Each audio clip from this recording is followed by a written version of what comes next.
Spaced stuff. I'm never actually going to remember to use that anytime it would be relevant to, I imagine.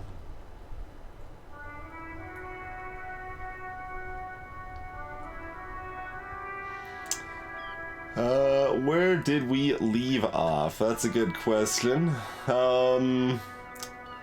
We last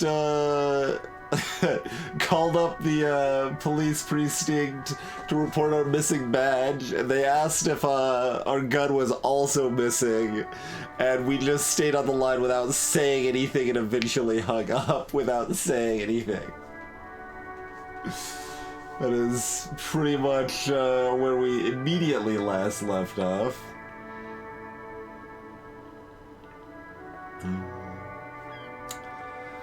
And on that regard, as far as spoilers go, Grits, I mean, I'm sure there's some overarching narrative stuff that'll be, you know, spoiled or whatever, but depending on, like, what attributes you choose and decisions you make, it seems like it can be pretty wildly different, so...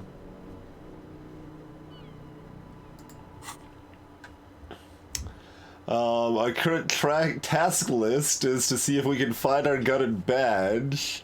What the hell is the jam mystery? Oh, smuggle raw ingredients of drugs into Revical.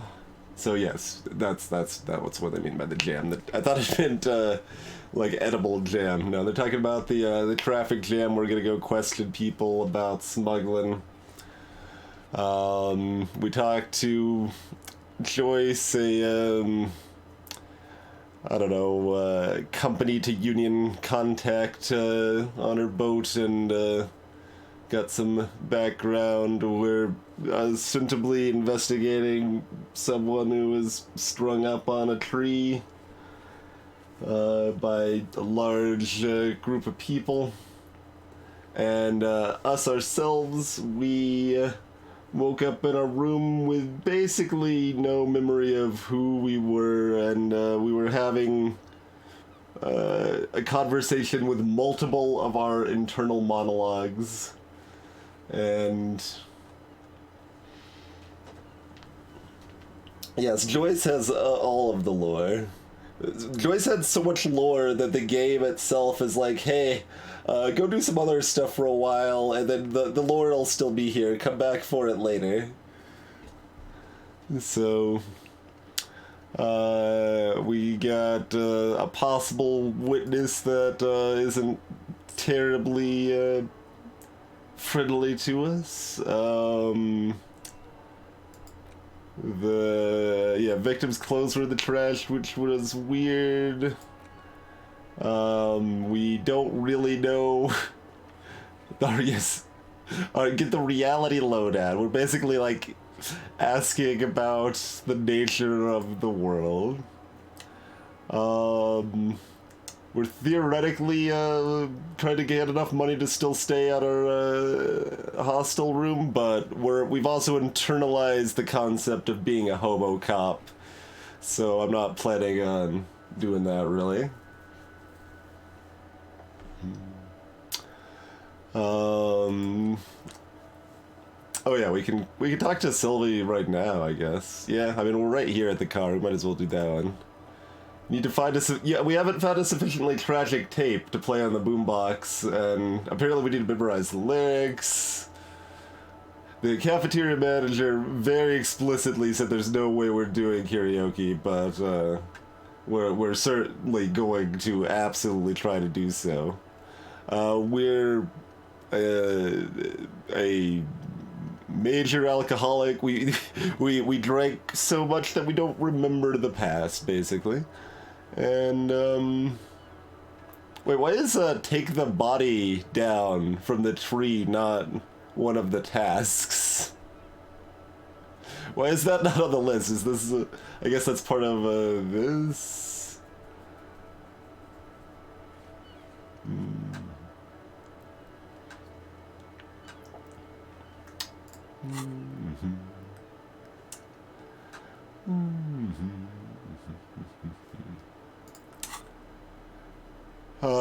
We've currently got some gardening gloves, some cop shoes, some tight pants, some drug pants, I guess. And we've got ourselves a bag to store a bunch of bottles to sell off for change. And it's approximately where we're at this point. All right.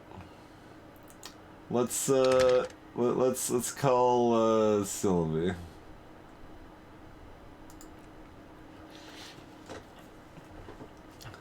Of course. What is her number? Kim, didn't Garch give you Sylvie's number? Yes, hold on. The lieutenant takes a look at his notes.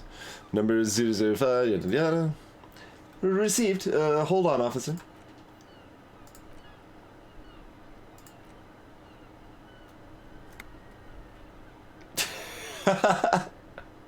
Start slapping a marching rhythm on your thighs. Give it a minute. She might be busy at the moment. Takes a bit to get to the phone. Just wait. Relax. What?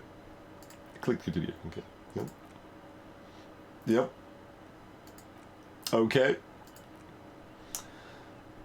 Officer, as she finally returns, I have Sylvie Milkaya on the line for you. Yes, hello. A female voice greets you through static. Sounds like she's a million miles away from you here.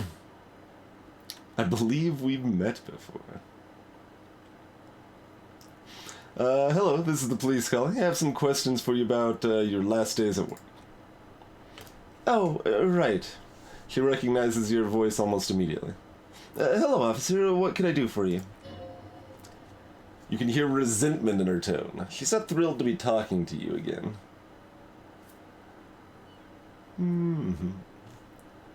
Have you seen my gun?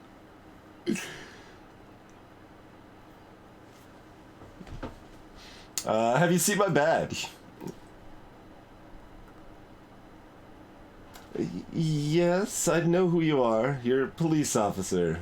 The law. Greetings, Catholic. My badge is missing. Have you seen it anywhere? Oh, no, I haven't. Sorry.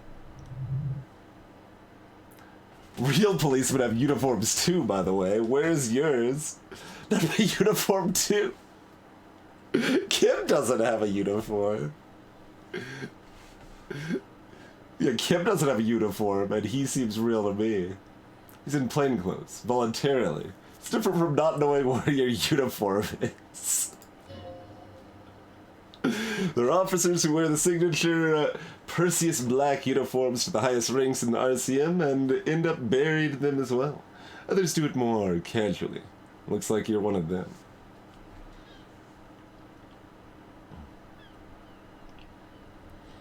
Do you know who put the victim's clothes in the trash? No, I don't know. It wasn't me. I haven't been out there since... I was terrified of the stench and the corpse.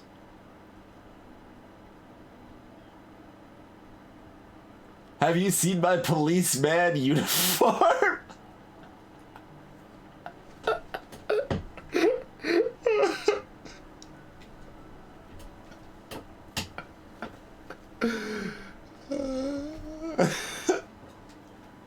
So once again, the conflict between choosing that option because its wording is hilarious and not because it's terribly just badgering some innocent person. Like, I'm mostly fine, yeah, I'm pretty much just completely fine with my character being seen as incompetent, but...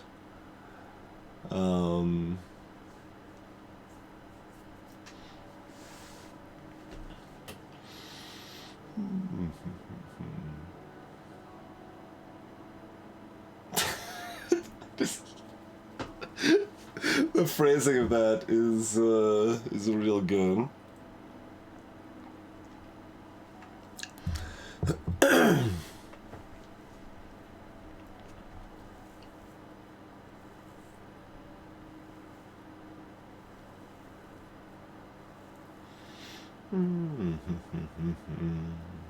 I mean, do we want to ask any of these remaining questions?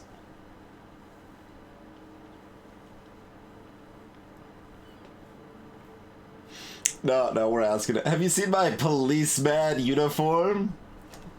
Uniform? I never saw you in any uniform. You had your things on. The disco things. Ooh, challenging success. Somewhere in a dank rental apartment, 2 police officers stand in the dark. Trash and liquor bottles cover the floor. Things are not good, so we have another, memory, I suppose. One of the men, trying not to slip on old newspapers, makes his way to the window and pulls the curtains apart. Roaches scatter as the light comes in. No, this is someone different. Goddamn! Officer Michael Elfboy Williams speaks to himself. His partner, Sundance Fisher, looks at the patrol uniform he's wearing. Then at an identical suit framed on the wall. It's blue and covered in dust. Let's get the F out of here, turns to Williams. He hasn't been here days. But just another one of these, like, completely random... I mean, I guess it's probably not completely random. It might tie together later, but... So that's the second time we've just had, like... basically just some conversation between other cops somewhere at some point. Greetings, Joe. We called her up because she was the one that reported the, lynchings happening.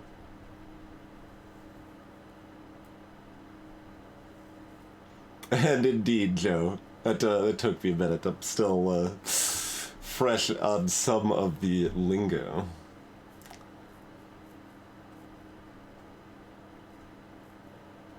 Mm-hmm. I mean, I assume I threw my paperwork away myself.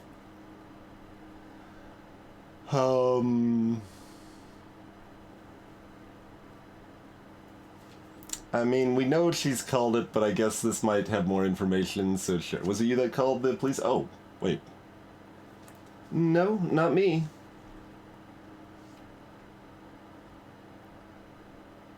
Do you know who made that call? No, sorry, I don't. Not a lot of people have phones around here. Copper thieves take the wires. People don't have the money to have the cables put in again. They use the union's phone or the one on the coast. It was someone else. The lieutenant makes a note. We'll find them sooner or later, officer. It just might take a while. No. Alright, that's... I do hope so. Please don't call me again. Bye. Why does she seem angry with you? Alright, check it. Yep. Yes, you have obviously done something to upset her at the Whirling Rags when she was still working there. Hey, Marbles.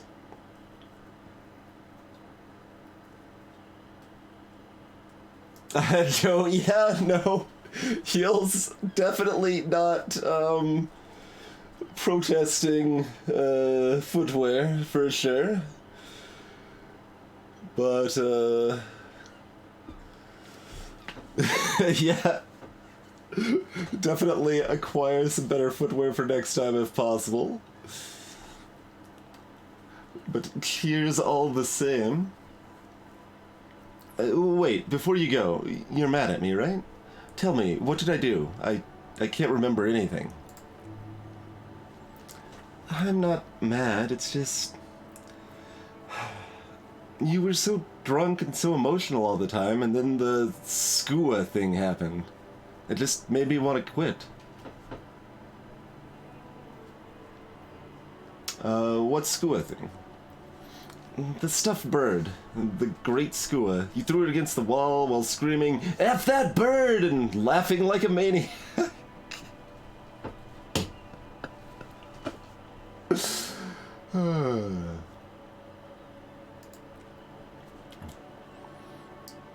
I think you said it had been giving you shit ever since you got there. That doesn't sound anything like me. I love birds. Bird got what was coming to her. Okay. Sounds like you playing Act 2 on Slay the Spire. Huh. Hey, Emporius. Oh, absolutely, Zapper. Absolutely.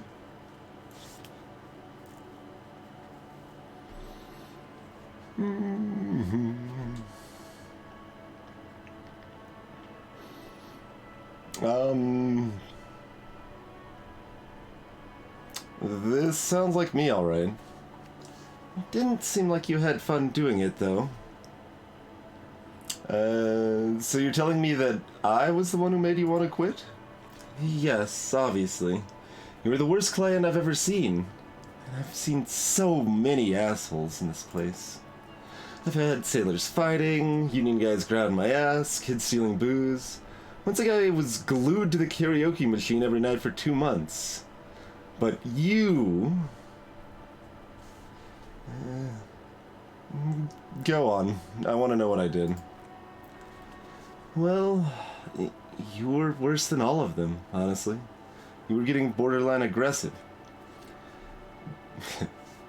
Imagine a cop only getting borderline aggressive. Even about little things, like not turning down the volume at 3 a.m. I even liked one of those songs you kept listening to on repeat. No more. I hate it now. Hold on, which song? We Go On by the Ooh. I can't listen to it anymore. You've turned it into a parody. Sorry. Sorry about the song. To hell with the song. Then there was your room. Your project. An experiment to see how bad it can get in there. I tried to send the cleaner, but you wouldn't let me. Threatened to make me understand. I had no idea what you meant. And I don't want to know. And then you screamed something incomprehensible about churches and the scent of apricots and aquariums.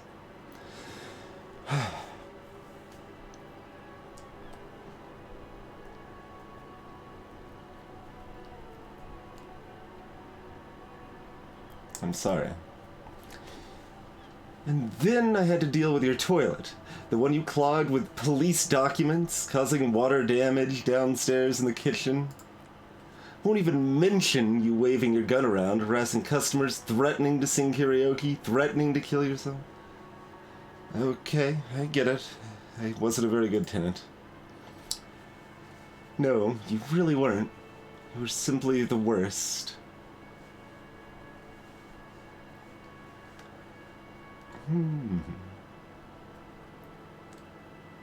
Well, only 2 of these options are remotely acceptable. Well, I guess 2's remotely acceptable, but...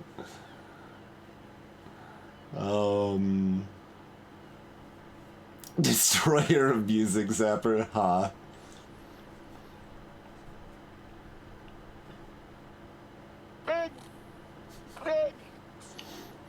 Hey, Sobs, thank you kindly for throwing a couple of eggs into the air. Welcome in, Phantom Pilot, and how's it for 20? Enjoy your eggs.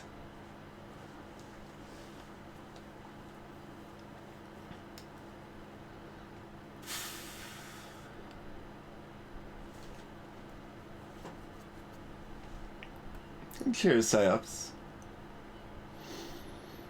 Huh, I don't even know what to say.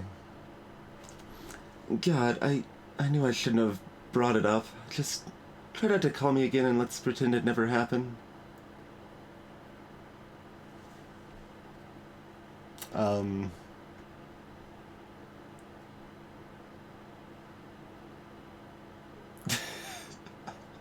Looking up. No. Take care. We're done. Sorry. Goodbye. Okay. No. Yeah, it's like, also, I would like to party some more. Well, this makes me a little less enthusiastic about singing karaoke, but still kind of want to. Suggestion. What? Hey, so we've been monitoring you internally, and now we know you're capo type. So apparently, my inner voices do converse among themselves as well. But we've only died once from mild physical activity, Fugsy. We've been afraid of, like, everything ever since. We seem to have about 2 other options that we could have died from moderate physical activity, and we were like, nope, nope, too dangerous. Wait, there are capo types? Yes, guess what's yours? Some kind of weapon cup?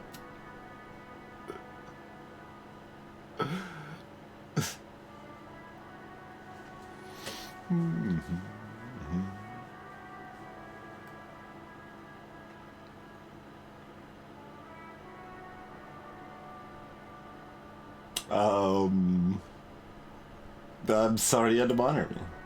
Okay, just for the length of the short demonstration, please say something that isn't "I'm sorry." Guess. What is it? Sorry, cop? I'm sorry, I'm not sure. Yes, sorry, cop. The cop who's sorry is. Let's make it official then, shall we? Huge lack of enthusiasm going on here. Yeah, where's the superstar cop option exactly?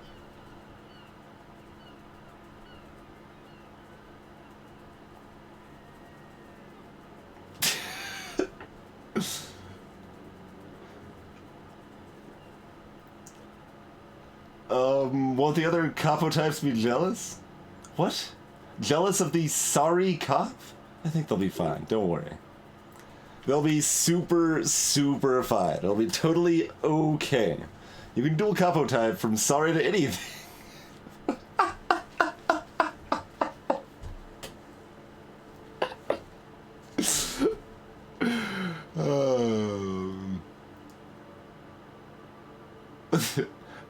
Okay, but what are the other capo types? Oh, you know, Apocalypse, Super Stellar, the Advanced Interesting Cup, Liquid Shadow Cup. But you're too sorry to say those things, so here we go.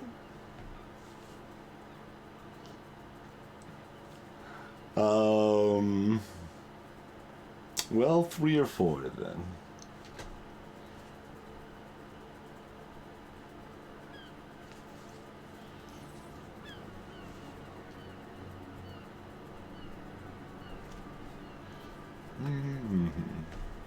Opted. Rigorous self-critique. Of course you are. It's okay.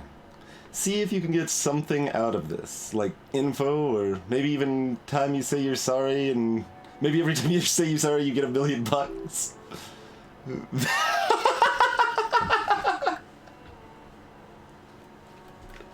Thanks, Logic. Glad you're here to chime in that won't happen. Greetings, Agent.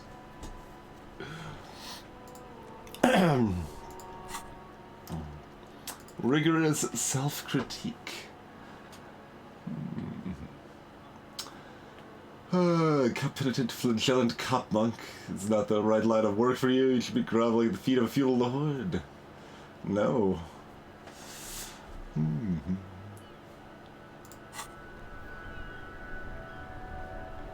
Alright then. So, what now? I think there's stuff that might be open in here now that the time of the day is later.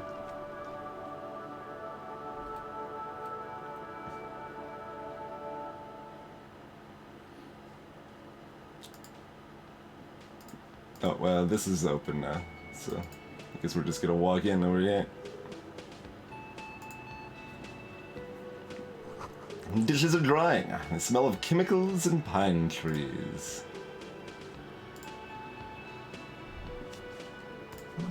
An aroma of spices, alcohol, and tomato hangs in the air. Wait, what's up here?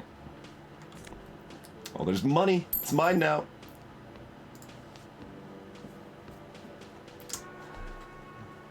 Garci Kubik. Thin man is smoking below an exhaust hood. Probably also exhausted. Exhaust hood, occasionally sipping from his mug.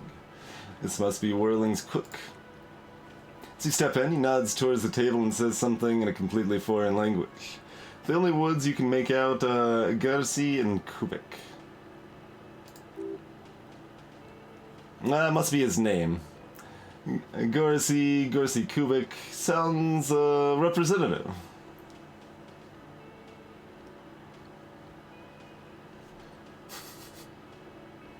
Ah, Garci, I have some questions to ask. The man puts his cup down and replies something to his left hand, drawing arcs in the air. You've got some impressive pots there. He smiles and bangs his ladle against each of his pots in turn. It smells like music, especially with the sounds of assorted dishes boiling and simmering on the stove. Alright, that's all we got from them, I suppose. What about over here? See a heavy steel door with a prominent dimple lock. It's painted blue. You immediately feel drawn to the color. Blue is for mystery.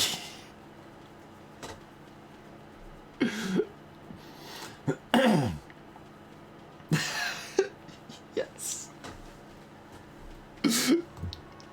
I didn't know. I didn't think we would be this much of a Malkavian when we started. Like I think someone in chat when we were choosing our first starting perk was like, I wanted to embrace my inner Malkavian, so I chose Inland Empire or something like that. And I think that's what convinced me to focus heavily on that. And I have anti-regrets. I'm completely happy with that choice.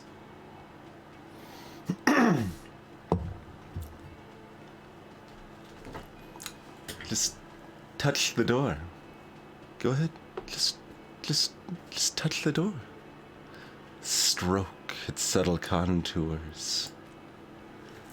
The cobalt blue surface feels rough to the touch. The stainless steel door is flush with its frame on every side. Old cobalt paint, rough on the fingers, 40, 50 years since this was painted, maybe?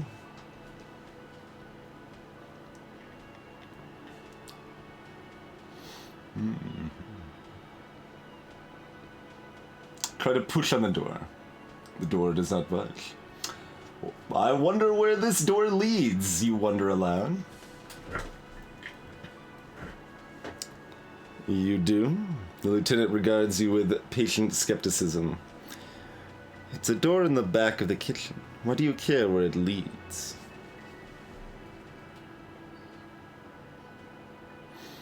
I am drawn to its cobalt blue. It is quite pretty. I suppose we could look into it as a side investigation.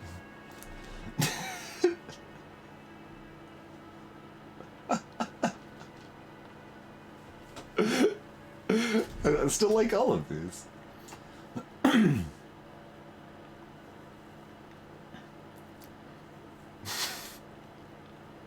The door and the main investigation will merge into a stereo investigation.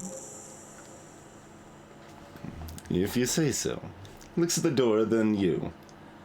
Gart is the person to ask about this, the cafeteria manager. Hey, Grizzly.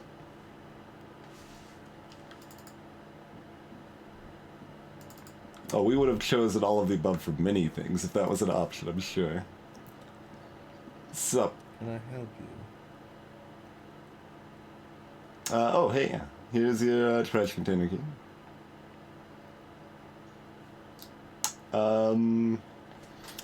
Thanks. I hope you found what you were looking for.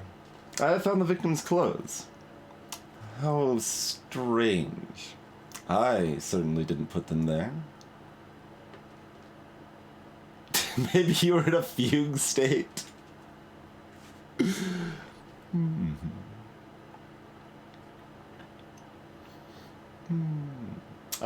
else has keys to the trash container? The trash collection service? CS Municipal. I don't see why they would put anything in the trash, though. Ah, elusive CS Municipal. I doubt we'll be able to track down who was sent here last and when. This will have to be one of those little threads that solves itself down the road. Thank you anyway. Could someone on your staff have put them there? Sylvie had the keys before I got here, and I can vouch for her. I can vouch for all my staff. None of us would tamper with a crime scene.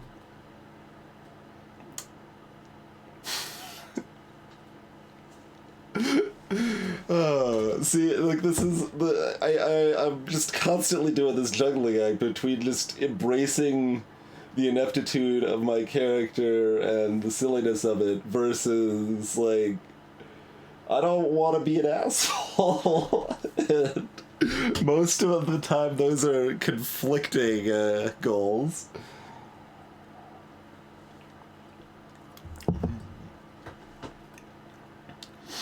Maybe you don't remember putting them there. Maybe you were sleepwalking or in a fugue state. I think fugue states are more your forte, officer. Okay. I've seen something here at the Whirling Garter. A thing I need to talk about. What thing? Oh, that's maybe a relevant thing. I didn't even think to ask about that. Good thinking, me. There's a mysterious blue steel door in the back of the kitchen. Oh, yes. That door, sure. There's nothing mysterious about it. It's just a door. Do you know what's behind it? Do you have... No, I don't have a key. I don't know how to get there. And I don't care, either. It's not like I've been wondering about it for 10 years. It's just the Fritte warehouse, probably.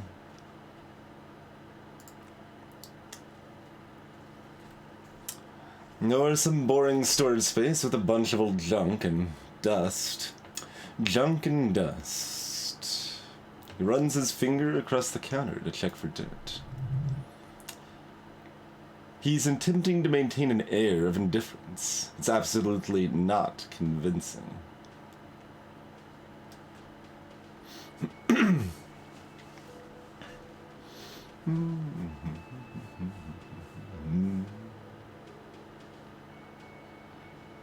Alright, let him pretend he's indifferent. I saw a sign that said the mess hall is reserved for the Union. Oh, he looks at the dust in his finger and wipes it off. Even the little transition text is context appropriate, huh? Yes, not the whole damn Union, thank God. Just the nastiest and loudest faction. They come here in the evenings, dumb, unruly types, think they're big shit.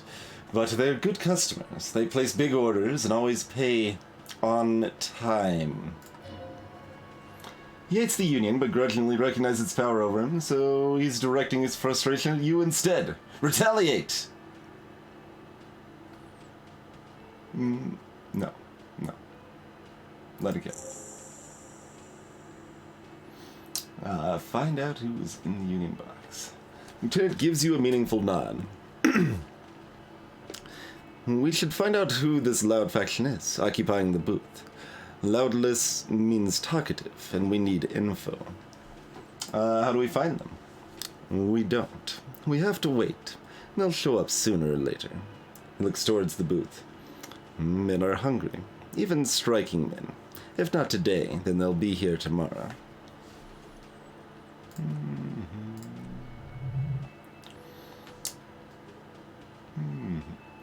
By the way, you should come back to this thing-based questionnaire if you see anything interesting in the whirling later.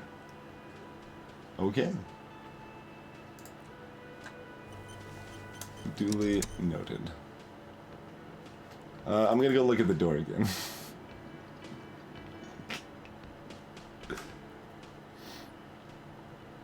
Next time, door. Next time. I don't even have any, like, failed roll options to, like, try to bust it down or anything. Maybe if we had the right tools or something.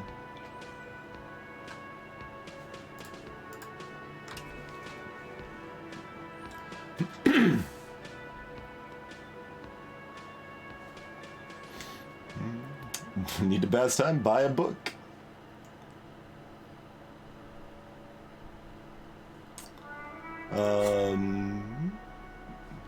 Did we buy a book? I don't remember.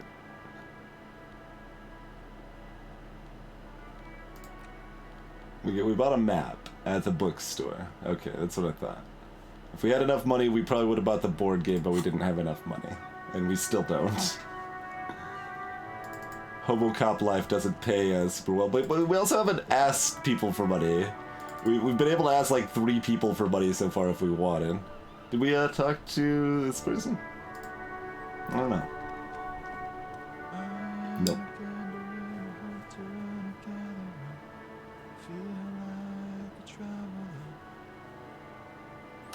Man mutters to himself, accenting the beats as he goes. Simple little cadence. He seems to be making it up as he goes. I am the law!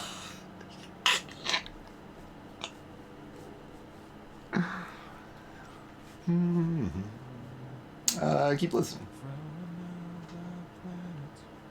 Hey there. What's going on here? What's the jam, my man? Motions towards the sprawl of lorries with a sweeping gesture. What's the jam? It's a traffic jam for the ages. Harbor gates of the street are shut tight. No explanation given. Workers on strike, scabs agitating, an all-around clusterfuck. Meanwhile, we're all stuck here in long-haul limbo for days upon days upon days upon days. Limbo, huh? So that's where I am. Yeah, exactly. It's official. He too agrees. This is the antechamber of the afterlife.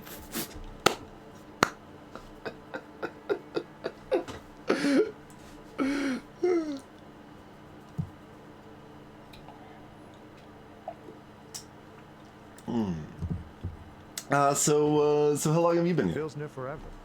Like I was born on this here roundabout and this was all I ever knew. Just me and the metal and the tires, the oil and the fumes of mazout. Mazout.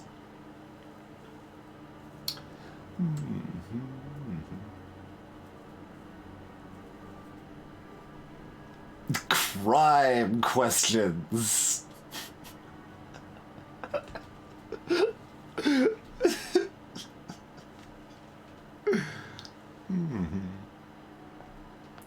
Make a game with a user experience worse than Dwarf Fortress. I mean, if you're actively trying to do...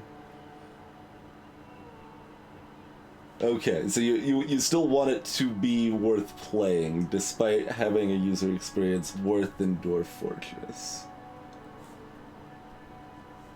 Yeah, I mean, going a humor-focused route for that in goal sounds like a feasible way to make such a goal work.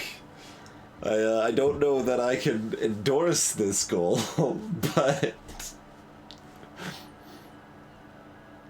extravagantly phrased, but I could roll with it. Yeah, imagine. It's been a whole week already.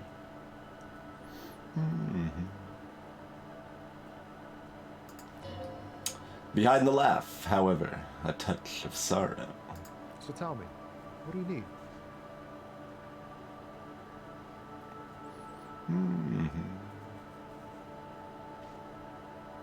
You seem like a man who knows about the drugs. I know I added the but still.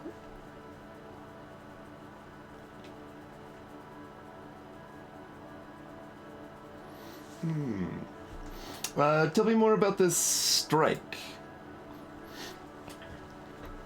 It's like whatever's going on at the docks. Workers got a blockade set up, making demands, no way in or out. Going on strike would probably help you dodge a bullet or two.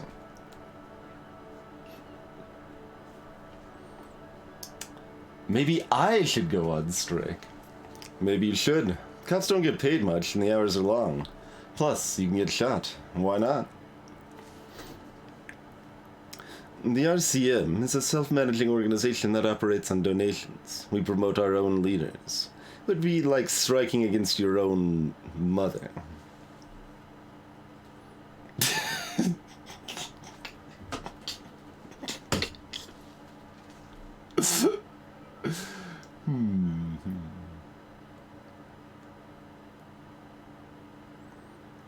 Every menu needs to be at a different location. Yeah, I mean, some menus you can only access through sub-menus that are different than other identical sub-menus. But then you're only matching Dwarf Fortress, you're not exceeding it.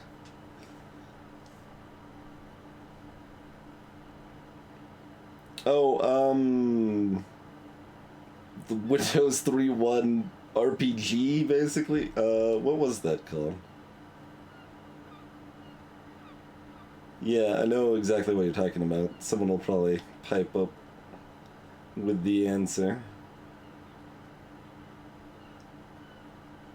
Kingsway, yep. That sounds right.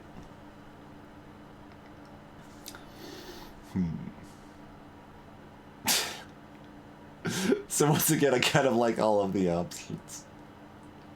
3 just because it's so ridiculous.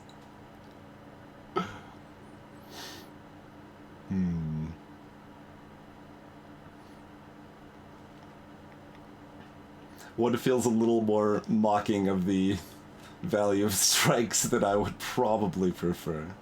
Alright, you've got a point. Yes, but do continue. You were asking about the strike. What's the union demanding? Some pretty wild stuff, I hear. Like a giant new power crane and half the company? I forget what, exactly. Good on them, I guess. I've heard talk there's a company rep in town, too. Like a strike negotiator type. They'd know what's up. Precise demands and so on. What do you think the company wants? They want to keep that money flowing in, my man. Ka-ching!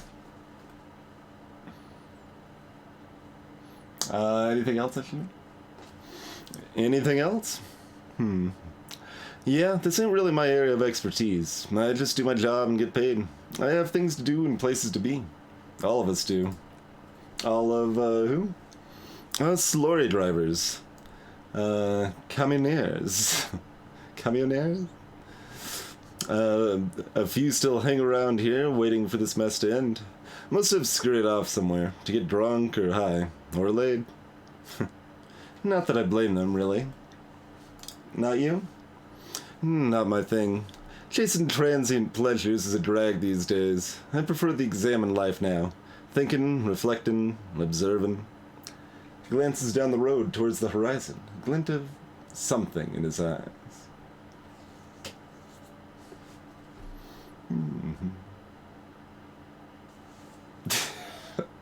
Have a good night, Formal. Know anything about the dead man? The one hanging behind the hostel there? He ain't one of us drivers. I know that. All accounted for. Otherwise, I haven't really asked about that. Been wasting time right here. Keeping busy. It's easy to see he's telling the truth. He's kept his nose out of the dark stuff.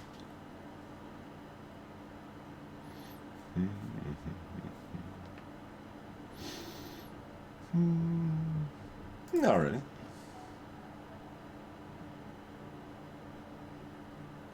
What are you hauling anyway? Oh, high-grade narcotics, illegal firearms, stuff like that.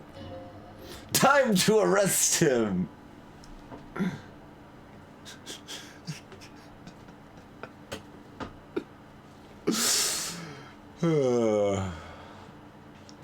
Yeah.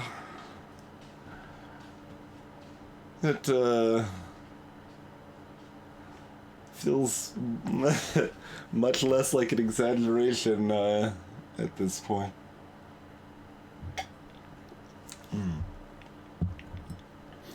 Okay, what are you actually hauling? Can't even get a few jokes past you, my man. I've got another haul of fallen cargo, mostly sporting goods, prac suits, and that kind of thing.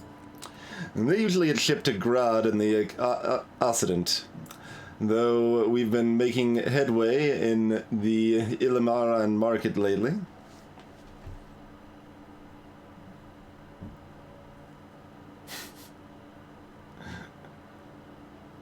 That's your machine behind you? This rockin' beauty? Sure is. Like a rash you can't get rid of. You interested in heavy-duty cargo machinery? Yeah, these lorries are pretty neat. Neat. For carrying large quantities of cargo long distance. These fallen tracksuits need to find their way to the kids way out in Umaro. Uamrao? Jeez. In Amaro. How about that? Make it a FF6 character. And Lombard. There it is again. A little touch of sadness beneath its cool. Thinks he spent too long in this lorry. Can I get one of those fallen tracksuits you're hauling? We're pals and all, but I can't just freely hand out the merchandise. The bosses won't be happy. Alright, another question. What do you see in his eyes?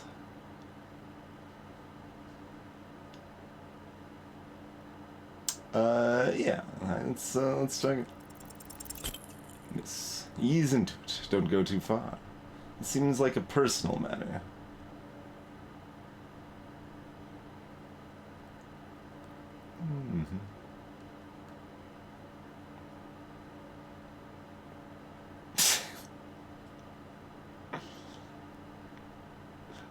That's what the empathy suggests after we failed the roll.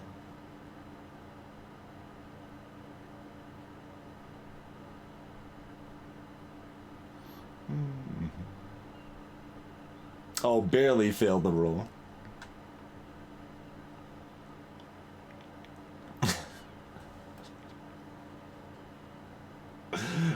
Like, this is also like curious, like.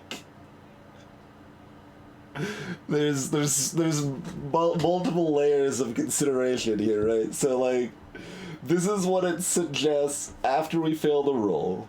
So there's the meta knowledge that we failed the roll, and that influences how we actually receive the information. And then we could just be like, alright, well, if we fail the roll, should we roleplay horribly failing the roll? Or do we just pick 3 anyway because it's silly? Or do we listen to what the failed roll told us to do, even though it was a failed roll? Like, there's... My man, I want to know about your soul! Cool. We all want to know each other. Know each other's woes and all. But people, man, they have slippery souls. Just like that, he slips out of your reach. It's possible the yelling didn't help. It's possible since it was a narrow failure, we had a decent message with it. If we get some more empathy at some point, we can recheck, I guess. So we should write that down. Empathy, lorry driver.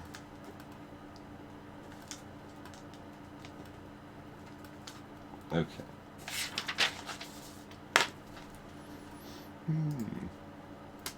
Don't be a stranger. Gives a salute with 2 fingers.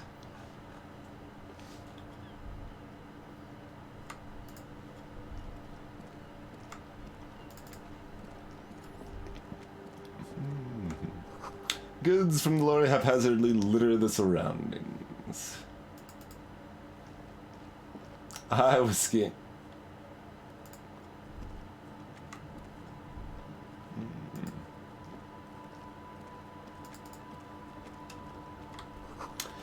Glossy Magazine. Most able-bodied men. This issue hosts a top 10 list. Jump Jams, a popular music mag. Gotta track the garbage. Nice.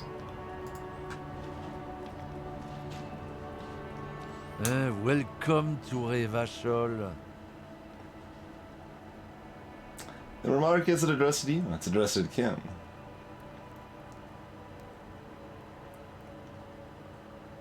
Hey, I know Revichal is what he just said.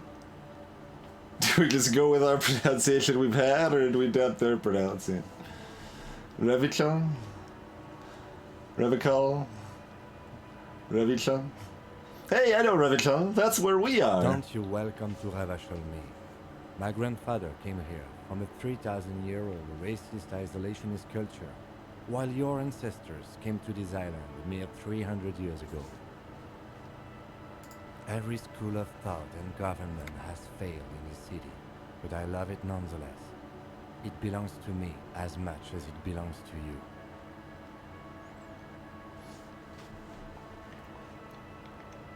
All three of these are things that our character would be perfectly appropriate to say. But we're generally pretty supportive of Kim, so yeah, you tell him. It's men like you who keep Ravachol divided, making it that much harder for everyone to climb out of this post-war limbo. We already know that we're in limbo. We've already confirmed that we're in limbo, but we can have more confirmation. Oh, come on, man. I just said welcome to Revachol. It's a lorry driver thing. I know exactly what you meant. You think my kind doesn't belong here, that I should watch myself and behave. But you see, I'm an officer of the RCN. It's actually my job to make sure you behave. I would advise you to remember that. The air between them is tense.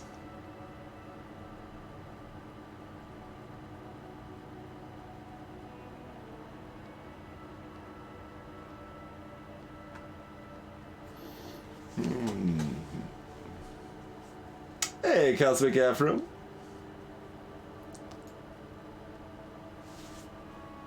See, at this point, Whiskey Tango, I'm assuming that you have, in fact, kidnapped Inshato.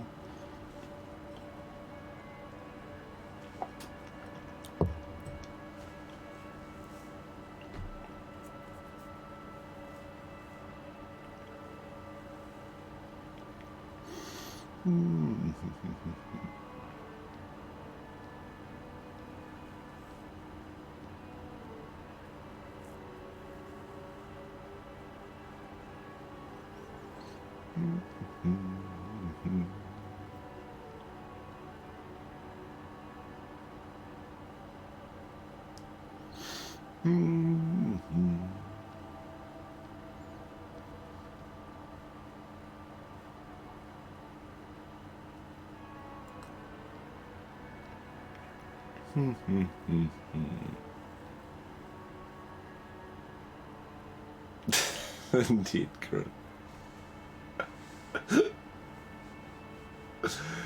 um...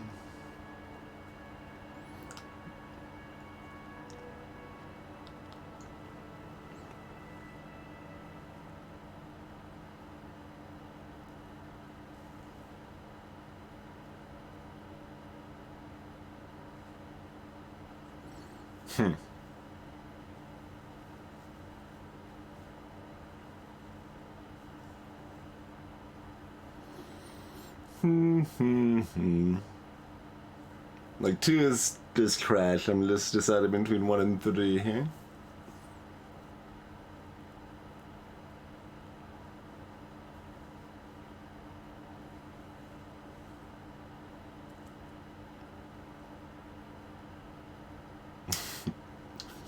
Don't have the hobo cop, but do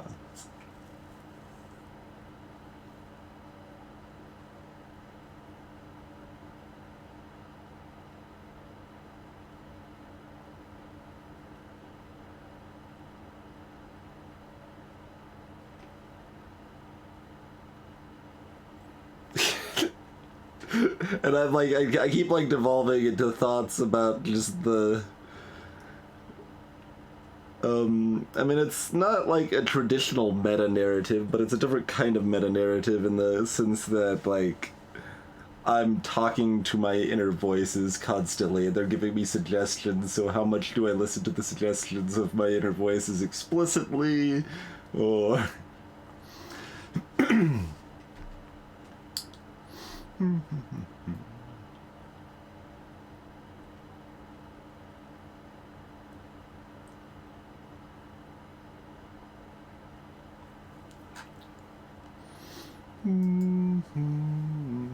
All right. Yeah. All right. I've got you. You two make a cute couple. You know that? Lieutenant exhales and resumes his regular calmness. Now that that's settled, we have a couple of questions. Whatever you say, officers. He waits impassively, a cigarette smoldering between his fingers. You could ask him to show you the soles of his boots. Definitely looks like someone capable of Elysium. Maybe he was present.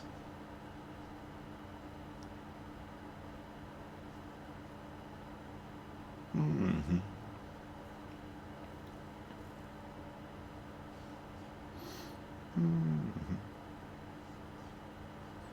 Camaraderie is a hard word to spell. It is a very hard word to spell.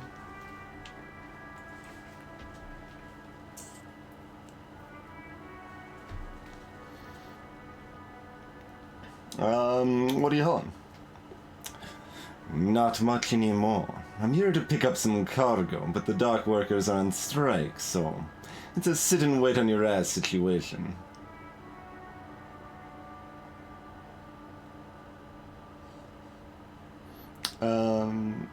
Wait, how long has this been going on then? The strike? They've been at it for a while.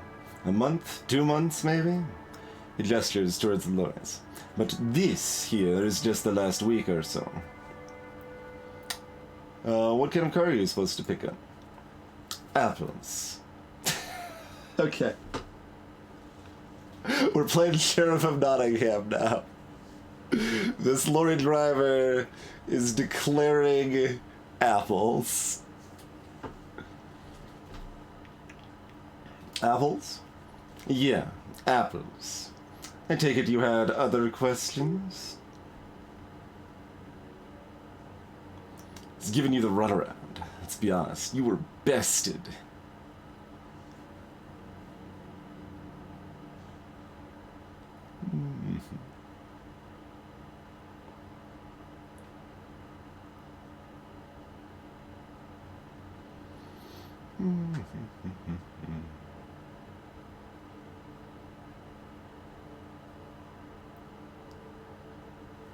Let me see the soles of your boots. Been admiring the stompers, eh? Sure thing. Check 'em out. This is left foot, then the right. On the bottom of the man's boots, you see an intricate tangle of treads with no immediately discernible pattern. What's up with your soles? It's Revical.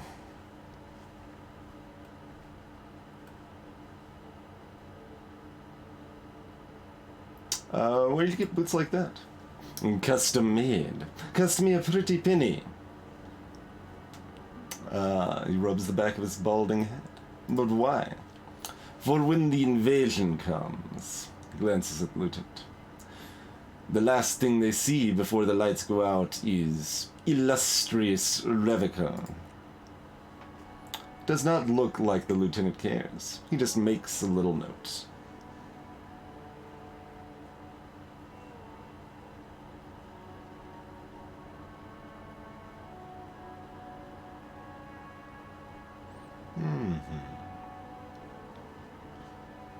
That's right, separate.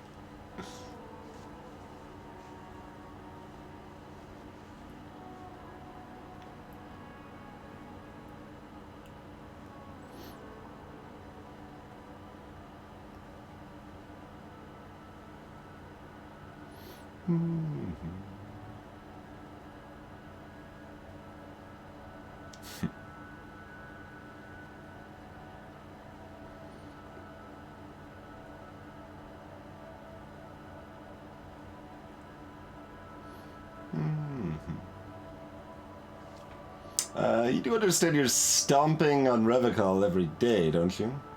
No, it's not like that. You don't get it. It's when I kick them, you know? Never. It's too complex for you.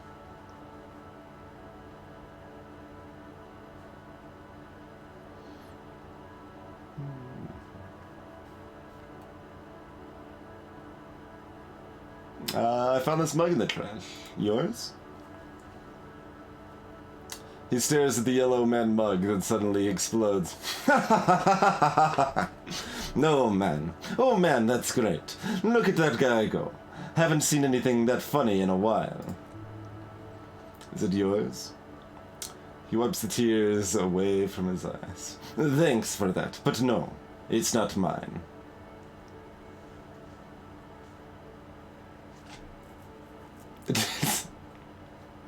It seems like, I mean, in most of these types of games, you kind of exhaust all the dialogue options. Is kind of what you normally do, but so many of these feel like ridiculous. Like, so, how do you feel about drugs, citizen? Like, no, we're good. Moving on. There's a fruit there. Sick, they've got that written on it, huh? Oh man, there's debris. Get some debris, hobo debris. 28 cents. I even brought my own overalls. Alright, what's up with this fellow up here? Scab?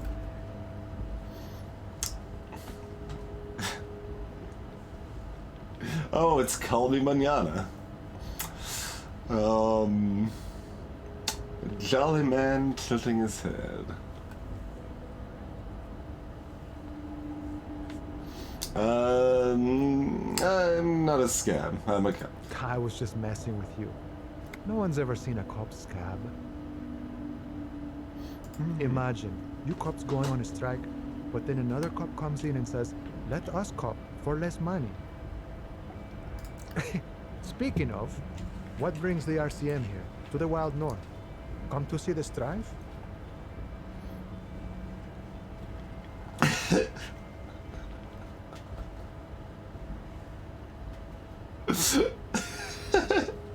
Okay. Okay. I'm finally gonna ask, just because it feels so silly to just like immediately start with that.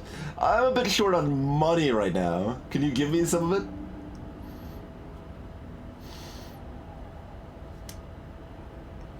it? Sure thing, my friend. I can help you out. He flips a coin towards you. I'm obviously gonna try to catch it. Maybe it'll kill me. Got there. The coin lands in your hand as if it's always belonged there. The swallow returns. Appreciated.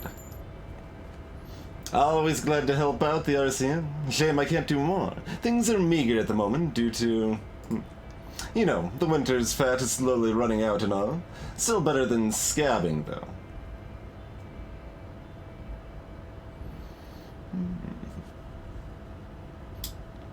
Exactly, Agrats. That's my other option. I want to go back to exploring, but we'll see.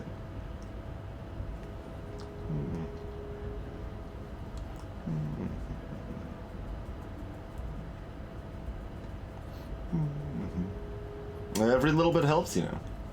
I'm always glad to help out when possible. Not like those slithering scabs. Alright. I need to know what's behind these gates. I'm exploring. My friend, I respect the right to roam. The open range awaits. He gazes over the roundabout with a glint of longing. Does this mean you can let me through the gate? I don't operate in that capacity. I'm not a granter of passage. Takes a swig and points up the stairs with his flask. The passage grants itself. That symbol? I just walk in? Aye, walk right past Measurehead and go in. Past Measurehead. Yeah, the 2.5 meter tall Simonese supremacist there.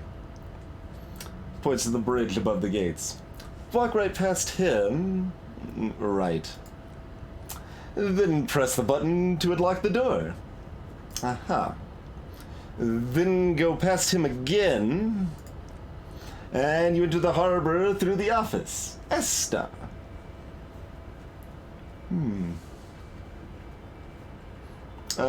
Gotcha. I think I have some questions for you first. The man whispers a jaunty tune. Coastal breeze ruffles his hair. What's the strike about anyway?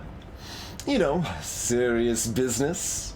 I'm sure the big boss would be glad to tell you. You'll have to ask him first. He's a chatty guy. Wants to talk about the strike. Return once you've met the union boss and are at a better footing with the organization. Should I make a note of that? Maybe? Return to mañana.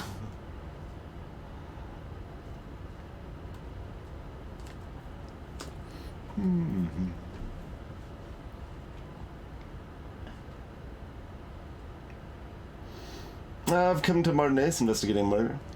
Murder, huh? That sounds like a lot of hard work. You never see me investigating a murder. It's actually very fun and easy.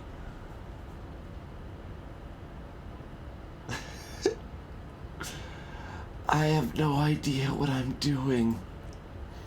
He whispers back, That's okay. I have no idea what I'm doing either. I don't even know what day it is. He thinks and then decides, Don't tell me. It's a better day that way. Alright, I like this guy.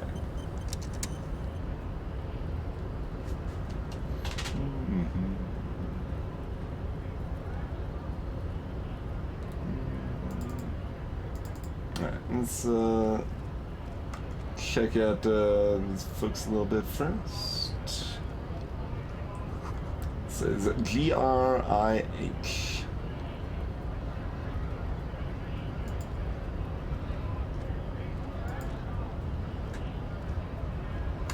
Thought.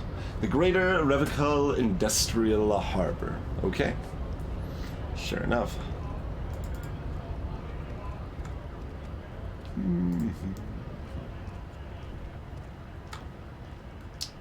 Why is there so much just money on the ground? The lawyers probably stored fuel here.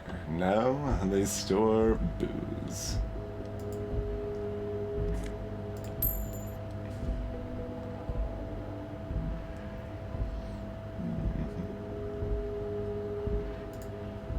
Alright, let's do that.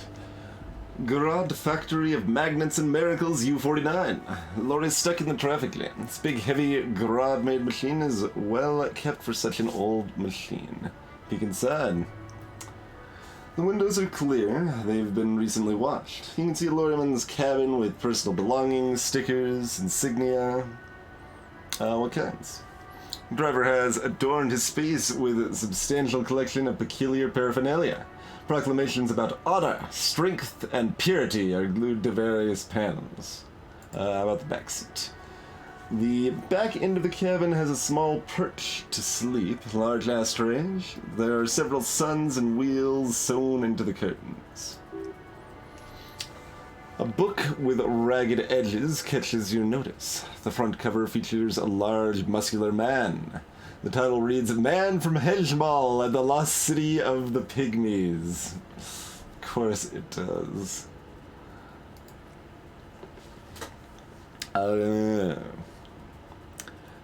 Racist nationalist paraphernalia.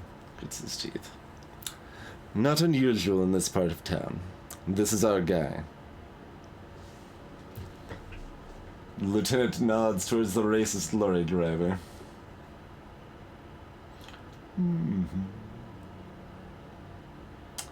You think the lorry belongs to our tough guy? Likely, yes. This guy's proud of who he is.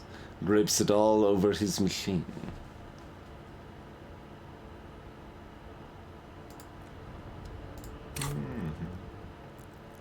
We have another... Yeah, we have another skill point we haven't even used, right? We could use it on empathy to talk to that other lorry driver again.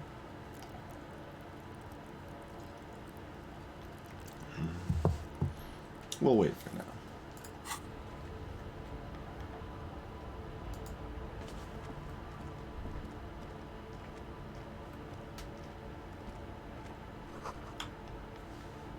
Foreign car, kept in good condition. I already looked at this statue.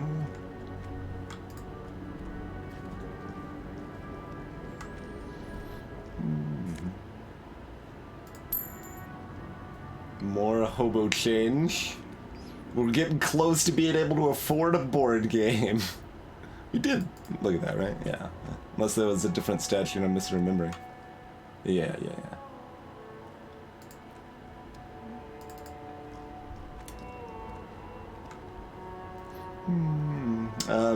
As for contenders, there is something about one of the books we could upgrade suggestion to try again.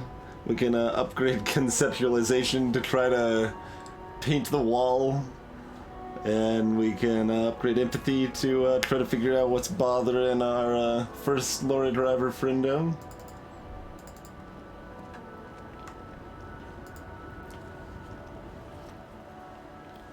Pale driver.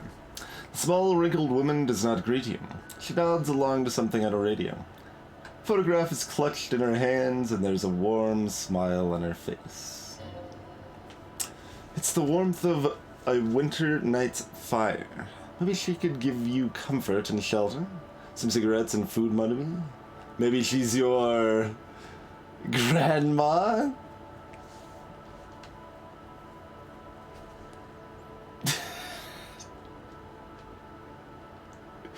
Grandma? Nothing.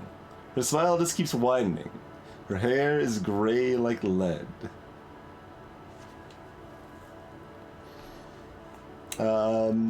Excuse me, man. I'd like to ask some questions. No response. Wherever this woman is, your words fail to reach her. Nah. No snappy.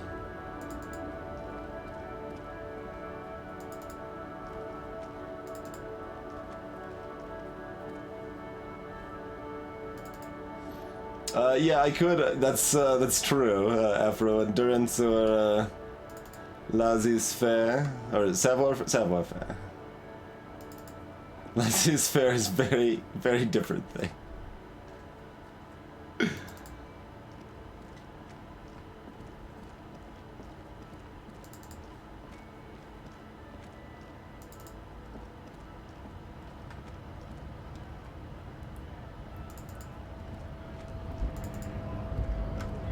Alright, what's up with you?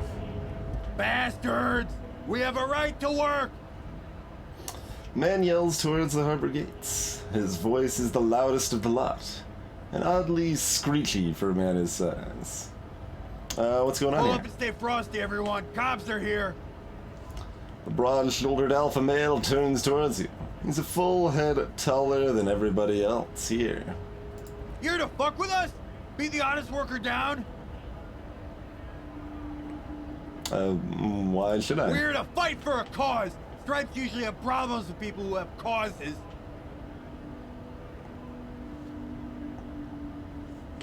The scab leader is fighting for a cause. Oh, then yes.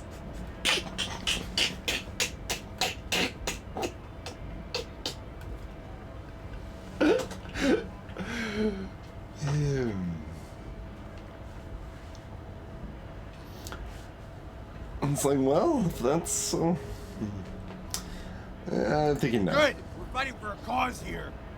Right to work. Right to work. Besides, we're not that different. It helps the people see us talking. Cops and strikebreakers together. Shows authorities are on our side. Builds confidence.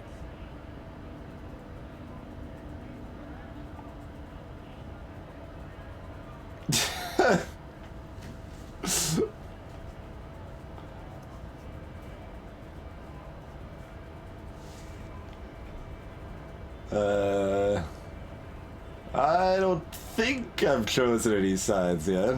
Might be time. Don't let the fat bastards tread on you. Cops tend to side with the higher-ups, but you're essentially still workers. I don't trust cops, but I can see you understand the right to work. Right to work.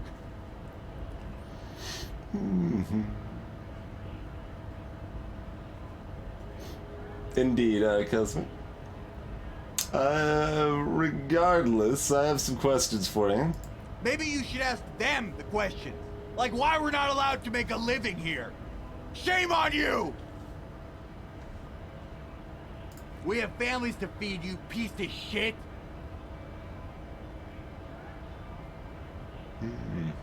So do we, Scab.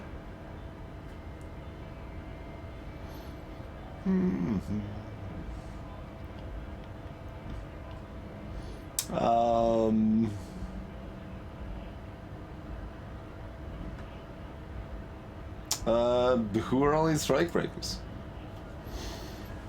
Honest men and women with rights to work, to be useful, not toys for corporate interests. Man runs a hand through his steadily graying military haircut. We came here to help the harbor run smoothly in time of crisis. If Union Fs don't want work, they ought to let in those who do want work. I have a question. The lieutenant looks him in the eye.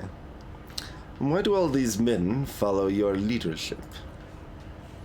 You think they follow because I'm big and loud? No. They follow because the rules of the market, the rules of the economy, because they were, he started bellowing, given a job to do.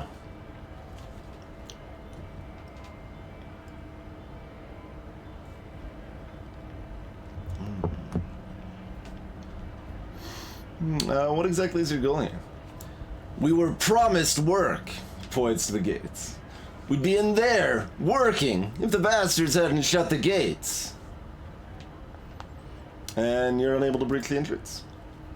Main gate's locked. Would take heavy ordnance to bust it open. Could try to get in through the secretary's office. Points up towards the stairs. Door's locked. The guard's blocking the way to the access panel. And I don't mean the scrawny mess punk either. Points at the dock worker idling the staircase. I mean head measure, or whatever he is. Why don't you just talk to them? Like civilized folk, you mean? These native Fs don't understand civilized. Oh, great. It would be better for the neighborhood if you went home, at least for now. You can't get in anyway. No, they'll give up eventually, or get drunk. Leave the butt unguarded. Then we charge. The man rubs his jaw, perfect, lightly bearded square wedge. I'm just going to leave now.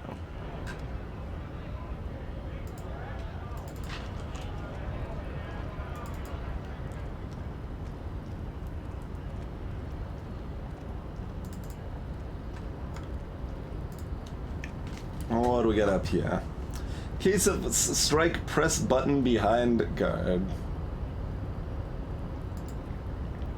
Okay. A hermetically sealed door unlocked by electronic means. There's no lockpicking or door kicking this one. Ha.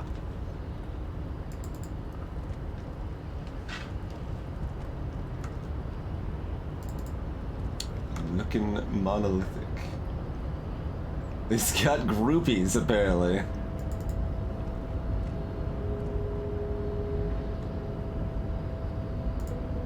How's it going? Your body betrays your degeneracy. That sounds about right. Yeah, Measurehead. His body totally betrays his degeneracy.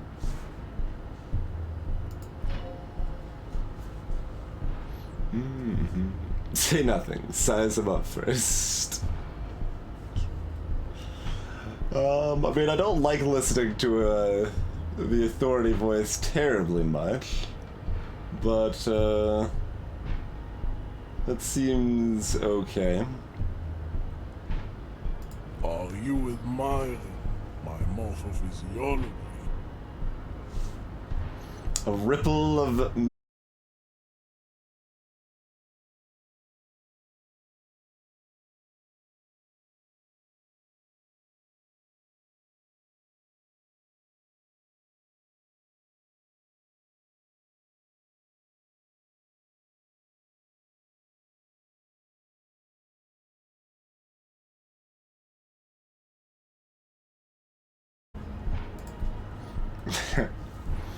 standard Comcast hiccup.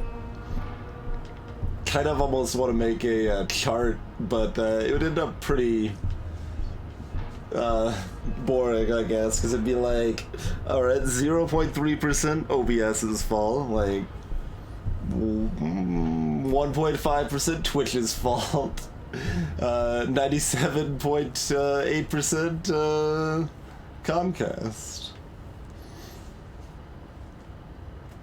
Something like that.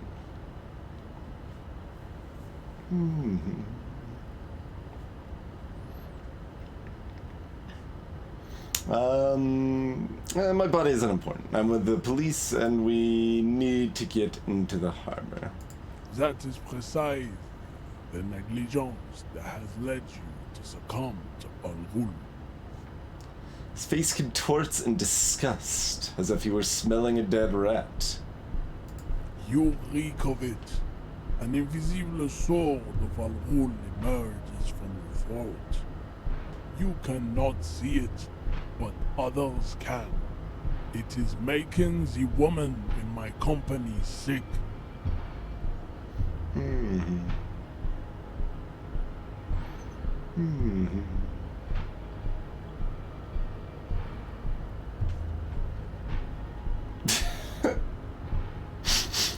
Kim, is it really so bad? It's not good.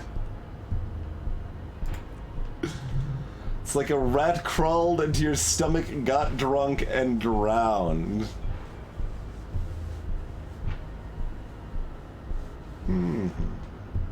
You're right, I'm an alcoholic. Now I need into the harbor. No, you don't. You need to get another drink. Occidental Upload Group B4 is done giving orders around here. The influence of the ham sandwich race is reigning. Show him the ham still got it.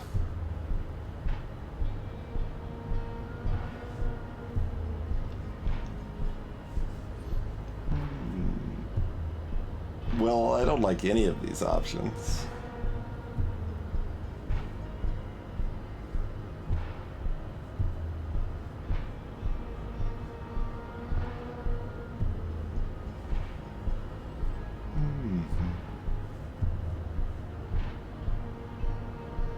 Yeah, all of these options are terrible.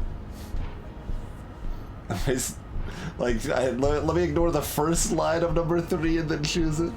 I just need you to help me do my job. That's fine. I just don't want the first part. Begging for help. Attempting to pass via for cooperation. How far the Occidental Upload Group has fallen. You were once a noble and powerful race. You gave the world eugenics, electricity, and powerful weapons of war like missiles and aerostatic aircraft. You made great gains in metallurgy, race theory, and statecraft. I read the last one as StarCraft. You dominated lesser cultures, like the deformed Hemians and the inexplicably potato-obsessed Koikos. But now your ascent to the genetic summit has halted. You are obsessed with sadness and with frivolous pop culture. You will be superseded. Isn't that right, babe? It is, baby, yeah. You know it. It's a button right behind him, just out of reach. It must be the one that opens the door to the armor.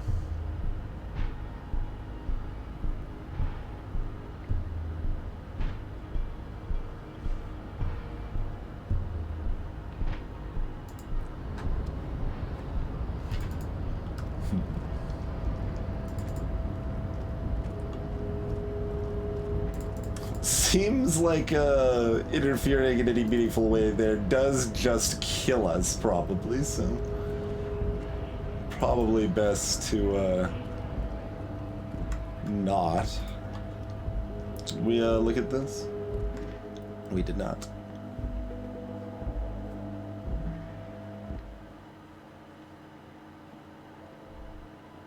Flower shop?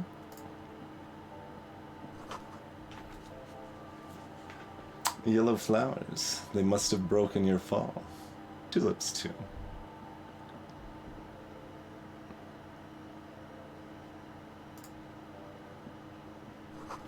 Melancholy pop song plays on the radio. Which song is it? St. Baptiste Pharmaceutics. A small cabinet on the wall is filled with various medicinal bottles, nasal sprays, and blister packs. They all bear the St. Baptiste Pharmaceutics logo. Fritte Clerk. Just ask me if you need anything from St. Baptiste. We don't stock prescription meds, but we do have Nosafed, Dramamine, Magnesium, and Hypnogamma.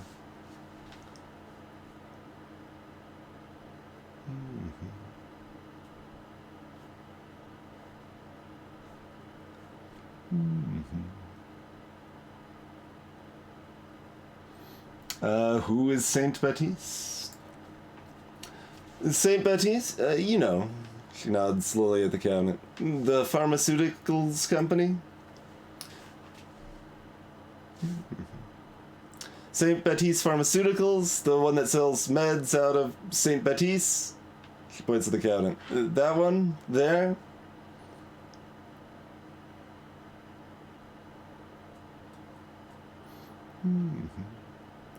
Do you have any ammonia? Yeah, there's an ampoule somewhere. She waves her hand in the air absent-mindedly. Alright. What do we got here? Knick-knack stand. Feel free, Cosmic, yeah.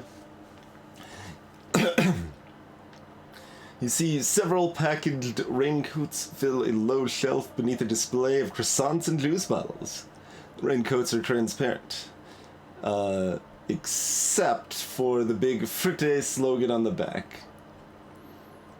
They aren't actually, like, if I note text errors, what are the odds they would actually fix them? Like, well, when was this game last updated? This is the 5th we've found so far, I think.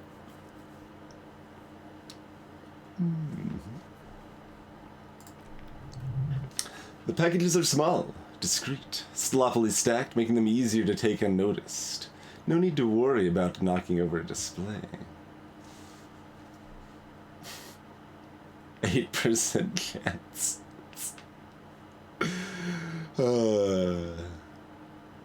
We could up that quite a bit, but it would then be like a 27% chance or something.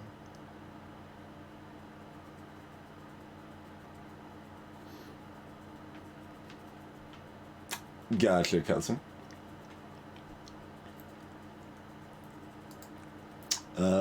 What's that? Point to the raincoat. What is what? The girl leans over the counter to see what you're referring to. It's a raincoat? If you want to buy one, then it's only 4 real. She taps the glass counter. Raincoats patiently await purchase. It does, Chrono, yes. If we take off our pants, it is easier to get away with stealing things because there's more room to be stylish and there's less attention on us. Hope you're well, Bezo.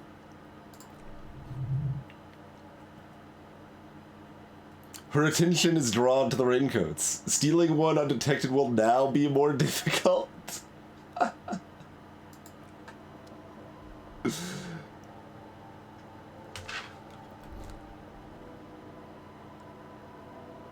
What do we got over here? Tear machine. The tear machine stands in the corner. A sign says 1 bottle 10 cents. Yeah. Insert your bottles. 70 cents, that's all we got? While it's clicking the machine, the money appears with a satisfying jingle. You're a richer man now. Alright. We're most of the way there to being able to buy a board game.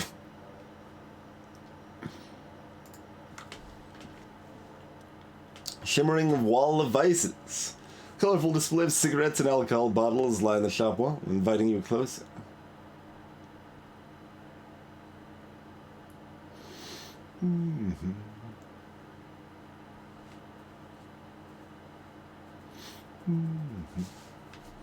This is not a good place for a recovering addict. The clerk looks at the wall of goods behind her. Guess not, no. She adjusts her hat. I'm obliged to inform you that both alcohol and cigarettes damage your health, but I guess you already know that.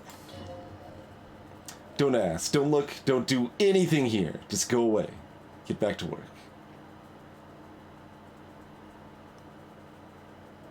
Okay.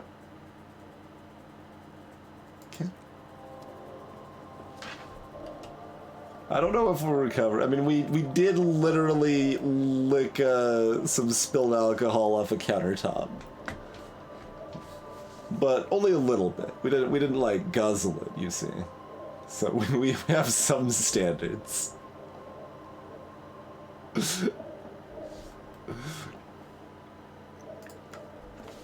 Welcome to Fripp. Feel free to look around or something.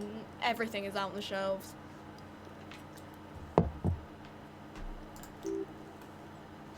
What's the magazine she's reading? What magazine are you reading? You mean this? She looks at the cover, boasting a colorful photo of 2 girls kissing. This is Pop Stars. It's got, like, famous people in it. It's not for sale. Looks like it also has something called Police de la Mode, featured on page 34. This speaks to you. Fashion police. Of course.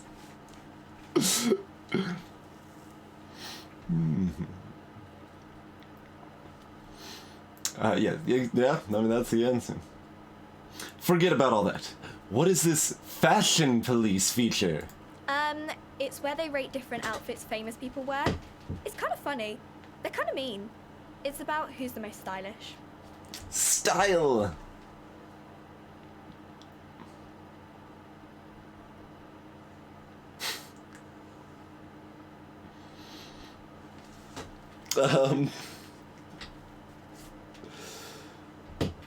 Two seems somewhere between creepy and like, I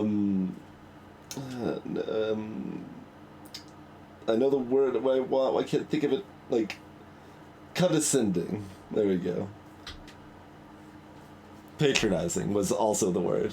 Patronizing was the word I was actually looking for, but condescending was close enough.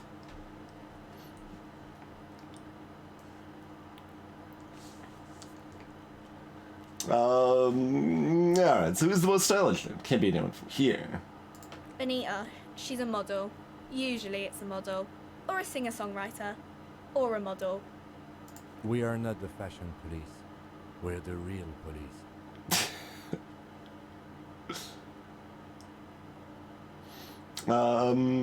Before we go on, what is this frutte?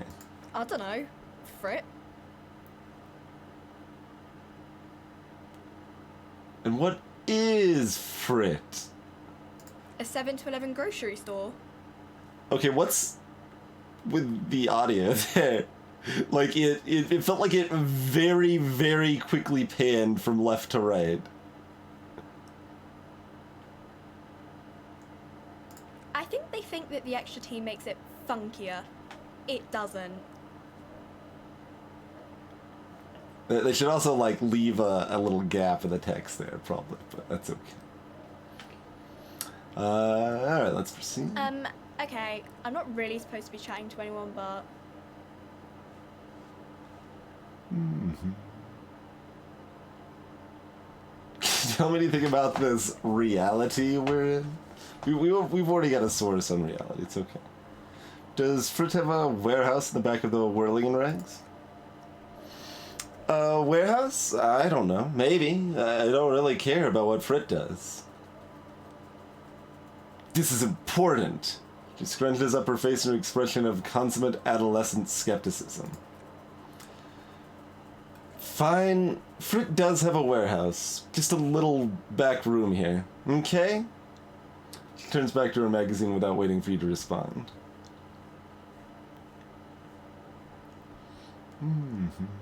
Exactly, Egrets. I mean, especially someone stylish like this. Got these flare bottom pants. We got a hobo beanie. Carrying a sack of garbage. Got some garden gloves.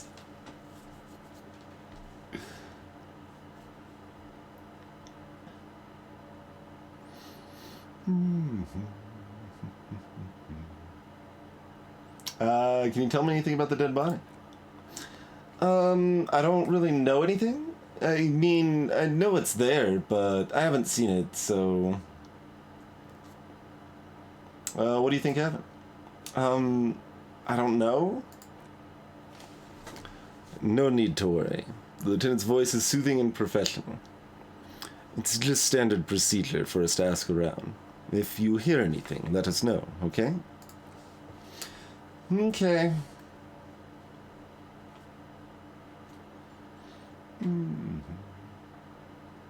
Did you know the man who died? Not really. Not really? Does it mean you knew him a little? No, I didn't know him at all. How long has it been there? I don't know. Really long?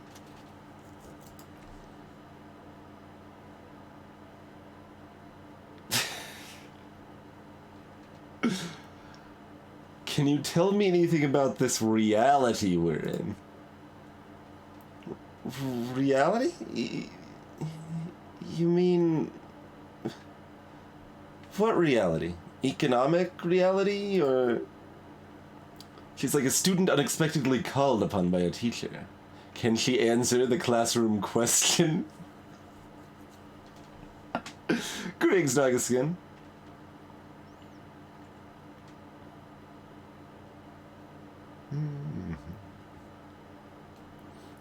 No. I mean the physical reality. I don't know. What about it?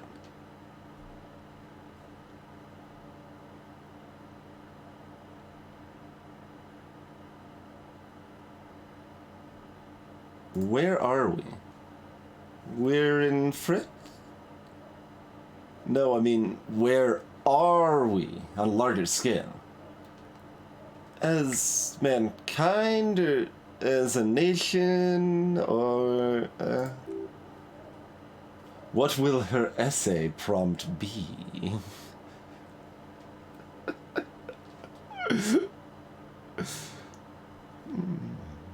As a mankind. In a good place? She rubs her face, thinking. Hope you're doing well, Nagaskin.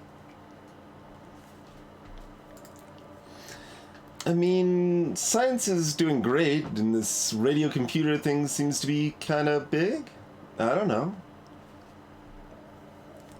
What is the revolution? When ordinary people take over the government and demand democracy? What about the one we had here in Revical? Yeah, it happened like 50 years ago or so. Sorry, I'm not very good at this. At history, I mean. The coalition. What's that? Someone told me there is one. Our government? Or do you mean something else? Sorry, I really need to finish this article. I won't bother you with this nonsense anymore. Alright. Cool. So there's maybe some ammonia around here somewhere, but she's not gonna hook us up and there doesn't appear to be any. Alright.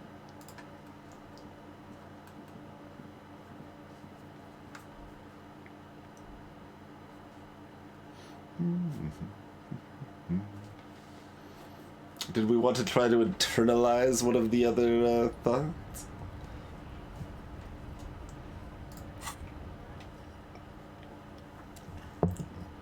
We have almost fully integrated HoboCat. Let's finish integrating that and like actually see what that does before we make any more decisions there, probably. Oh yeah, did we want to buy a raincoat?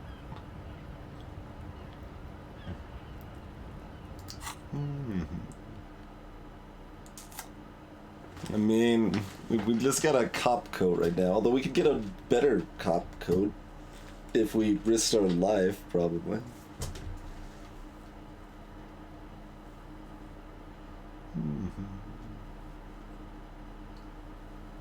There you go, Grits.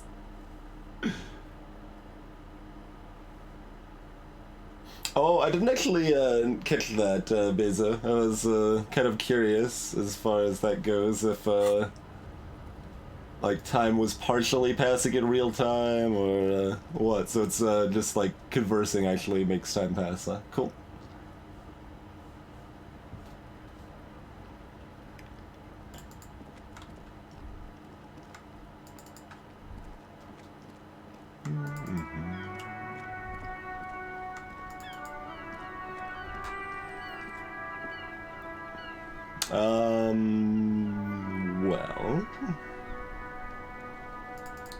Well, what do we want to do next?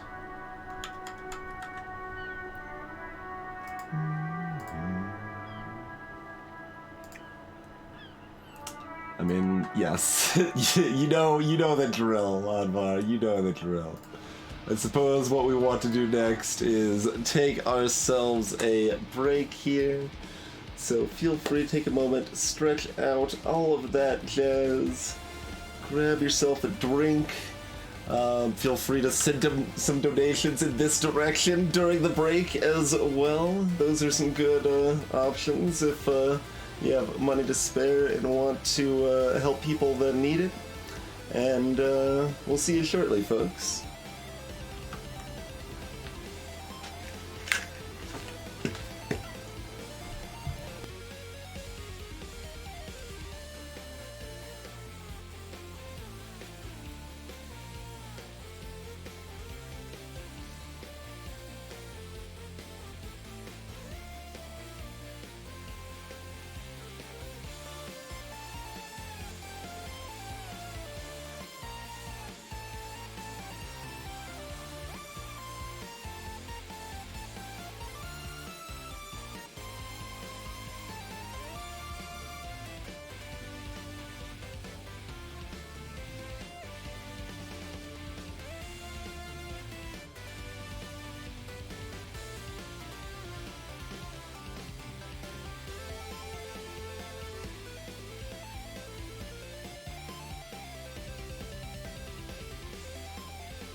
Alrighty, we are back.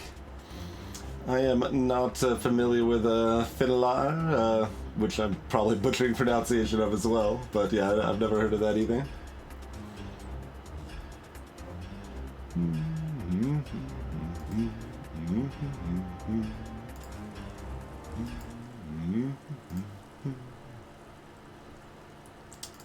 Type of like jerky sort of thing. Gotcha.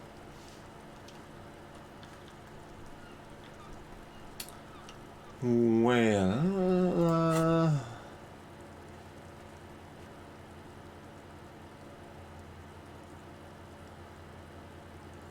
I guess this is like ostensibly supposed to be a thought tutorial, like to some extent, but we hit the other one before that even.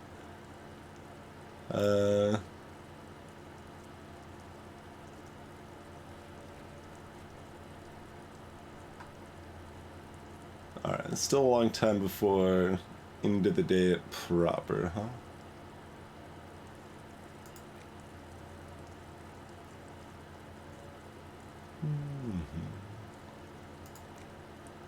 Well, it says unauthorized access to the whirling trash. I mean, I guess we could ask Kuno.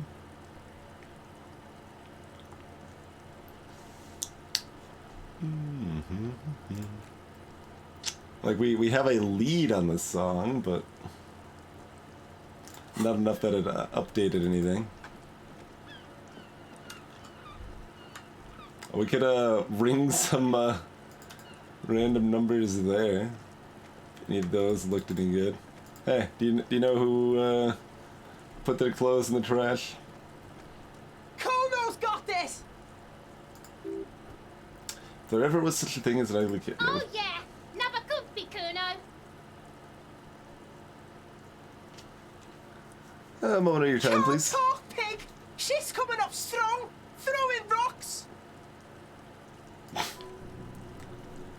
Shit coming up strong. That sounds good. Joyous. You should hang out with this kid and see what that juicy shit is all about.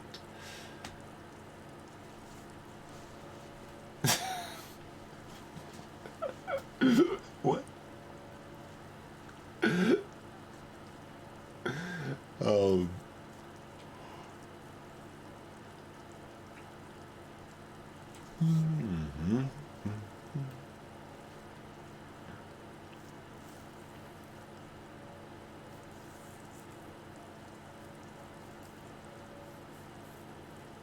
Juicy what now? I mean drugs. The kid's on drugs. Yeah, Kuno. Ride the lightning, Kuno. Kuno's riding it, see? He wipes sweat from his brow and sends another rock flying. Rake, Kuno. You should throw the rake at him, Kuno.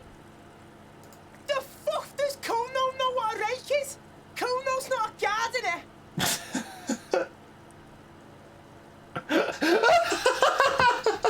Option 3. Kid, you want to hang out? I'm not a narc.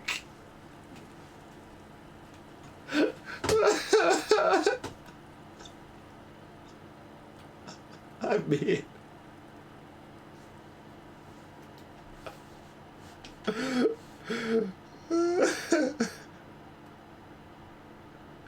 I might just have to. That is such an amazing option. But I mean, I appreciate we can enjoy the options even if we don't actually choose them as well. But.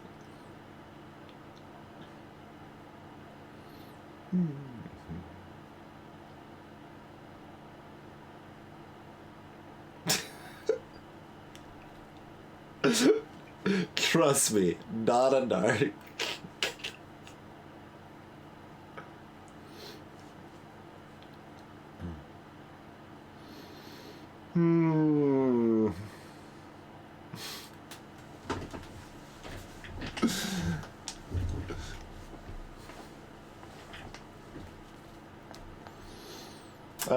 Kim, what should we do? We shouldn't do anything.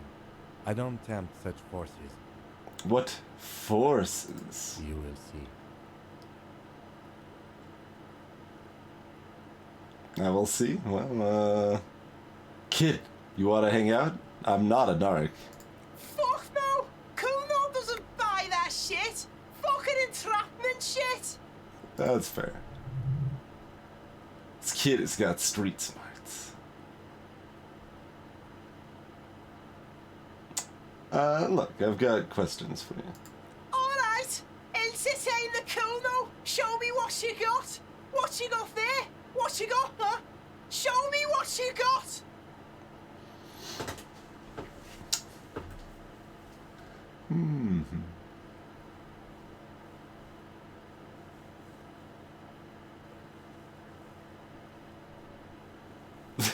I keep throwing up, but I can't investigate the body at all. That is certainly what I thought as well, Eltris. Show me what you've got.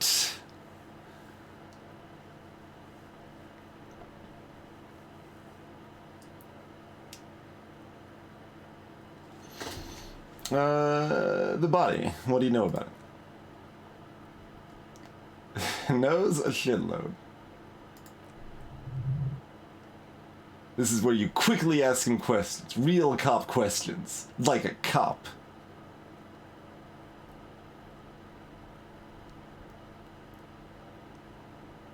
Do you know who he was? Okay. He could have just said he doesn't know.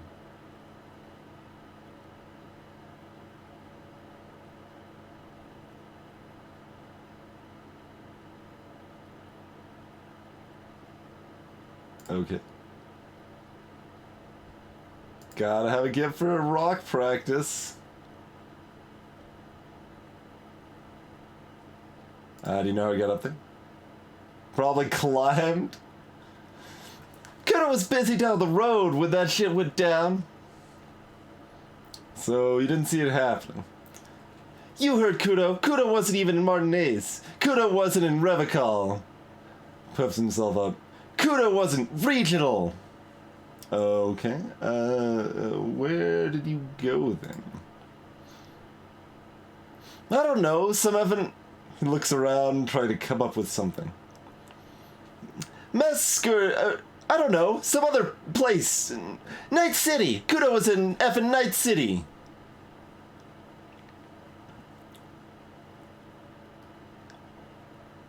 Where's Night City? Kudo gives this info out on a need-to-know basis, and you don't need to know. Throw a snot up his nose. Kudo didn't smoke the gimp, if that's what you meant. You seen anyone suspicious? Just a couple of pigs sniffing around in the dirt.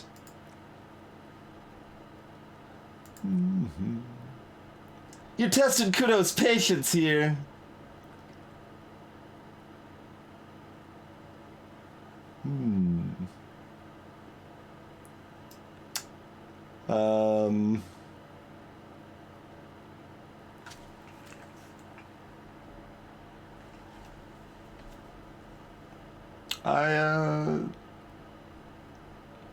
I found your shack.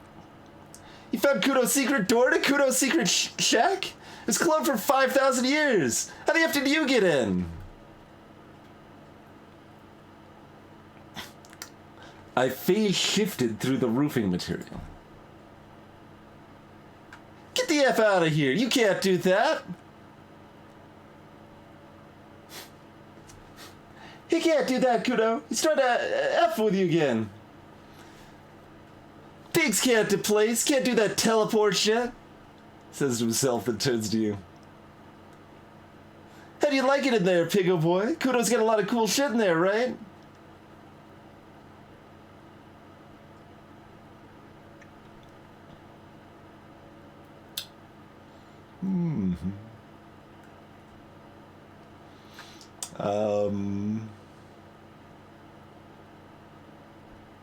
What's with the tube of Magna Salam, Kudo? It's a vitamin, pig. Don't you know anything? He looks at you like you just pointed at the sun and asked what it was. You could use some. Okay, whatever. Okay, whatever. You have to need that shit to stay on top of your game. Kudo goes through like a tube a day, and you look like you could use a barrel. Don't teach him, Kudo. He's gonna use it against you, Kudo.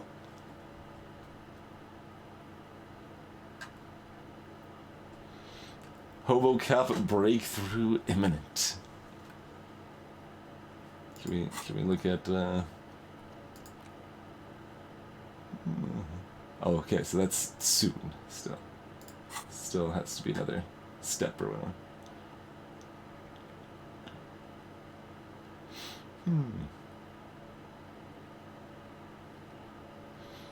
Come on, it's just magnesium. Don't mystify it.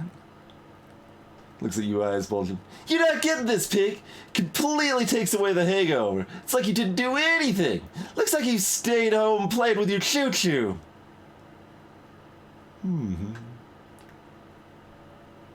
Hey, Gunther.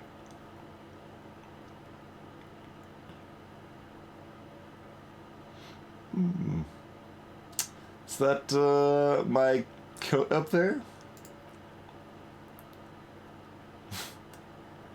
Kudo's surprised you've still got your head after all that. After all. Don't sweat it, drunk pig! Kudo taps his nose twice in conspiracy. Kudo will keep your nasty secrets. Kudo's not snitching. He's saying you, climbed up there. He probably saw you do it. Found a plate covered with, powder residue. Know anything, about it? That's where Kudo gets his daily hit of electric. Kudo Shazam! Kudo rides the effing lightning in there, pig. But you'd like to ride the lightning too, wouldn't you? You feel tired and old, but you could have that sparkle in your eyes. What was with that pig head? Kudo decapitates pigs. That's just a Kudo Dibbo tape, huh?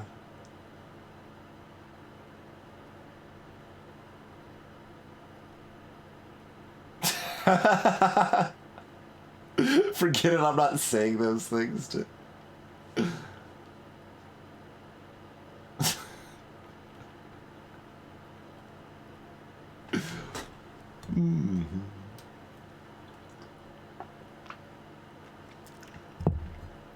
Cool pig head, I like it. I got one of those too. This one points to your own head.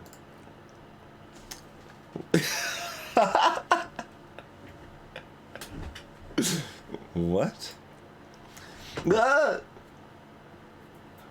What is this? This is weird level shit. Kudo doesn't go there.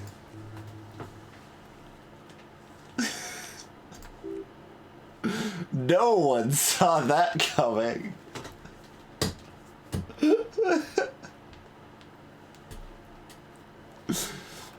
Can I get the harbor from the roof? Of course you can. Just gotta fly. Is that it? Easy.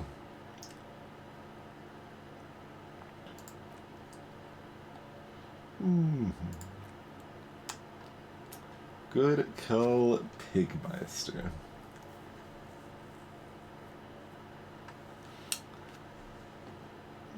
You kids often play in this yard? Right, Pig, this is where Kudo plays with his little wooden choo-choo. What do you want?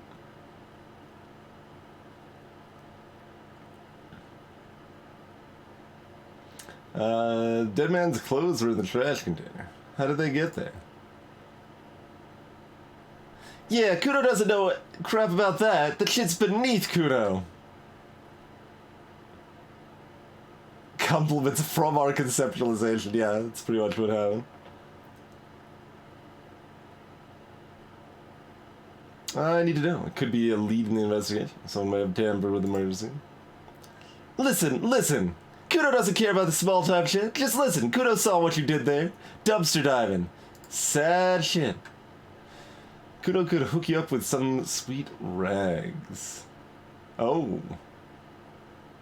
I do want good pants. I want pants that don't restrict my savoir-faire.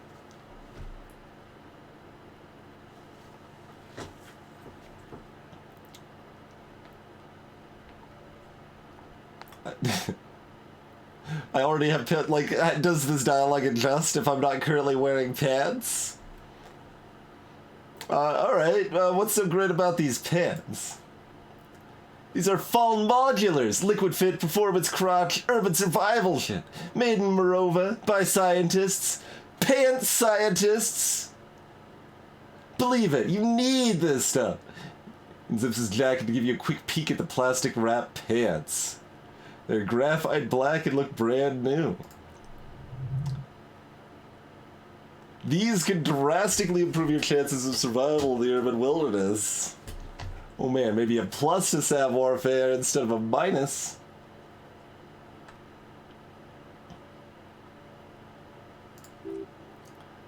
They will also make you into an idiot. Well, that's a downside. Might be interested in the pants. Let's talk about this later. Don't do business. It's gonna steal all your money. New task, buy pants. Can't do business without trust. There's more to his distrust than being a pig. He feels threatened by something obscure in you. What that is, however, remains a puzzle for now.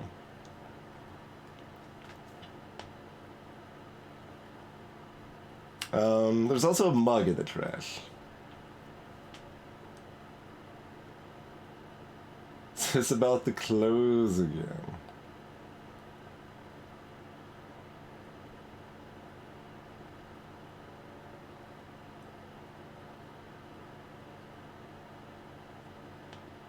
Yeah, does this racist mug have anything to do with it? Kudo's got that fast brain.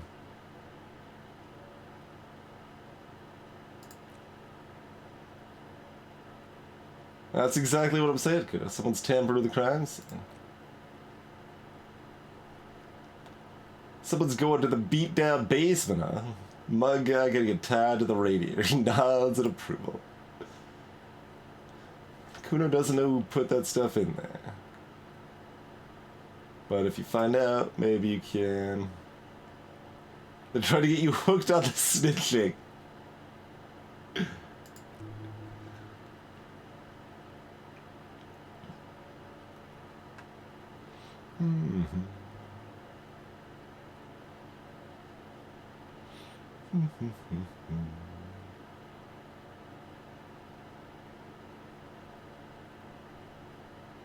I might have questions later.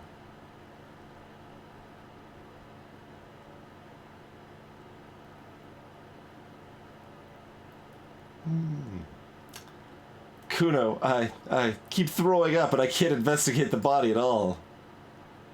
Yeah, like a volcano.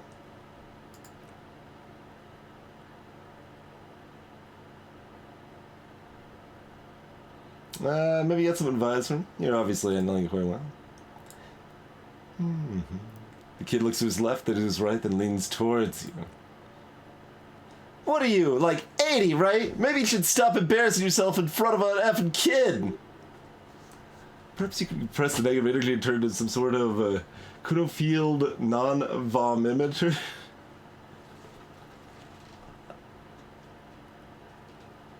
Kuno field non-vomiter, here I come. That's right, turn your weakness into conceptual strengths. Try it again now. Alright, conceptualization, we got this, we got this. Thought complete. Hobo cop. That is an image, apparently. Technically, you wouldn't be a cop anymore, but a hobo. That would mean game over for the cop character of your adventures, but who knows what the hobo part takes you. Where it does, rather. To the bar, to the old Lassemore, to the pier, the sewers, to Le Royaume, where for 300 years they interred the dead. You could plunder royalist crypts for long-forsaken triple malt bourbon, then fight the Amarkan beast that lurks the bottommost sepulchres. The secrets of the city are all yours at last. Reveals extra special collector's edition tear bottles on the map. More money from selling tear. Oh, we would have gotten more money. Learning cap for shivers raised to 6. Okay, cool.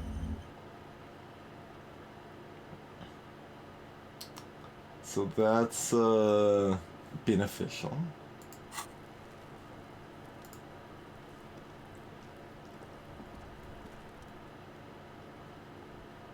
It said we could try again. Our conceptualization lied to us.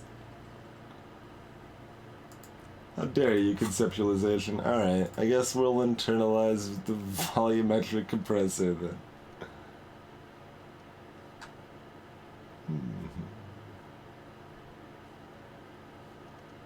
I don't know, what else we got? We got, oh yes, we got derealization.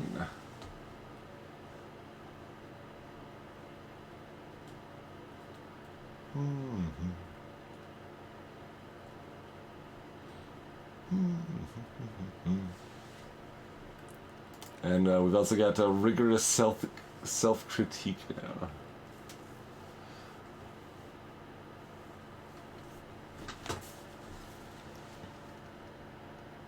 We can only have 3 of these at a time. Looks like we can eventually get a lot more, but we can have 3 right now.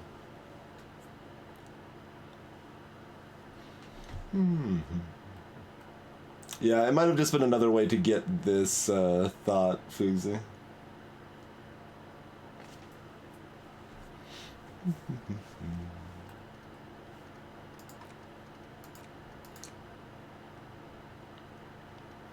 This certainly seems like the direction we're going. So that just seems correct. Let's make that happen. Yeah, how do these interact with our capo type?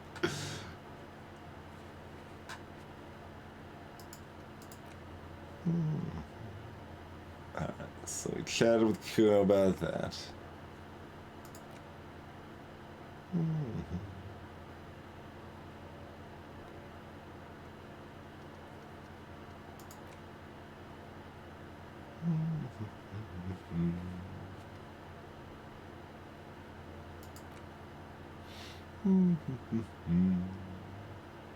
Really, man.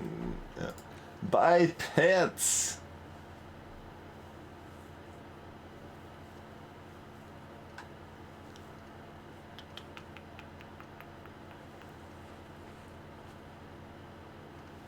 It's a lot.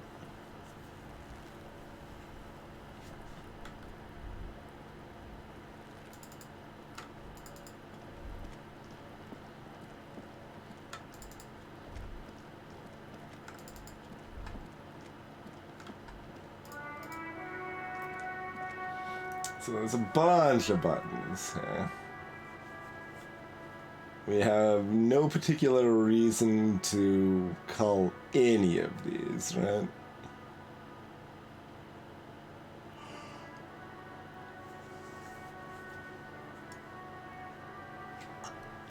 Empty card. This button looks new, but someone has removed the name card. Nothing happens when you try to ring it.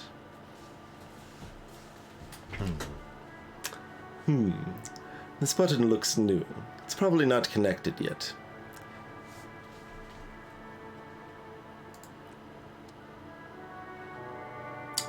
Yeah, I mean, being fancy, that is an argument.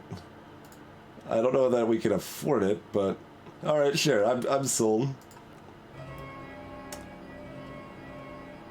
You wait for a minute or two, but all you get from the call box is silence. No one answers the call. Well, maybe some other time.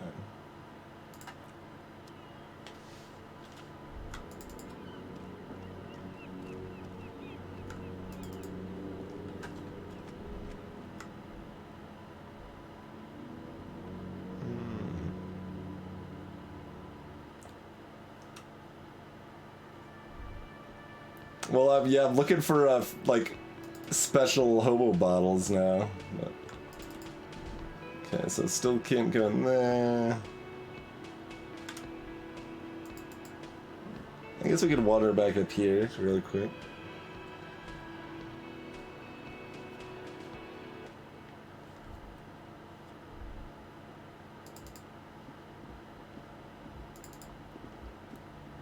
Oh yeah, we got bottles in our room. That's for sure. Let's get our tear on then. No. They're still listed as 10 cents. Kim tries not to look at your broken down bathroom door. Kim also tries not to look at the pile of taped viscera on the carpet, or the weird suitcase on the hat rack, or the potted plant dying in the corner, but it's all just too morbid to ignore.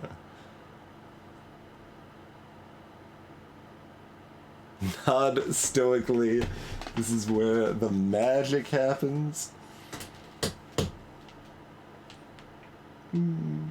Well, my start cosmic afro was we put pants on, and then we tried to grab the tie off of the fan and immediately died to a heart attack.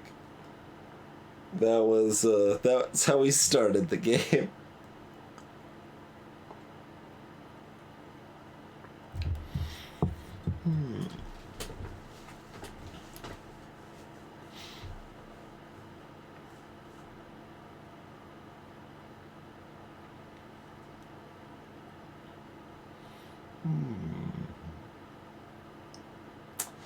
You're looking at the destruction? Nod stoically. Takes a step towards the door, like he'd like to leave. Hold on, need to grab hobo bottles.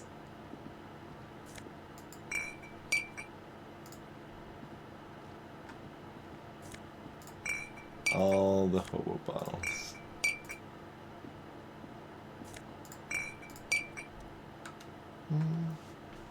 Bed is cold, not particularly inviting, but it's yours. The sheets look awful.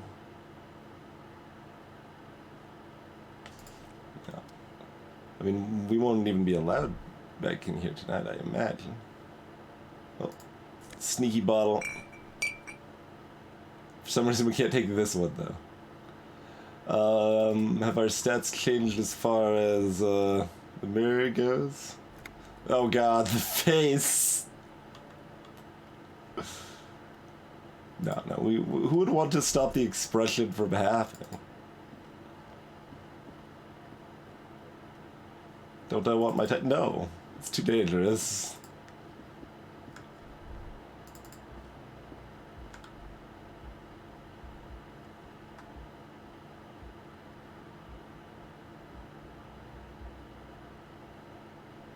Oh, there was another clickable bottle, huh? Smell of the sea makes you dizzy.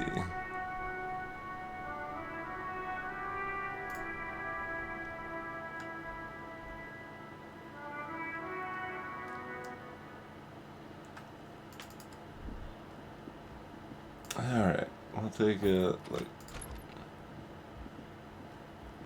Yeah?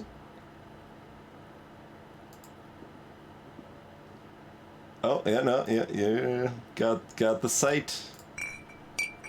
What is this? Also, that's just a crack in the window, right?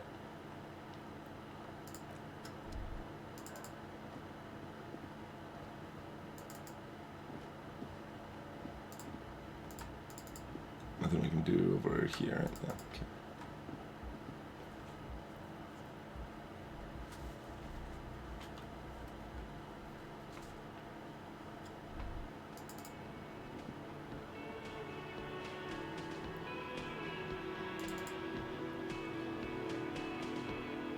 Did we talk to this person? It's all about money, you know. Okay. We wouldn't remember if we had.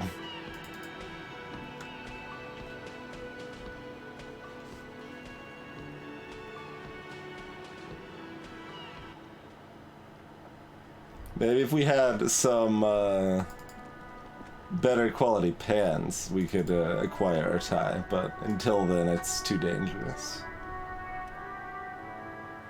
I don't know. It's a good mail delivery box.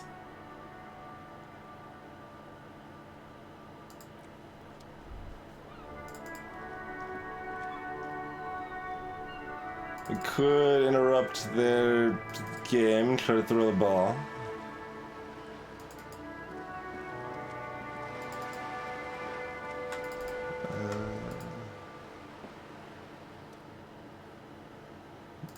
That's the coin up. Ah, there's our special hobo trash.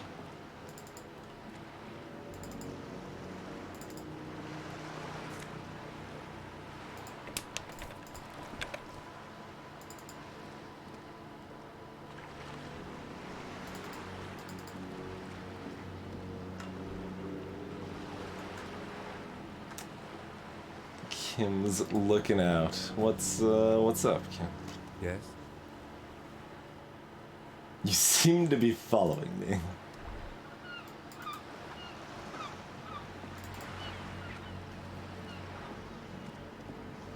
I guess we'll take a quick gander back up here.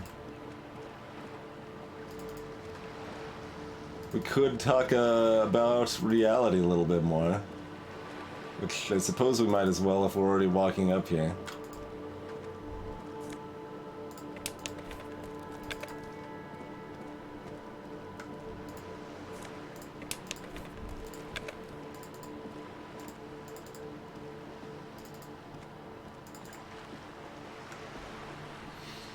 Sure. Tell me more about the nature of reality. You're back. Good. What can I help you with? Got some more questions about reality.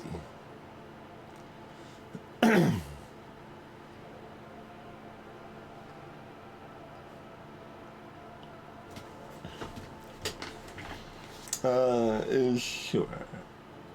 I'll try that. Hmm. 6 kilometers southwest, in the Valley of Dogs, Junior Officer Chad Tilbrook takes aim at a rabid black dog licking its wounds in the grass. To his left, his partner Emile Mullins whispers, "You heard what happened to Tequila Sunset in Martinez?" "Yeah, he lost his mind," Tilbrook answers, finger on the trigger.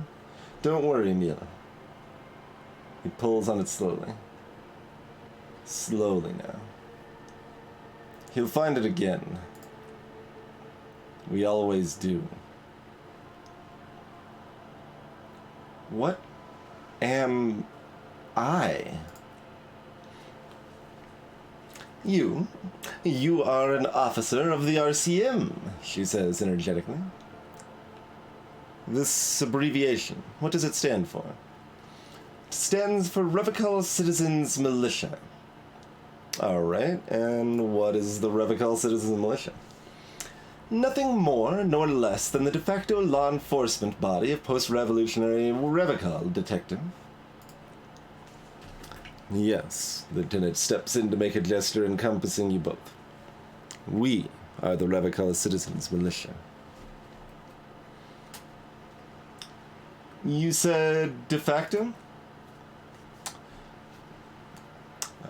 Yes, that means not de jure. The RCM acts in what is poetically called the twilight of international law, both at the behest of the coalition government and to its chagrin. What do you mean? The RCM's responsibilities are defined by the Emergency Wayfare and Ailments Acts, 3 pieces of legislation keeping the city in a, let's be honest, laissez-faire stasis to the benefit of foreign capital. All 3 are good to know. The lieutenant looks up from his notes. When we're out policing.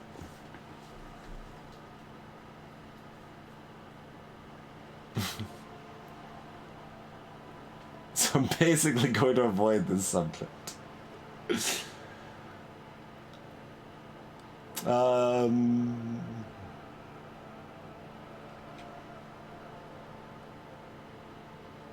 So I'm basically a thrall to foreign interests? There's nothing basic about your role, Detective. It's true that the RCM keeps everything the way our seemingly permanent provisional rulers like it. Yet, on the other hand, I know these people. I deal with them daily. Let me tell you, dear, they are not fans of you. Why?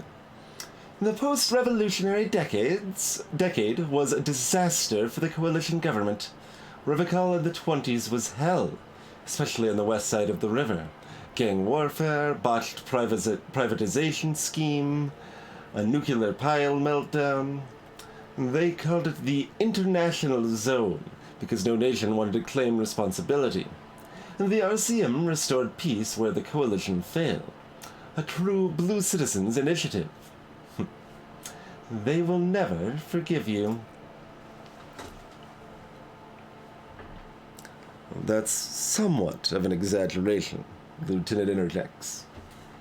In reality, ours is a mutually beneficial arrangement.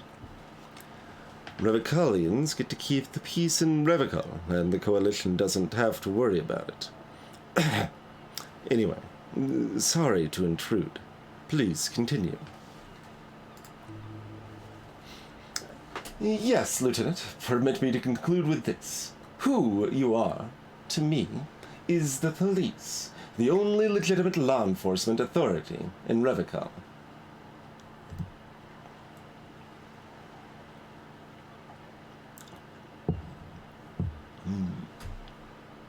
Say nothing.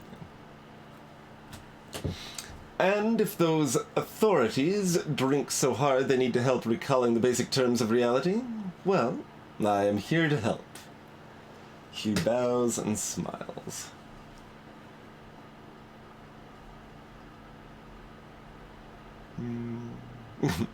What are you? What I am not is a basic term of reality. She smiles. Everyone wants to talk about themselves, and she will, in time.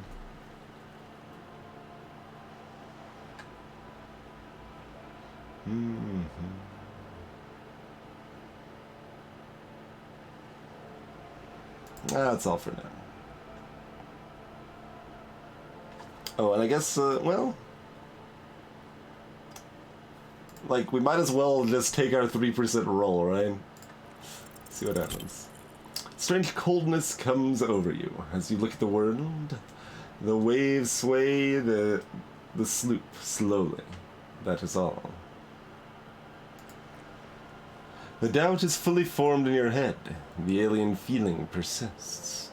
You just can't word the question yet. You have to complete the jamais vu thought first. Oh. Okay. Well, fair enough.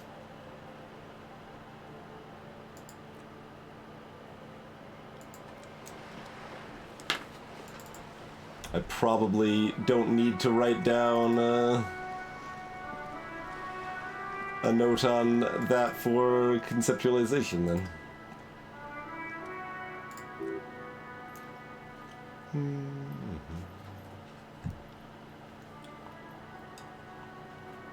Knock, knock. The door rattles against your knuckles, but there's no response. Knock again. The door rattles again, but this time you hear an elderly woman's voice calling out from inside. Stop banging on the door. I'm not letting any more strangers inside. Hold on. Who am I speaking to? It doesn't matter who I am. Now, go on, get out of here. This is the police. Open the door. The police? Everyone knows the police don't come round here.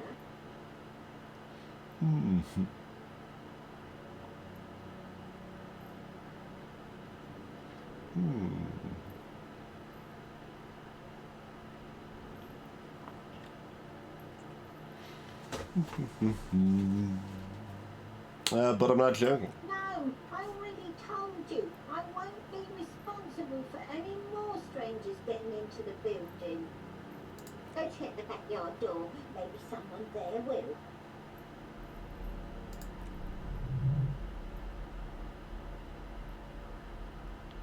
You were already there. Didn't work.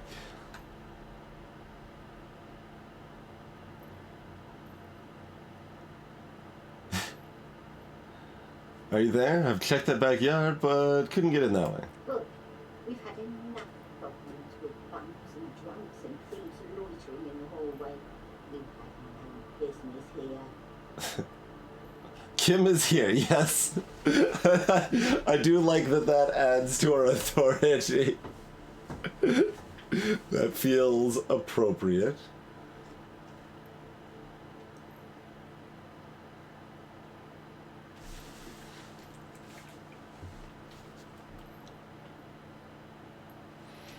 But, I mean, really, we need to just beg for Kim to do it. That feels more appropriate. Kim, tell her we're real policemen. Madame, I assure you, we are real police officers. The lieutenant repeats dutifully. Kim confirmed you were officers. Okay, we got a +1 on that too. Alright, fine, let's do it. You're well versed in the kind of threatening legalese that implies criminal liability, but in fact has no meaning whatsoever. Am I? Obviously. Look at that vague yet threatening stuff spewing forth from your mouth. Ma'am, your non-compliance is hindering a police matter. I may be forced to refer you for potential prosecution. Oh no, my Watson, don't you mom me, boy. Miss, would it help if we offer to show you our badges? Hold your horses.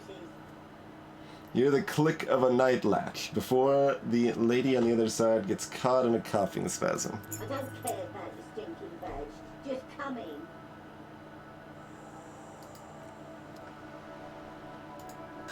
We're in.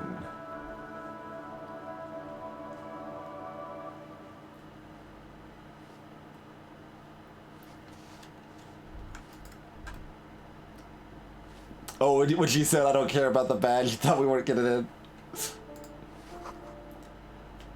Firing squad for the rich.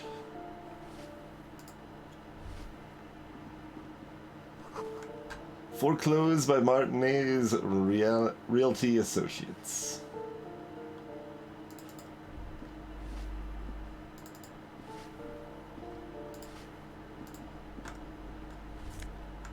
Money.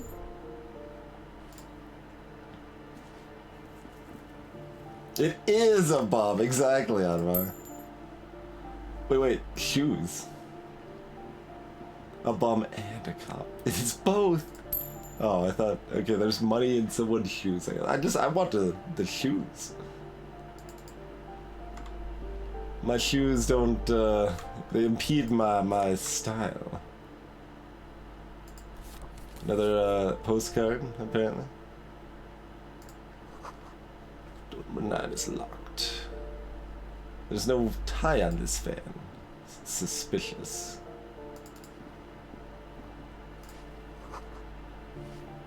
The mailbox is overflowing.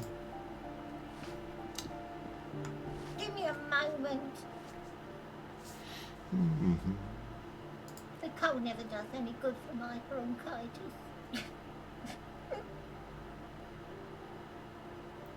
Can I give her, well, I was like, we have a cleaner handkerchief except that it's kind of vomit covered, so maybe that isn't really a cleaner handkerchief after all. I imagine I could look at the postcards, yeah. Are you sure you don't want to see my badge? And then she agrees to it, they're like, well, I don't have one.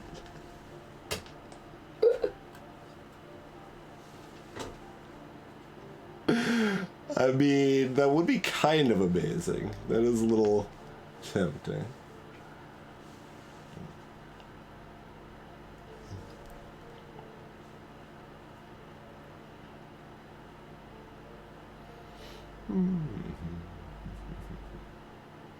Are you alright? Should I call a doctor?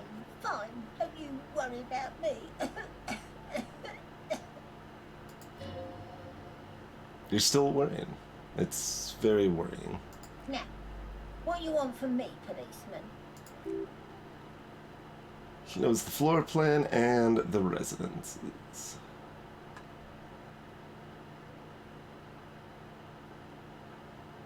I'm looking for Barton Martinez. The cleaning lady smiles a gap-toothed smile when she hears you mention the name. Oh, you'll find plenty of Martins here, don't you worry.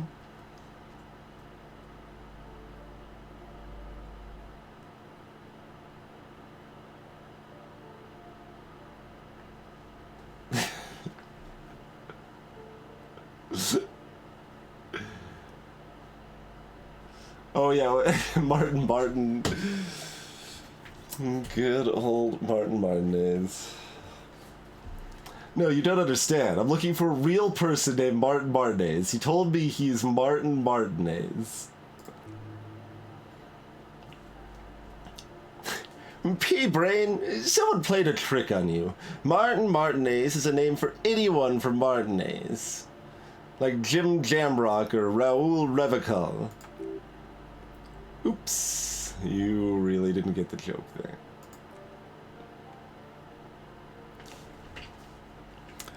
I thought it was obvious. He stops before he offends you. Anyway, officer, we don't have the witness's name.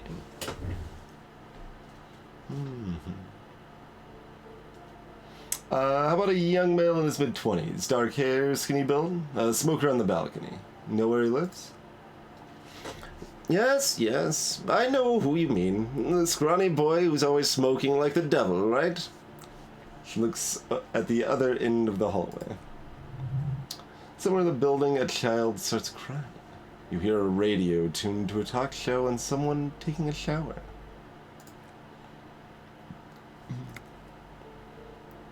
What's he in trouble for? No trouble, I just want to talk to him. Do you know where he lives?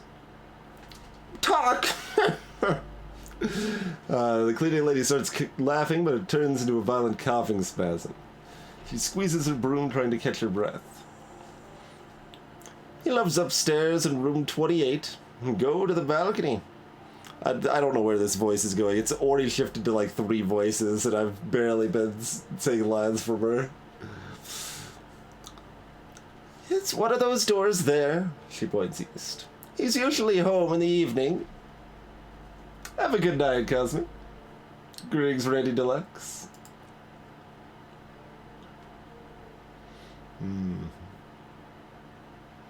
I've got a few questions about the apartments. Is one of the residents on a vacation? Their mailbox is overflowing. People come and go. I don't keep an eye on everyone. What can you tell me about Cindy? Who's Cindy? Do you know who lived in the foreclosed apartment? The hell am I supposed to know? Cleaning lady shrugs, her mouth puckered like a dried fig. Another nut job, I assume. What can you tell me about Cindy? The artist? She scoffs. Nothing I can do about her, I'm afraid. She ruins the walls faster than I can clean them. Still, she leans on a broom. She leaves an old lady to her business. More than I can say for certain others. All right.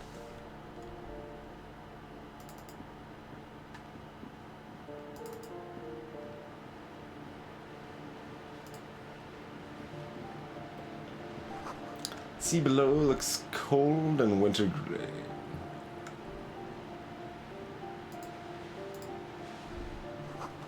Someone has torn down the wall.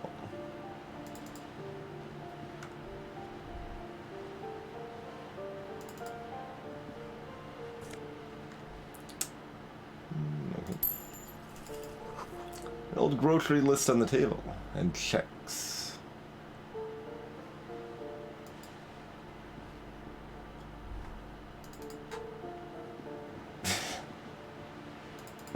Have you seen my badge? I mean, if I had it, I would absolutely want to be showing it to everybody. Is that not connected? I guess that's another... What? No, it just wasn't working. Okay.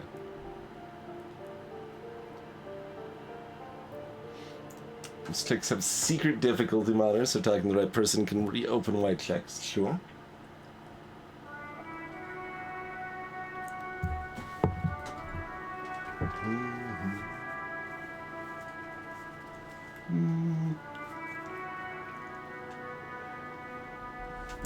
Unway. You are Hellhorned Umbra, huh?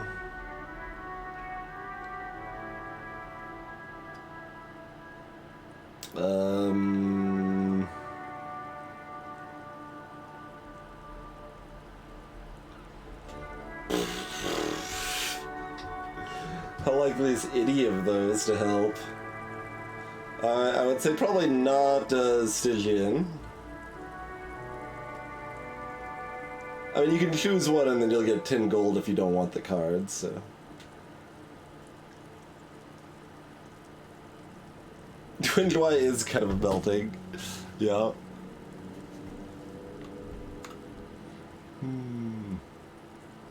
Nothing stands out between Melting and Awoken. There's some units in both that might be useful, but I don't think Stygian would synergize with you super well.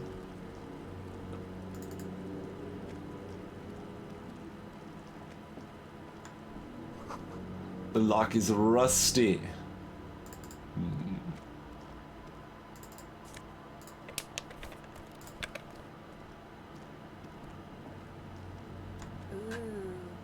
The piggies have learned how to saunter up staircases. I didn't think you could do that with hooves, but here you are. That's right, we evolved. Yeah, I can see that. Cool mutations. Smell coming from her paint bucket. It's not paint, it's heavy fuel oil. Is that heavy fuel oil? Studies the contents of Cindy's bucket.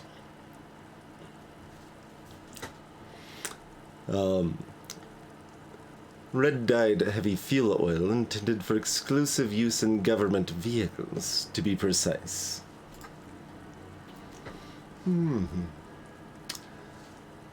What did you think I was using, Akarels? Sucked it out of a cop's fuel tank myself, back in Jamrock. She really did it, and she's proud of it too. That's some clever cultural commentary. You ain't seen nothing yet. Well. Alright, well, enjoy lighting the place up, I guess.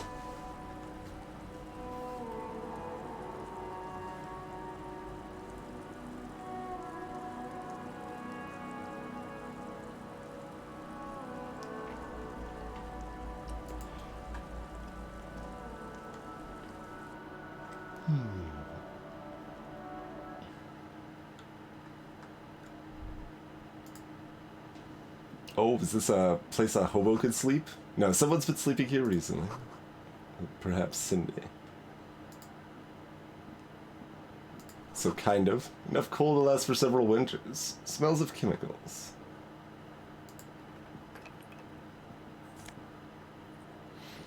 We got jeans. That doesn't particularly seem better than the pants we've got, are they? Let's see. Like, oh, we get minus reaction speed instead of savoir-faire, huh? They're both drug pants. For some reason. Savoir-faire literally seems to have more setup options, so it's better to have that minus by default.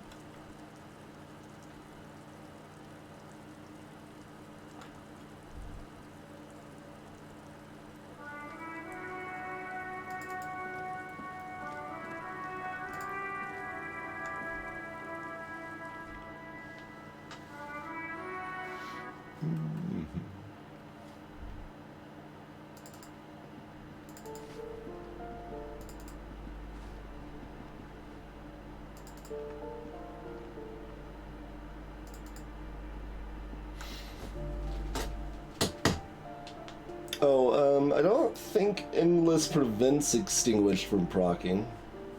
Like, they still die, so Extinguish still procs. As far as I know. So if you're asking about like Bounty Sucker plus Endless, I do believe that works, although it's kind of hard for them to die that way sometimes because they're always stealthed each time, but it works decently. Someone's drawn a 5-pointed star on the wall. With arms. That isn't just a 5-pointed star. It's an inverted white pentagram cradled in a wreath of antlers. The iconography of communism, in other words. Inspect the symbol closer. The star and antlers was developed in the 6th decade of the last century and quickly adopted by Mazov and the communards during the revolution. Even today, half a century after, the star and antlers retains the ability to evoke hope, disappointment, and fear in equal measure.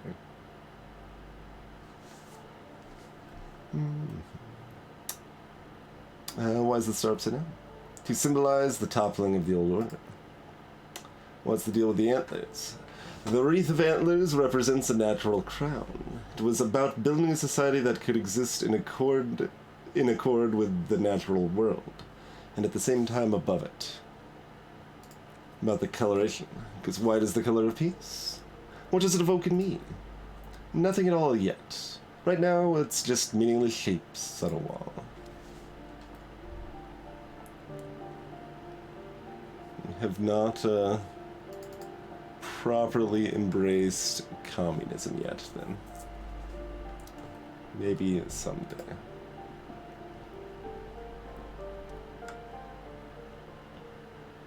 You hear someone walking around inside rearranging the furniture.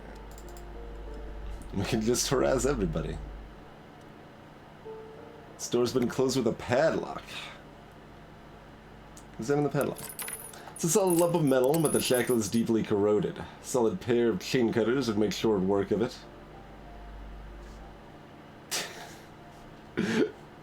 I'm just gonna comment on that out loud, apparently. We can use some chain cutters here to cut the shackle.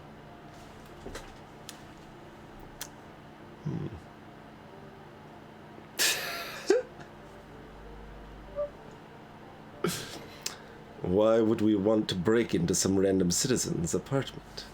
Snip, snip!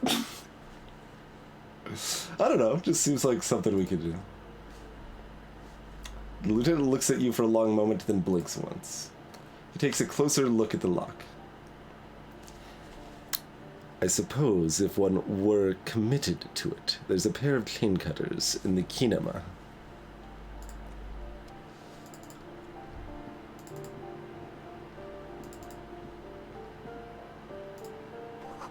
Boxes filled with cleaning chemicals. Smells of laundry detergent.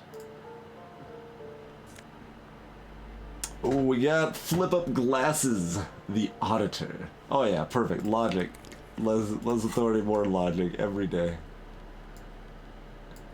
Easy. They were fashionable in the old, but have since lost their popularity. Their thin gold alloy wire frames are a reminder of drug-addled bohemian artists. Which is why it gives you logic? These days, the glasses are only favored by organized crime accountants who desire to look cool. Okay. Fair.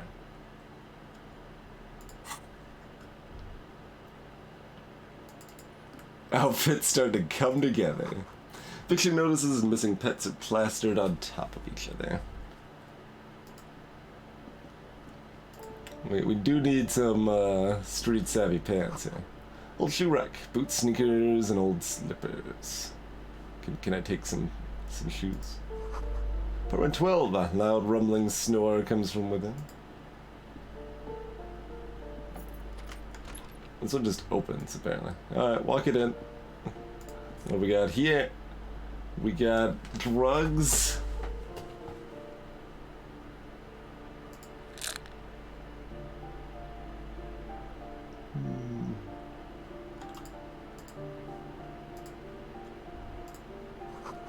The shower curtains are covered in some sort of slime.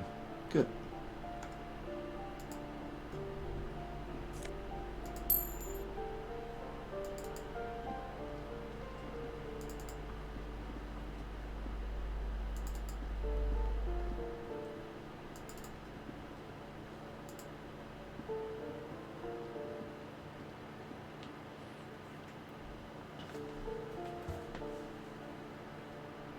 You can resist the loot all button. Understandable. What's this bucket over here? What? It like disappeared. Breaker box is full of cigarette butts and electric wires.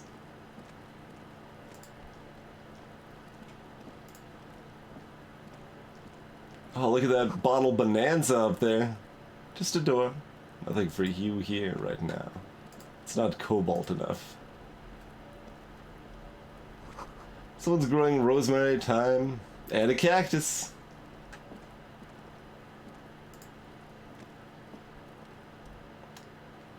Apartment 28. Somebody here really values their security. Made a metal and reinforced door.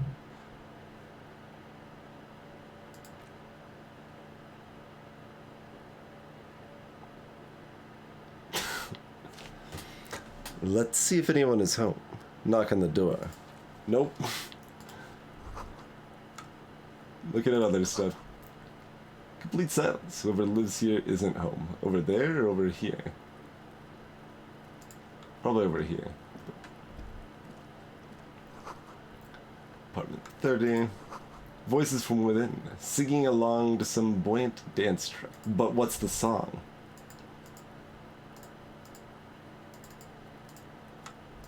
How do I get to the bottle bonanza? I mean, I guess we can knock. We're already here.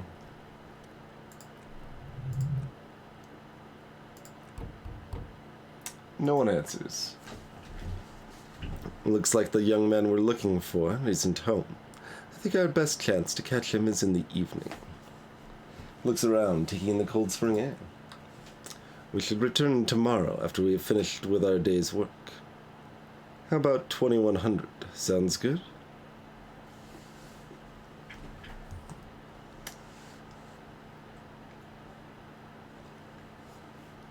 That sounds like a time that is like 10 game hours away at the rate so far.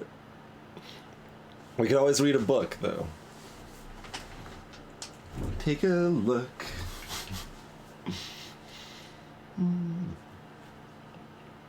What do you mean? The smoker on the balcony. This is why we're here, right? He might know something about the murder, so tomorrow, 2100. Suddenly he's a little worried about your memory.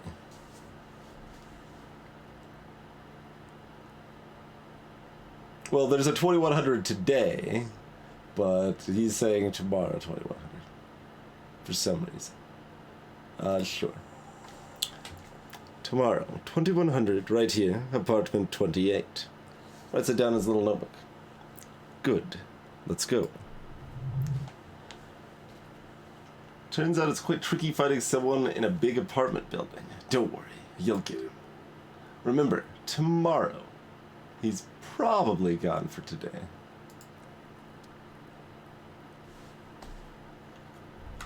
But I don't really know why we're waiting until tomorrow, but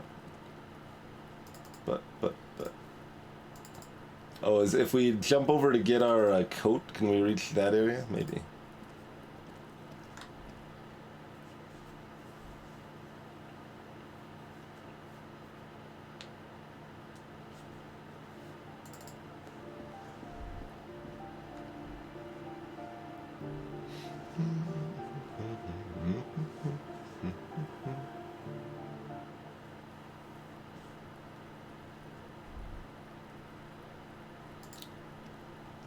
Oh, we've got the keys so we can enter from either side now, I suppose. We need those pants, Kuno. Need those pants so I can try to make this jump.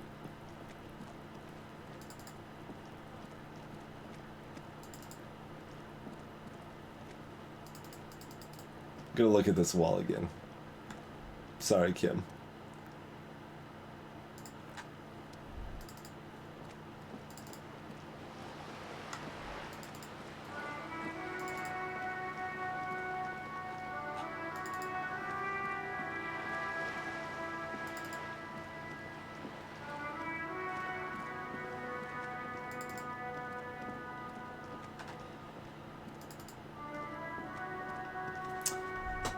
Well...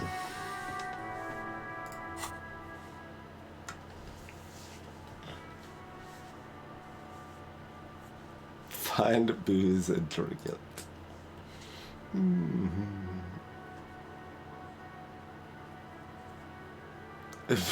Find some alcohol, put it in your head, and the magic will happen on its own.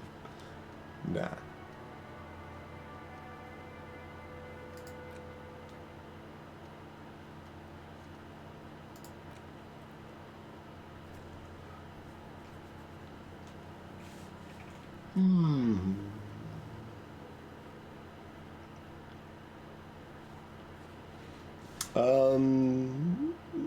I don't remember.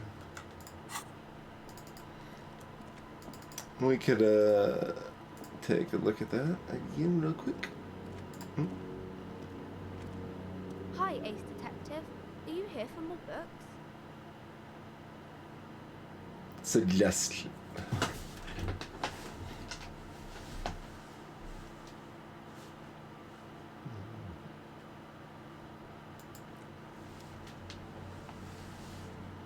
Oh, that is, I wrote it down. I could have just looked down. For some reason, I've only got 3, like, things, written down there, and, I only looked at 2 of them, apparently.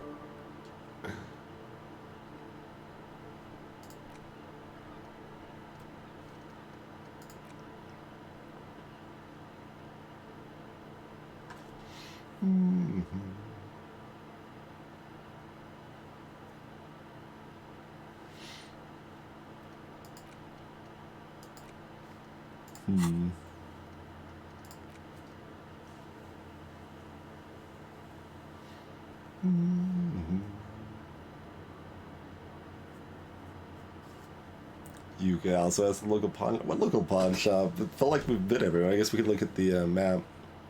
We could look at the postcards. Maybe they have our secrets. Okay, we can't specifically look at the postcards. We can read their descriptions, though. This crumbled up postcard depicts an open-air market in Boogie Street about 5 years ago.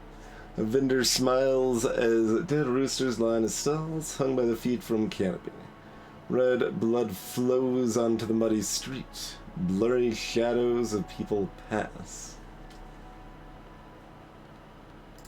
Yeah, the first postcard we got was... this postcard depicts an ill-advised residential area overlooking the Jamrock Quarter. 13-story buildings line the hillside like sarcophagi, an ominous fog already rising from behind. These are the last boom years. In 39, the project fails catastrophically, leaving behind an opiate and hepatitis B-infested slum. The pin we got has a green ape head on one end. It has closed its eyes, a kind expression adorning its face. It seems to be meditating. The cassette case used to have tape in the case, but it was destroyed in a fit of rage. Something about the Etnir's single Smallest Church in St. Saëns must have rubbed someone the wrong way. Recorded in 43. Handkerchief given to you by the lieutenant. One corner is adorned with lace and a tiny embroidered portiere. Pin is an abomination. Pin is glorious. I don't know how you could think otherwise. Oh yeah, we could go over our case stuff on the ledger a little more too.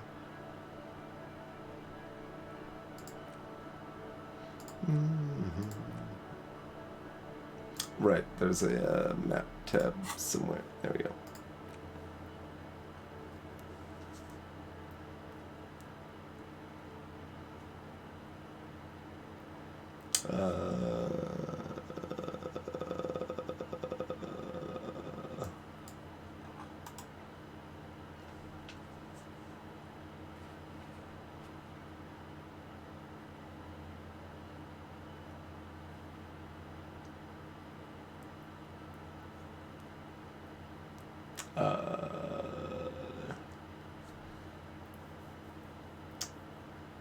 Yeah, I don't know. So, can we get on a boat and go to the church?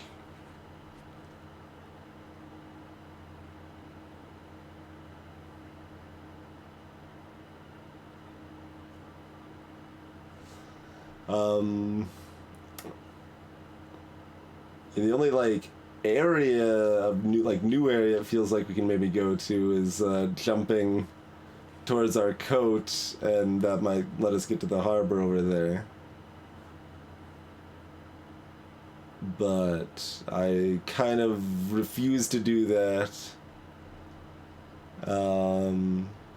until we have pants.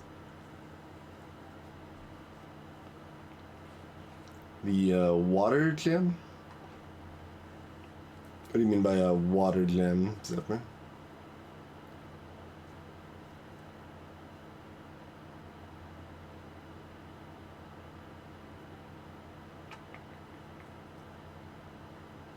Like the traffic jam should be over. Yeah, the traffic jam's over here.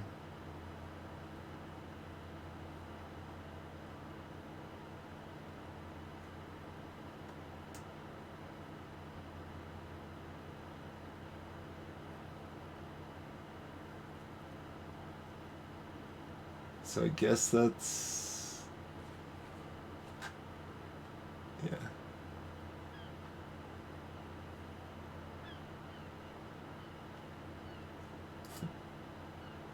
Oh, nice. When you can click this stuff, you can see where it was.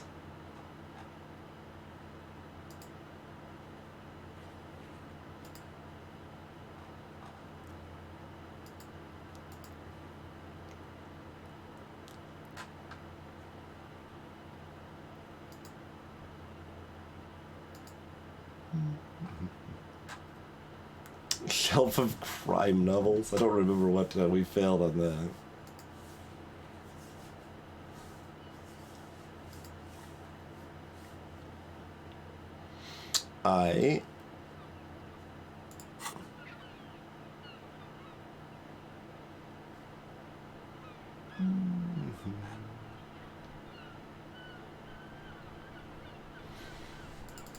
I mean, we've got enough money we could buy a board game now.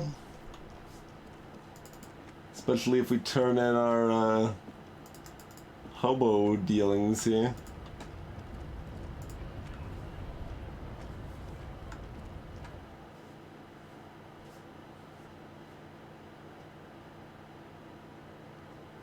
Hobo cup, hobo cup.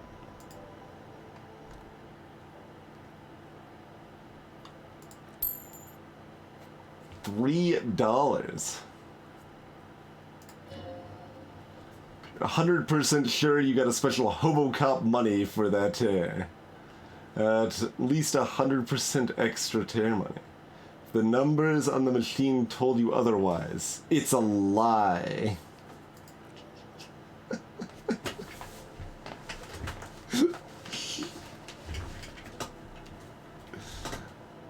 It's double. I was expecting 50% more. I'm glad it's 100% more, because it's still like nothing. Still like nothing. Oh, Elijah.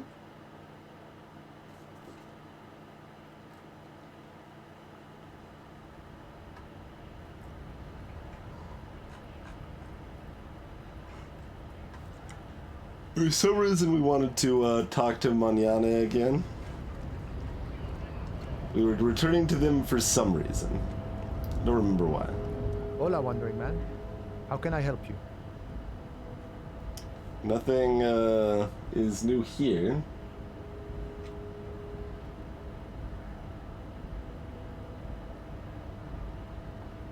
Was there a sub-menu thing that was helpful? Yeah, wants to talk. Once you've met the Union boss and are better fitting you, right? Okay. That's why.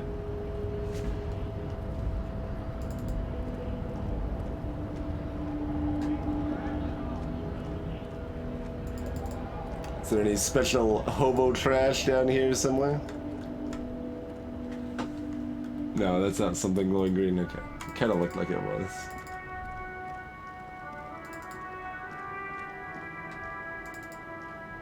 We could try to get Grandma's attention.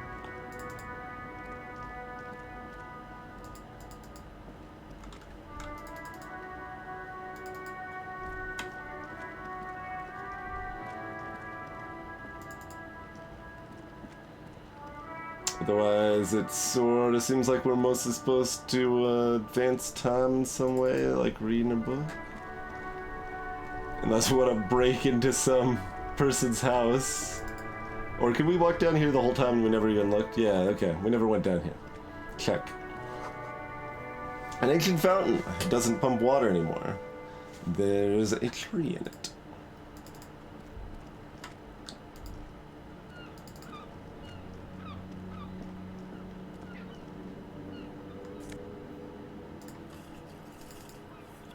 More nose affair. Roy's Pawn Shop. Fast cash for faster times. Okay, there's the pawn shop. Garbage bin. Fingerless gloves. Got drug gloves available. Our gloves are stealing gloves. Why are the gardener's gloves like stealing gloves?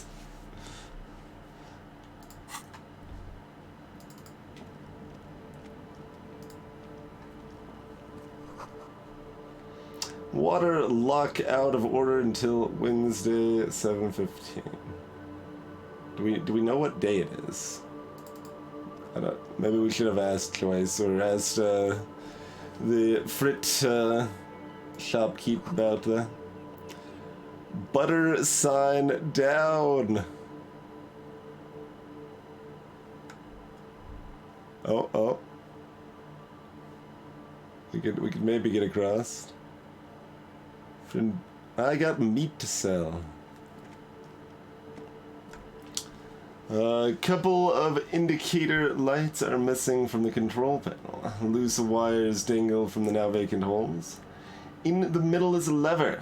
Beneath it, a small metal plaque. This panel usually closes the water lock, turning into a bridge that lets you cross the canal. But there's a crashed Samaran Butter sign in the way. Pulling this lever probably won't do anything.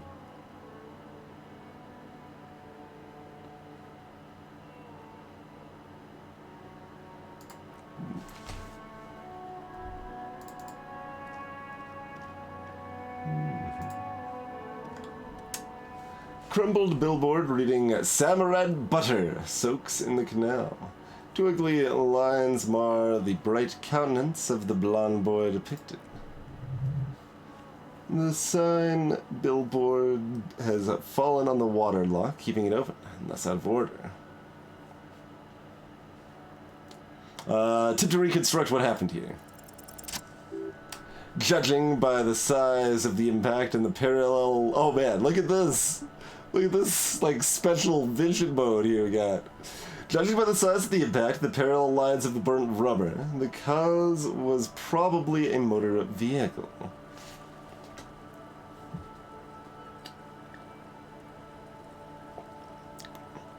Going all detective vision here. Look at the crane. Slide slip marks indicated that the vehicle was traveling up the crater at about 35 kilometers an hour. Check out the roof. The black marks on the roof indicate that the vehicle vaulted from the crater to the roof of the shack. Check out the sloping metal roof panel. Panel served as a take-off ramp.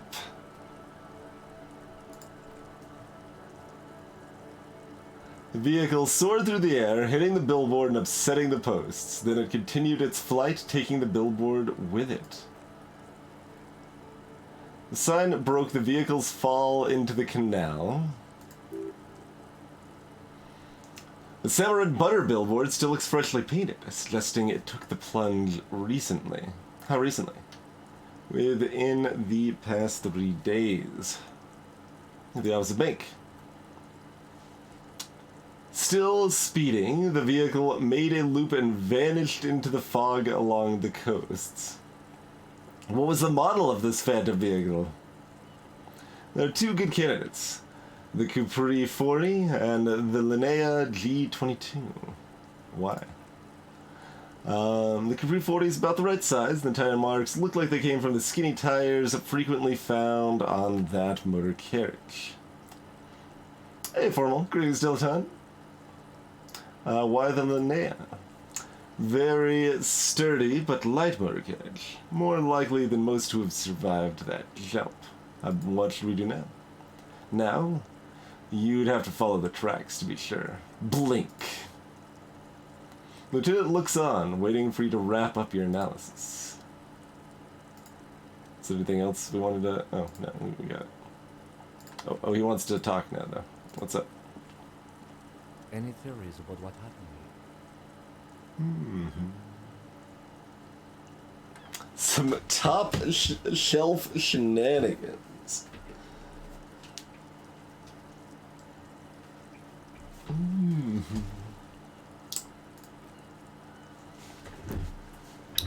What kind of car do you think it was?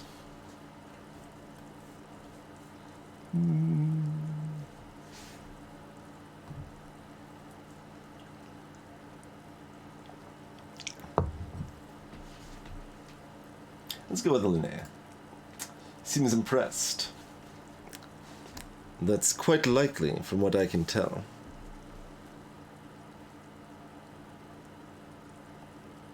Who could it have been? I have no idea. Lieutenant shrugs. We're not traffic cops. Should we get back to the murder? Try to come up with a convincing explanation for the driver's action. Yes. Somewhere in the depths of your alcohol-addled soul, you find a few threads that you can weave into a story. This could have only been Jacob Ear, the tip-top tourney champion.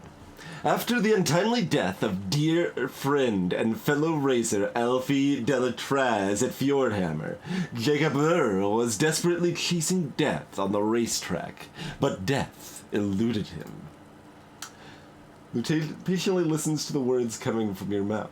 After quitting in frustration, he became a recluse, a ghost driver, searching for death on the streets of Revachol, speeding, jumping canals at night. He interrupts you. If I was Jacob Ura, I wouldn't drive in Martinaise. The roads are awful. Shut down! Man, with Laura like that, we want to fail that authority check, it feels like. And greetings to you as well, Melik. I hope there's no gargoyles.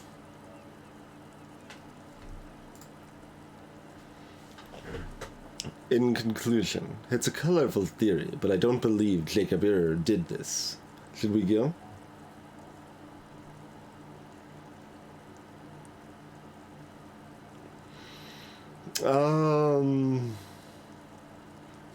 I mean, character-wise, one feels like the correct option. Not, like, wanting to just be trying to do everything at once is the second option, which is actually what I want. Mostly. So, alright. It's fine. Can't, like, walk across or anything. Yeah, I already clicked on this multiple times.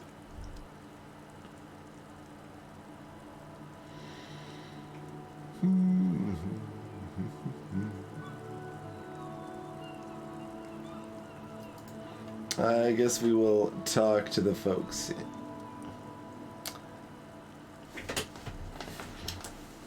What is he holding?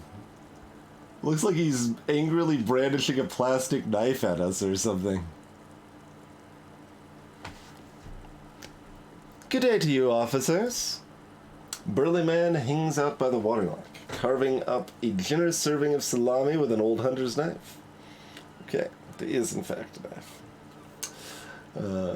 His eyes are fixed on a man stranded on the other side of the waterlock, and on an enormous billboard that's fallen down the canal. First things first, what are you doing here? A man on the waterlock? No, this is clearly man on waterlock, not man on the waterlock. You've got the wrong person. Do you know what caused this wreckage? I wasn't here to witness it, but those look like tire tracks in that sign. Weird, huh? Then again, plenty of daredevil drivers in Revachol. The words daredevil driver sound ominous to you. Too bad it also takes a year and a day to repair anything around here, especially a waterlock. The rest of the coast is closed off till then.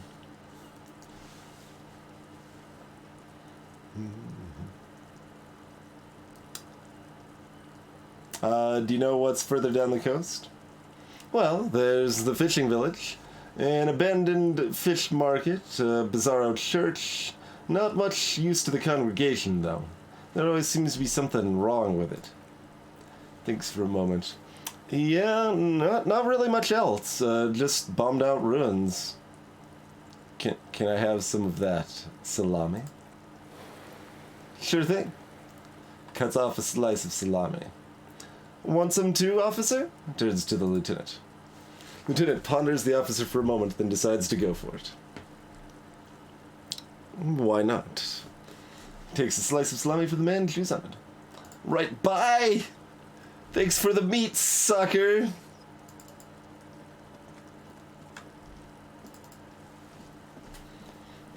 Alright, what we got in the pawn shop? More stuff we can't afford to buy. Or more single one thing we could afford to buy, probably, right? Let's see. Some kind of machine. An antique cash register, perhaps. Bust of a woman. The plaque simply says DE1. In the dark, a film projector is whirring away. Apparently they're just saying, welcome to the pawn shop, welcome to the pawn shop, welcome to the pawn shop. Welcome to the pawn shop. Welcome to the pawn shop, PA Master. Welcome to the pawn shop. Welcome to the pawn shop. Thank you for the host. I didn't read the other thing, though. I was too busy welcoming everyone to the pawn shop.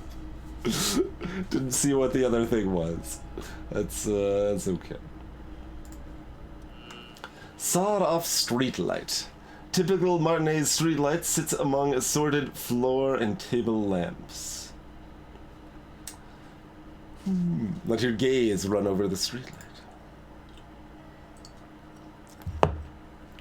The light pole has been carefully cut, and the wiring has been redone and attached to a standard indoor plug. The light buzzes faintly but persistently. This would make quite a statement in your living room. Is that a street light? Bird's Nest Roy. Yes, officer. As you can see, it's in perfect working order. His manner is casual, but his speech is careful, measured. He wants you to know that he has nothing to hide. Greetings, Cormorants.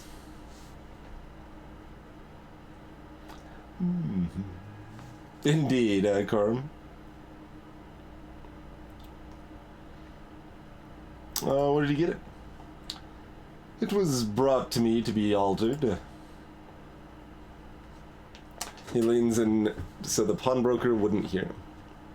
We're not here to investigate the theft of city property. Pauses studying the light, then adds, you have to admit it's rather clever what he's done with it. We're just gonna welcome everybody to the pawn shop, apparently. Welcome to the pawn shop, Sneaky Teak. Welcome to the pawn shop.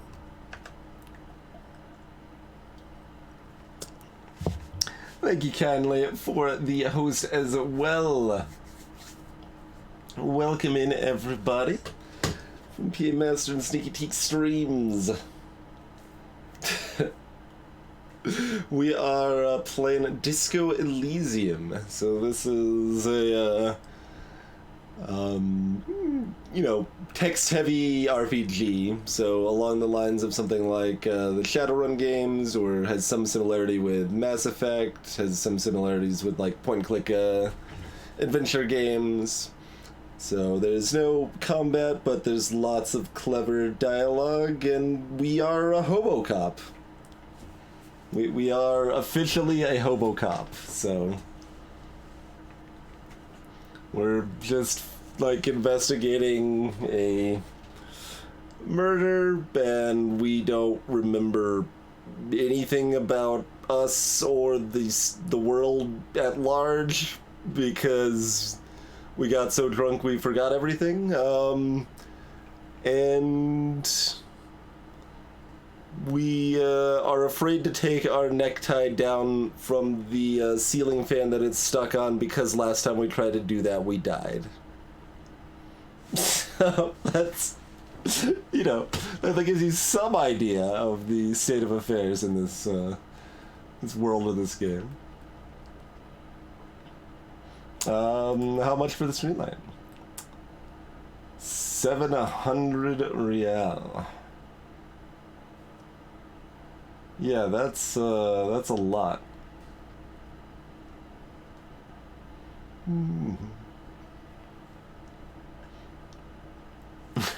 700 sounds about right. Imagine it wasn't easy sawing off that street lamp. Hey, I don't know where it came from, but it's not every day you get to buy and sell something so extraordinary. If we had 700 cash money dollars, we could buy that street lamp. Apparently.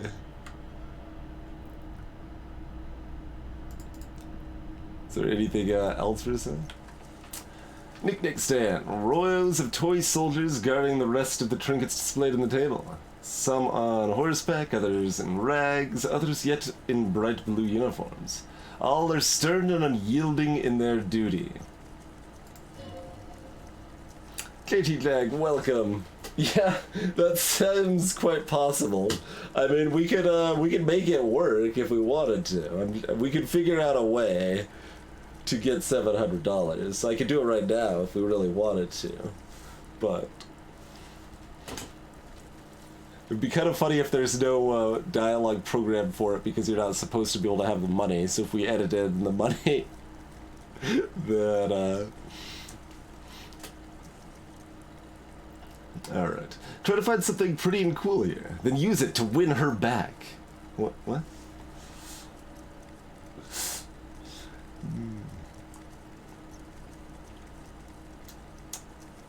All right. So this is a game where we talk to our various inner monologues on a very regular basis as well. That's important. We have like a very vague memory of an ex-wife or something. So, sure, win her back? Yes, buy something. A nice figurine. Sounds off. You shouldn't trust this guy.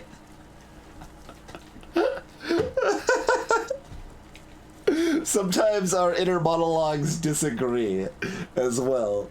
Like, I love when you have multiple success rolls on your stats and they're diametrically opposed because your inner monologues disagree with each other. Alright, well, I'm gonna try to dig up a truly cool figurine in the box under the table.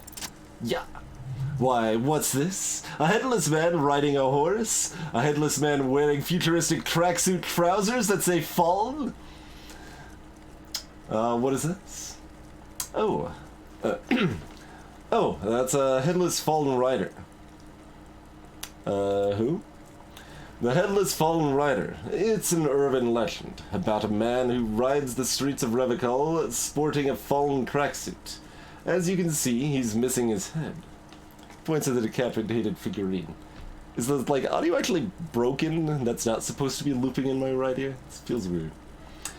50 cents. Bargain price. I'll throw in the tiny cap, too. I think he's looking for it, or something. That part of the story has many interpretations. Oh, clearly.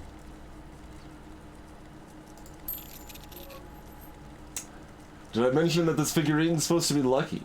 Always carry it with you, he grins. That was a very smooth salesman's grin that almost comes off as earnest. You should learn from him.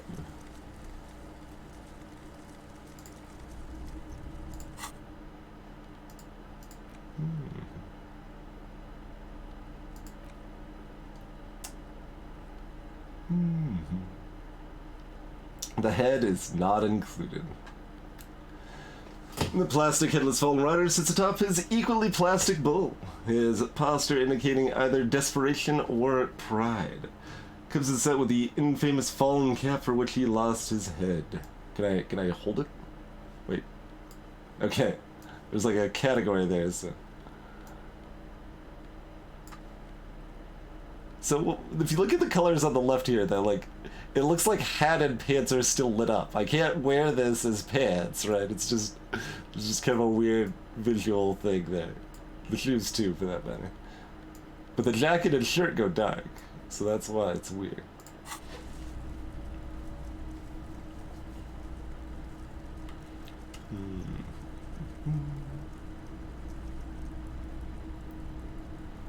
What's back here? Shelf of boomboxes. The boomboxes on the shelf look well loved and well traveled. Chipped, dented, they stare at you with the unblinking eyes of their tape reels. Stare the tips of your toes to see more. One especially catches your eye. Deep gold and amber plastic with a big old handle on top. Classic boombox that says Stereo 8 approved. This is you. Gold and orange. A sunset suite. Just make sure it works before you buy it. So, yeah, interfacing is more than just theft. It's street smarts and stuff, too.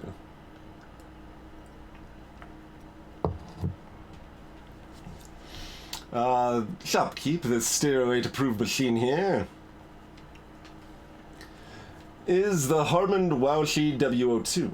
Made in Vesper, designed in Seoul, he says. Plays all reel-to-reel formats, 2mm, 8mm, 12mm, it's even got a little radio in there. It'll set you back 12 real. Are you sure this is all in working order? Absolutely. I've tested each one myself with recordings of speech, found sounds, and music from a variety of genres. Even though, grimaces, I don't really like music. We clearly need to sing karaoke at this person right now. We don't have a tape yet. Then that's all that we got back there, right? Yeah, okay.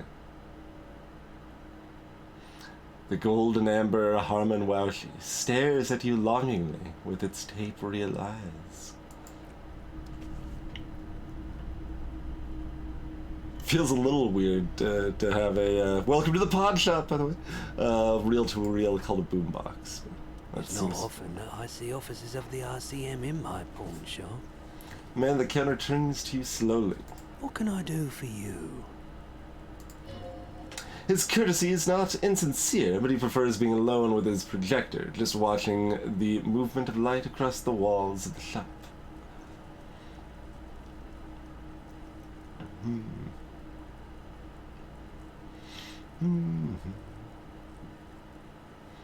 Sorry, I feel like I'm interrupting you. Oh no, not at all.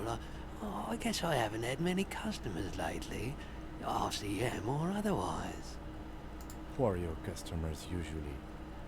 All kinds of people come through here. Locals, travelers, people looking for a deal, people looking for a keepsake, people who are terminally bored. As you can see, I have a wide selection of goods for everyone to choose from. Some are more tasteful than others. This business plan is all over the place. You should specialize, zoom in, recapitalize. Quite the collection. It keeps me entertained. His attention is drawn once more to the play of light in shadow on the wall behind you.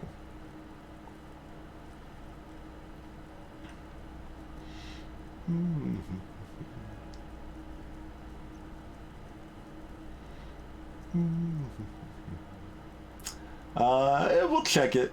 Do we know if they're high? Check it out. Okay, he definitely is high. Whatever it is, you've probably done it. Many other things besides, but you can't cut through the jumble of sensations to get the answer. Looking at his wares, talking to him, that might give you more clues. A guarded man like him wouldn't tell you if you asked out loud. Oh man, a three voice conversation there. Greetings there, Macto? Question mark.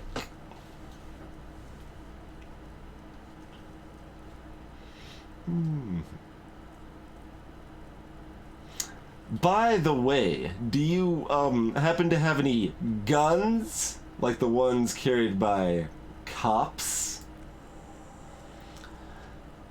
And someone else came here earlier today asking the same question. I promptly sold her the gun you pawned a couple days back. Okay, I pawned my own gun, apparently. That makes sense. Hey there, Andy.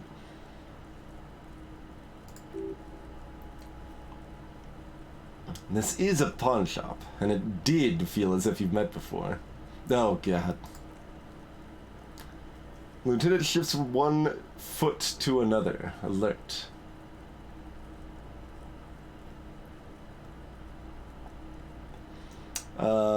Wait, I sold you my gun? You,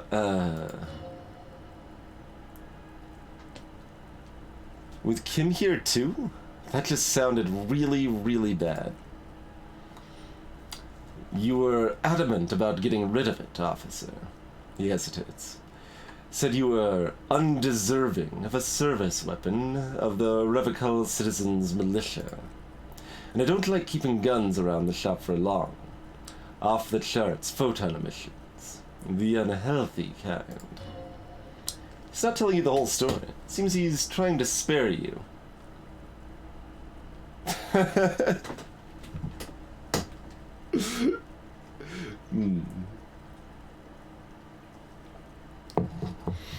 Yeah, Quorum, our first action of the game, very first action when we started the game was to put pants on. Our very second action of the game was to try to suavely pull a necktie off a ceiling fan, and we instantly died of a heart attack.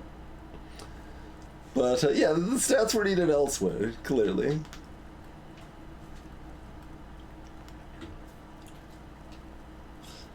See, now I kind of, like... Do we want to make everybody uncomfortable?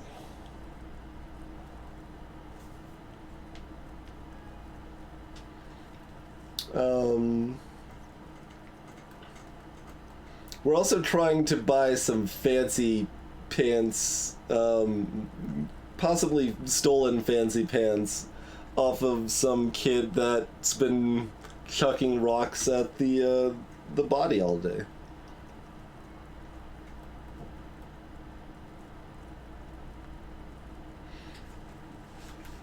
Yeah, you could come back without Kim, perhaps, but,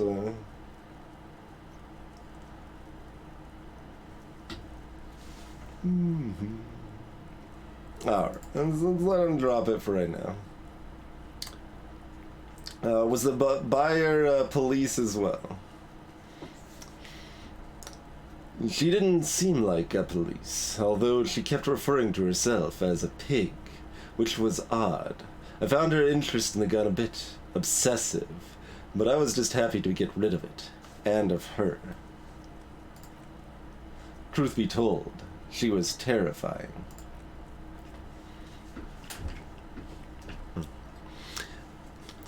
Right, so let me get this right, the lieutenant turns to you. You sold your sidearm, issued by the Citizens Militia, and now a civilian is running around the streets of Martinez with it. Miraculously, his face does not reveal what's happening inside.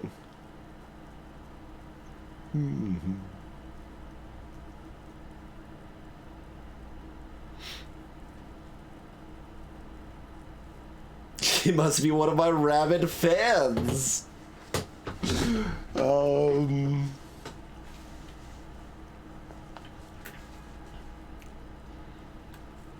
I mean, I still like embracing Superstar Hobocop, but, also I kind of like respected Kim.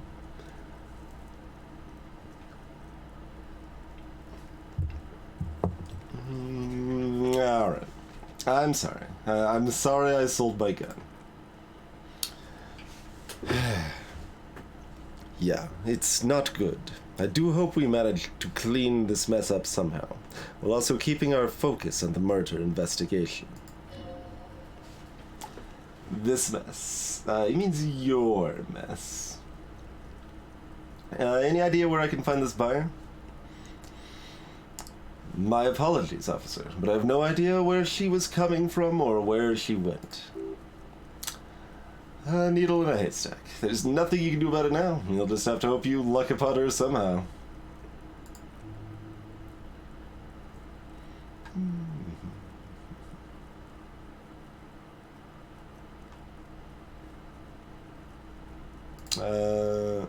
I'd like to sell my clothes.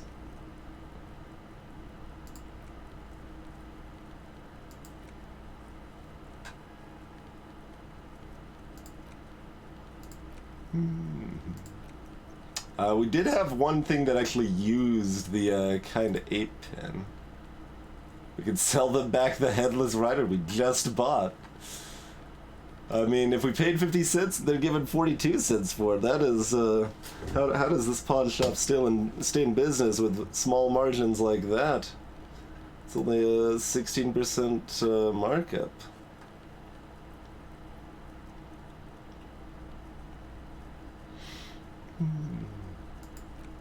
Like, that seems like it could be useful. That might be...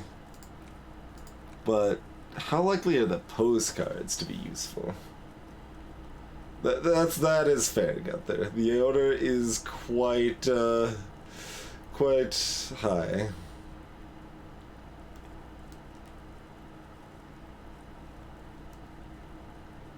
So, alright, let's sell some postcards.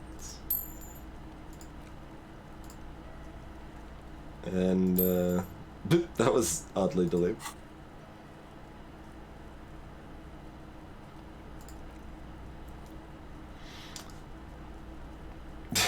Alright, we can't sell our clothes, apparently.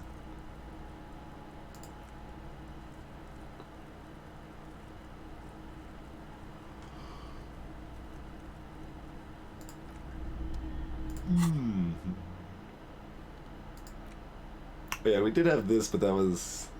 yeah. We do have minus suggestion from this, which is too bad, but... I do absolutely like going ham on the conceptualization. That has felt very appropriate.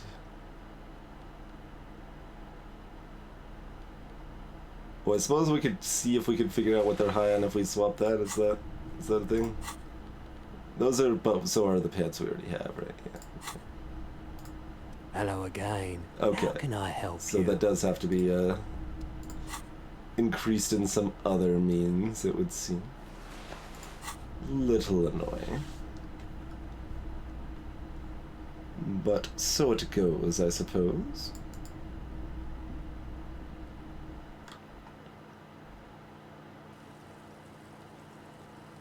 Don't be afraid to say weird things. People are more forgiving to persons of power, like police officers. We've been a little afraid to say weird things, but we certainly haven't been extremely afraid to say weird things.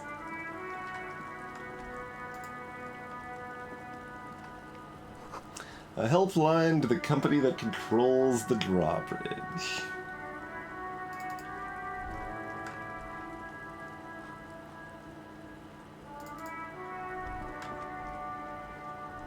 Trash can. Get my hobo on.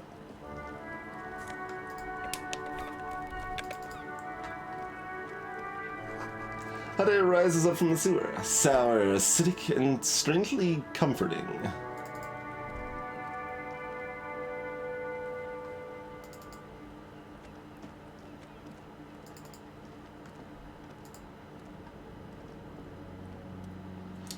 Box of sunglasses. Cheap sunglasses in a small box, a variety of shapes and colors. You like sunglasses, officer? I've got the latest styles right here. The vendor takes a pair of sunglasses and sticks them under your nose. Try them on. Abort! These are hideous. What's more, they don't even fit your face. You can feel them pinching your nose and chafing against your brow. Damn, officer, you look like a mega secret spy. Very secret. The man nods eagerly. They're practically made for you. I'll let you have them for 2 real and 50 cents. It's going to be very difficult for anyone to take you seriously with these things on your face.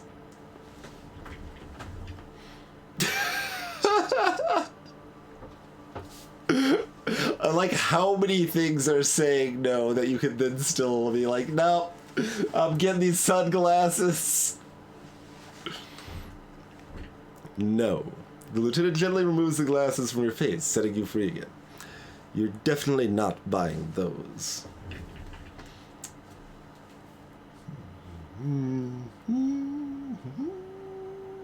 But we already have some stylish glasses. If we didn't have any stylish glasses at all, I would be down for it for sure. Alright, I'm too sensible for this. Are you sure? But they look so good on you. Street vendor frowns. You should think this through, officer. Take those ugly glasses. Oh, they're drug plus drugs minus logic, huh? That sounds about right. What else is in the box? These are all boring. Boring third-rate ho-hum sunglasses made of cheap Serrier's plastic. The kind of plastic that melts in the sun. Those UV stickers are almost certainly just there for show. If anything, these lenses probably direct more UV into your pupils. UV magnifier. These are all first-rate sunglasses, the man declares. Premium design, superb material, very cool, UV resistant. These will definitely keep your eyes safe and cool while doing your dangerous police work.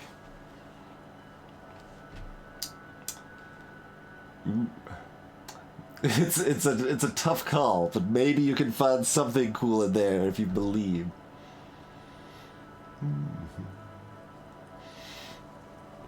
Yeah, there's a lot of checks that are a little bit of a stretch like that, Fuxi, but I'm like thinking of it like just familiarity with like costumes and stuff like that.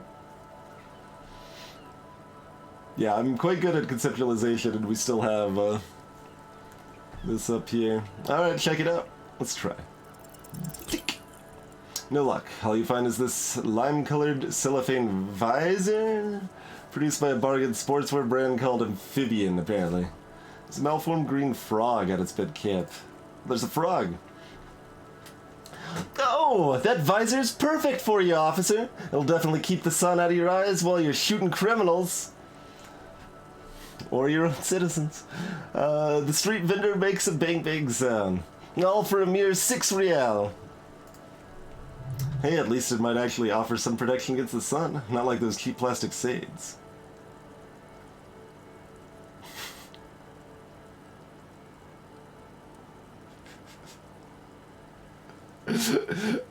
Sure, let's continue to exhibit our incompetence here. Actually, from this angle, it looks like we're wearing, like, fake nose and mustache Groucho Marx glasses. Like, you see that over here? On the left there? Kim, are firefights something we should be prepared for? I hope not. Looks up from his browsing. You don't like it? Sure, Squarejaw, no problem. Let's give you some real shades. What's that do? Oh, +1 perception on the visor, huh?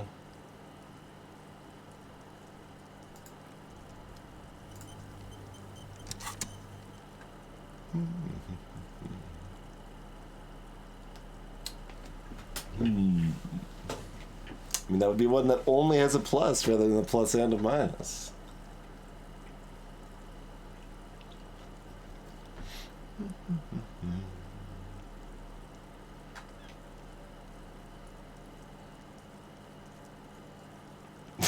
Indeed, Jack. Wait, what about Dick Mullen? How about Dick Mullen, Jag? Clearly, Mullen is the best.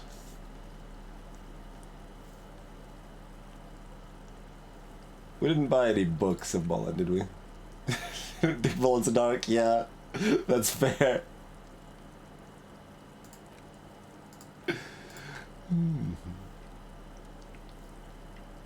I paid no $6 for this frog hat, but I am a little tempted by the frog hat. Oh, The yeah. shine on those sunglasses lasts a lifetime, officer. 100% guaranteed.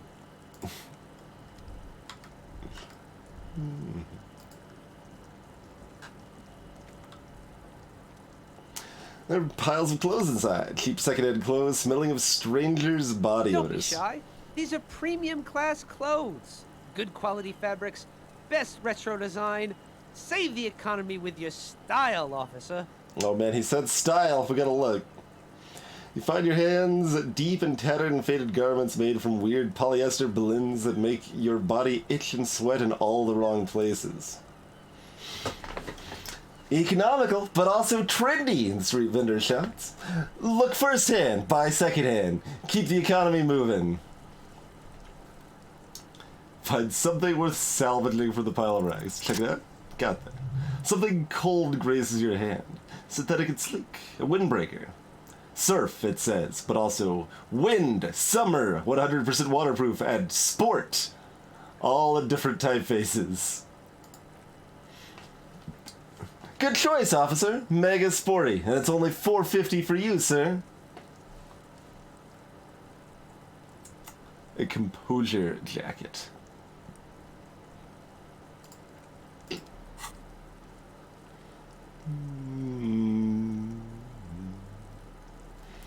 I mean, arguably better than cop jacket, but shivers is like the only physical attribute that is kind of feels in line with my Malkavian-ness.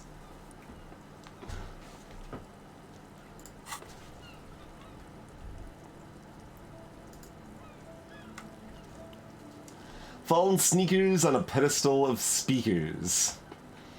It's got some wordplay with that rhyminess there. You look ridiculous. I mean, we can look more ridiculous. We're working on it. Yeah, gut instinct for shivers sounds about right. Said two lowly, defeated speakers. Thralls, slaves, basically. Perched atop them like conquerors surveying the land. A pair of fallen durable wear sneakers. Ultra series. I can see you have a taste for luxury, officer. Can't keep your eyes off those sneakers? Check out the sneakers. Pair of fallen ultras. The design is impossibly sleek and simple. A futuristic silhouette with a sleek monochrome colorway. A jet black upper, a silver lined midsole. Those sneakers, mister, the street vendor intones. Those sneakers are the latest fall sneakers. Super rare, super fine, super cool. Only 50 real. Only? That's madness. Fallen Ultra. Wear the future. You remember the slogan from some magazine? Oh, it gives 2 pluses, reaction speed and hand-eye coordination. But the speakers. These once respectable speakers have been conquered, reduced to a mere prop by the indomitable Falve Ultras atop them.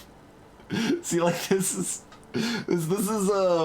basically why this game is good, if anyone hasn't seen a lot of this game. It's just, there's a lot of really good writing like this present throughout. No, don't look at the speakers, officer. Look at the sneakers. Man points to the footwear. The sneakers are the star here. But I already looked at the sneakers. Then look at them again. These are premium lifestyle sneakers, officer. The best on the market. Can't I just buy the sad, conquered Samaran speakers? No way, officer. These aren't for sale. They're bad speakers. Lo-fi socialist junk.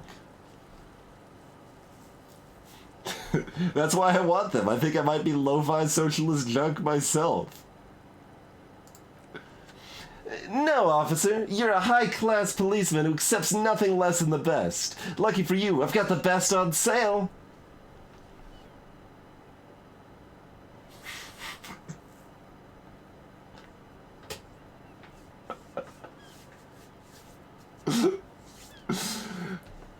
Hey, Caligula. You don't know what I am. I don't even know it myself. I want the speakers. Well, if you want them... Pauses for a moment, calculating. But see, they are the pedestal for my sneakers. If I let go of the speakers, where will the sneakers go? I can't leave premium lifestyle sneakers on the ground. If, on the other hand, you wanted to buy the sneakers too, I could maybe throw in the speakers for a little extra. 50 cents. Damn, so you have to buy the sneakers first.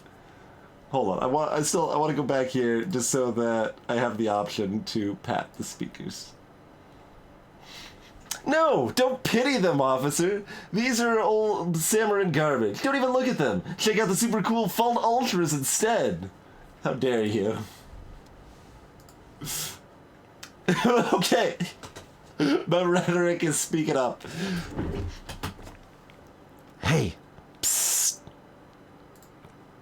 Psst. Hey you. Me? Yes, you. Word on the street is you're ready to start building communism again. How come there's word on the street? You keep saying things like, down with the bourgeois, eat the rich, sodomize the landowners, impale all people who have more than 25 real in their pocket, literally murder all human beings regardless of their political beliefs. That kind of stuff. Oh, right. Yeah, that sounds like me. Funky style. Very funky. So tell me, do you have any questions before we fire up the big communism builder? Or do we get right down to it?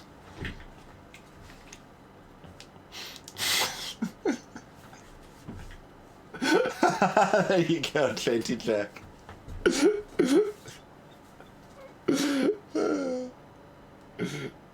There you go, Malik. There you go.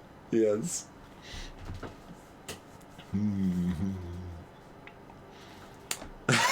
Alright. We have, in fact, found communism. I figured that would be coming. I think that was actually one of the only things I kind of vaguely knew. I remember someone talking about becoming a hardcore communist in this game at one point. But we will proceed with a communism after we return in just a few minutes here, folks. Thank you all for tuning in. We'll see you back here in just a couple minutes.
Alrighty, we return.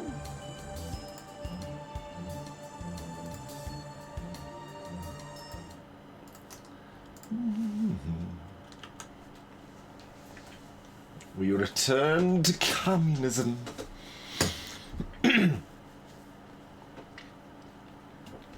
Wait, first, what's this communism even about?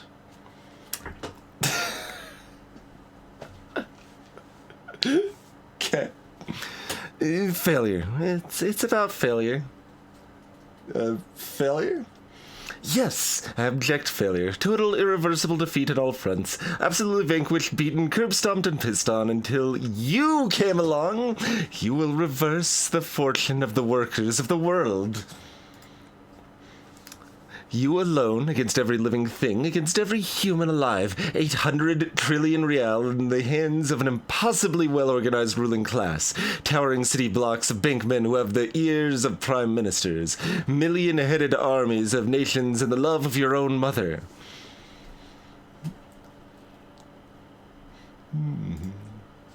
You against the atom, the charm, and the spin. Where the whole world failed, matter failed to bend human will failed to get out of bed and tie its laces. You alone, single-handedly, will rebuild the dreams of the working class. You are the last communist. Now get to work, comrade. Well, that's a lot of pressure.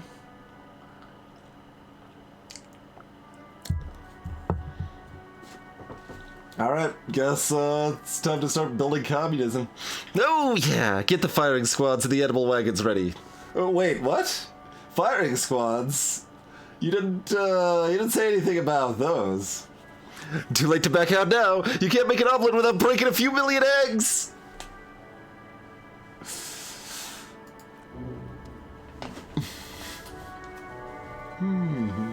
Avatar the Last Communist. Mazovian socio-economics. People think... Thank you for breaking an egg by chucking in a dipolar fox, Zapper. Enjoy your egg, comrade. People think communism was some crazy idea that's come up since 40 years ago. A fever that shook the world, never to return. They were right. Until he woke up today. A spiritual corpse responsive only to the call of Commodore Red, prostitutes, and Krasmazov. For him, communism is still a thing. He will single-handedly raise the commune of O2 from the oceanic trench where it has been resting, covered in ghosts and seaweed. He is the big communism builder. Come, witness his attempt to rebuild communism in the year 51. So there's some backstory of the former communism zapper. I know, we can only internalize so many thoughts. How big of an omelet would a few million eggs make? Oh, I was thinking like how many? I'm like, well, a few million divided by 3. But how big?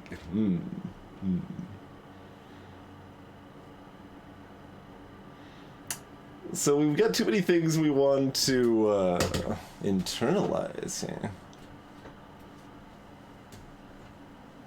I mean, I kind of assume we should be a communist.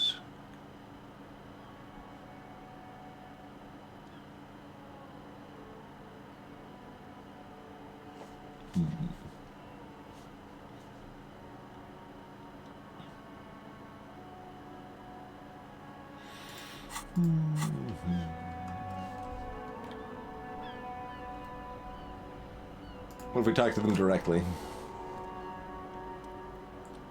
You see a Samaritan street vendor surrounded by a motley assemblage of goods. When he realizes you're looking at him, his face breaks into a wide, welcoming grin. The name Si Lang is embroidered over his breast pocket. Happy shopping, officer. Everything's cool here. Gives you a thumbs up. What's so cool? Everything's cool. The goods are cool, the customers are cool, the place is cool. And one more thing, officer. You? You're very cool. Yep, get some finger guns. Whether I'm cool or not is unimportant. I have police questions.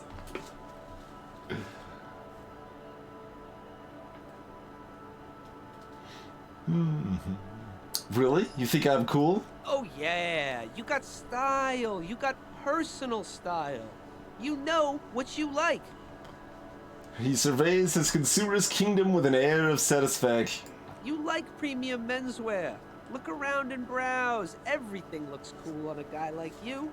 Take your time. Settles back into the pile of boxes he's sitting on. Don't be distracted by the flattery and funny man act. Questions. Persuade him to give you some money. Just the salesperson. I will probably have to try that after we take off whatever anti-rhetoric thing we have. Maybe the hat? I don't remember. Where are you from, Sailing? Me? It's a boring story, officer. Who cares about the past? I'm all business now. All Revicol.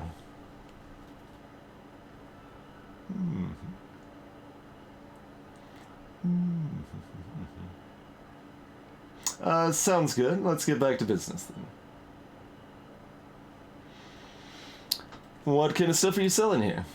Only the coolest goods in Revicol. I've got sneakers, speakers, extremely comfy pants too. Try them on right here. No shame. Only freedom. You don't have speakers for sale, sir? Sir? I mean, I guess you technically do, but... Where'd you get those comfy pants? I'm an entrepreneur, officer. Begins counting on his fingers. I've got sources, buyers, suppliers, distributors, manufacturers, wholesalers, all extremely cool and above board. Is there a discount for cool officers like me? No need for discounts at Siling's, officer. Everything's already on sale. Nods towards the crate. Anything you want, 50% off. But did he first mark them up 100% just so that he could put them on sale? Are those things really on sale, or did you just jack up the price first? My man, you know how the game is played. You and me, we should work together. What do you think? Shake things up?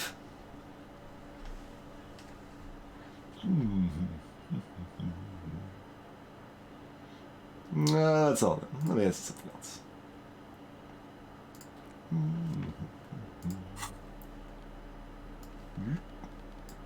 I'm gonna take off my hat and then talk to you more seriously.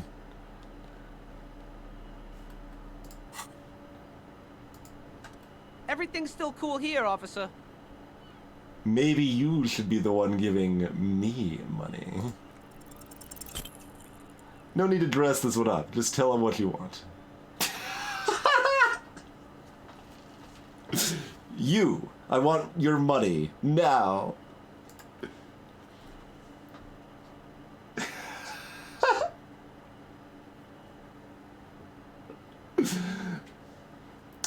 Oh, okay. Siling stops, his face suddenly serious. But why, officer?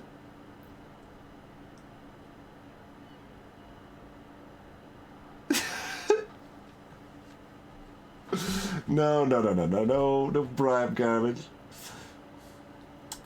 I don't know, it was just the only thing I could come up with in my head to ask you. I need to get some money somehow. Oh yes, money is very important. Street vendor nods, dead serious.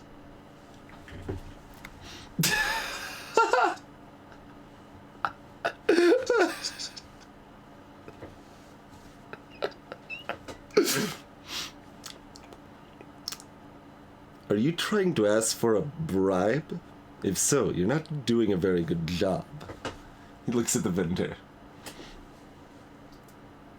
Sorry, detective. Man grins as if the entire incident's already forgotten. It's fine, it's fine.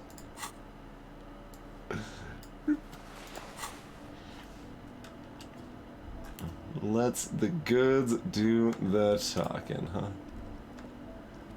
Then. Oh, what's over here?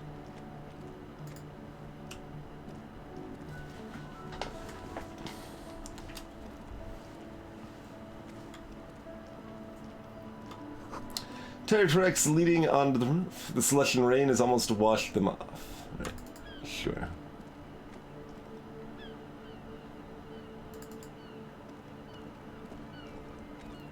You need those sneakers to throw this ball more carefully.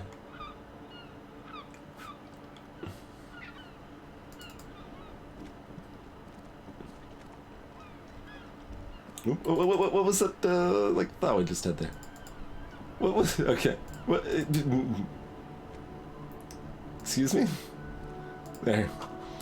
Spirited chirps and clicks of swallows fills the air in exactly this one spot, apparently. Alright.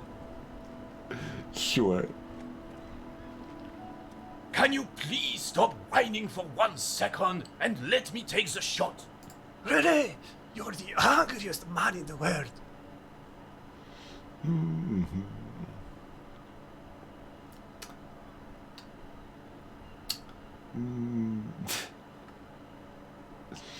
Moment of your time for this.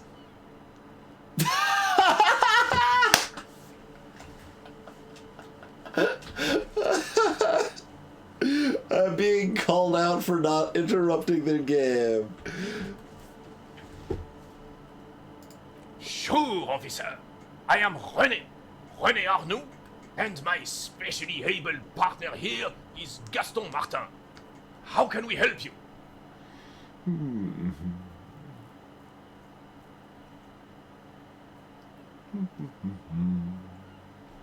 Do you know anything about the man hanged in the backyard of the whirling rats? Oh god, that's not the easiest voice. Unfortunately, I do not, he shrugs. Unlike most of the locals, I have no qualms about assisting law enforcement, but this affair has passed me by completely. And most of the locals? In Martinez, the union is the law, so can you really blame them? But you don't have a problem with cops.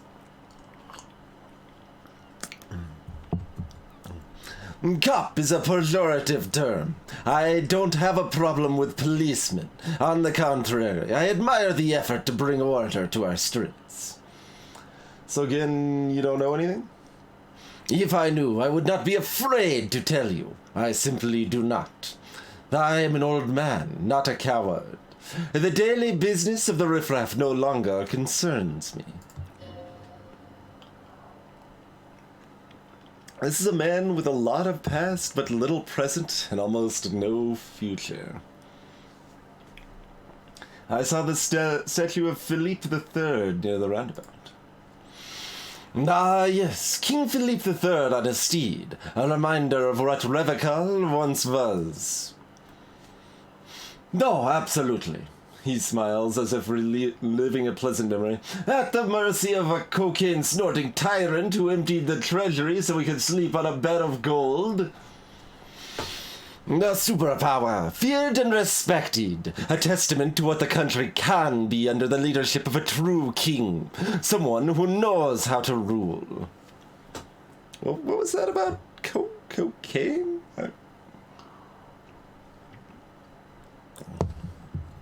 How should a true king rule? Decisively, without fear of offending the sensibilities of the frail and weak-minded among his subjects. This is something the insurgents never understood. That's a toxic mindset. Seems to me a leader should take care of his people before himself. Yeah. Yeah. Seems to me a leader should take care of their people before themselves. A nation is only as strong as its leader. That's why it was such madness to try to... Don't get started on that again. What happened, happened. There's some wariness in his voice now. He's heard this rant many times before. The carabiner doesn't reply, but his entire being communicates unbreakable resolve. No one and nothing can change this man's mind. He is as rigid as they come, still in that antique uniform. It's a symbol for him. And, so what was that about cocaine?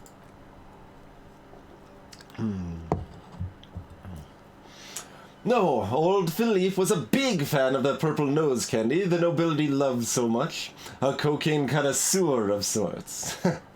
His egocentricity is borderline legendary. You can't even take responsibility for yourself. How could you fathom the responsibility weighing on the shoulders of a ruler? He asks, obviously annoyed. That's why the Philippine kings use cocaine, for clarity of vision, to aid in their work. Regnum cocaneum, Revical's finest years. Seems to grow taller, brimming with pride about the past. Of course, the lieutenant marks dryly. Clarity of vision. Awareness. Philippe III was even brought into this world with the help of cocaine. The court medic administered a dose to his mother when she was in labor. And it is well known that with the help of cocaine, only the purest, of course, he was able to connect with higher realms.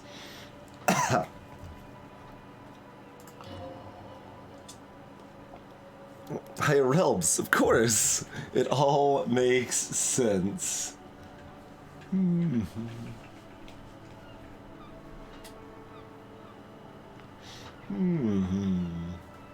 Maybe, Eldris, maybe.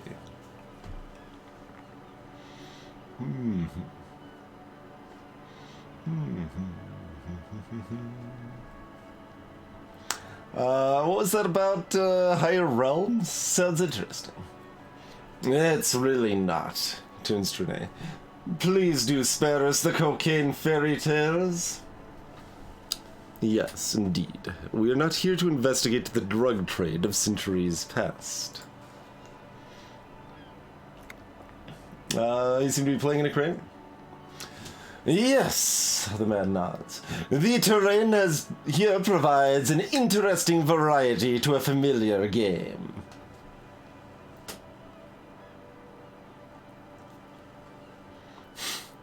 Was it made by a sea monster rising from the depths? No, it was left by heavy artillery fire. Alright, why? Why what? Why was heavy artillery used?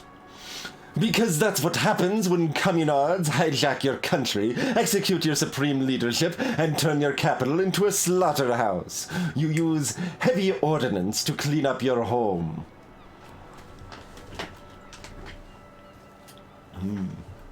Wait, who are the communards again?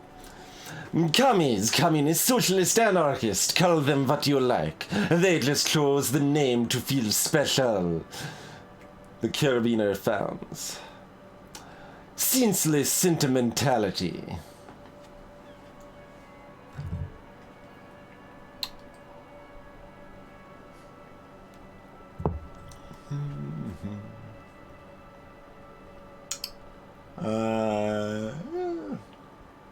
Sure, let's get more in line. Did you use artillery fire against them? Sadly, no. It was the foreigners who brought them to their knees. We fought valiantly. Too valiantly. So valiantly we got licked, he adds, squeezing a bull in his fist. Should have fought dirty, like they did with their suicide sex cult propaganda and mad anarchist women strapped to shrapnel bombs. We didn't, though, and we lacked the caliber. God bless him, but the suzerain's cannon simply weren't big enough. It was probably a bit more complicated than that. Thanks, Logic.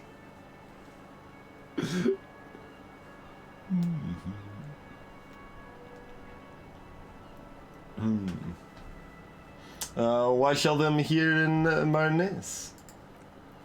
Because this place is the damn beachhead, he said, pointing up the bay. Had to soften the commies up first. Hey, Buller Fox. Yes, the beachhead, he nods, inspecting you with some disdain. The military coordinated amphibious landings to take back Revachol.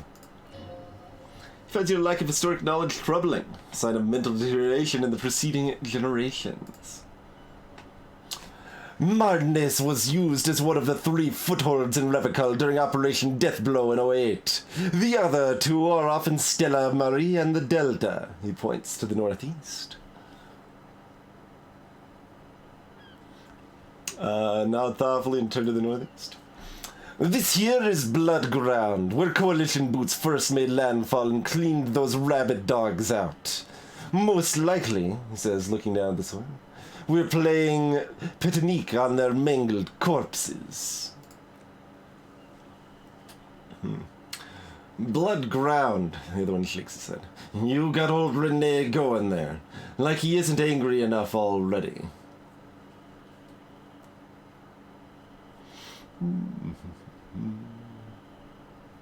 Hold on, the Coalition. Don't get me wrong, officer. I hate those foreign dogs, but the enemy of my enemy and all of that. They're the lesser evil. Actually, I already know all this. I just wanted to know if you do too.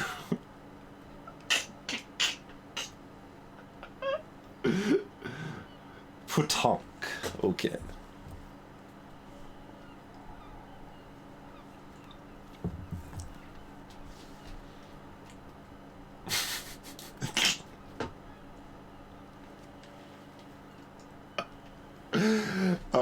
Yep. Actually, I already know all this. I just wanted to know if you do too. Yes, damn it, I know. They laid the fire of hell on the city before they stormed it, and it worked too. There's a strange gleam in his eyes. The rest of the city got cleaned up, but Marnez they kept as a monument. A dark shadow runs across his face. I'm doing that in his voice. That wasn't him talking. And now the Union Socialists are practically running the place. Well, it's your own damn fault, the jolly man marks. You, we, the Coalition, Revachol, whoever you want to blame, never finished the job. Officially, the party never surrendered. Of course, they still hold influence. You don't even begin to truly understand the players on the table, let alone the specific circumstances surrounding the... He stops mid-sentence and turns to you. What do you think? That's how it should be...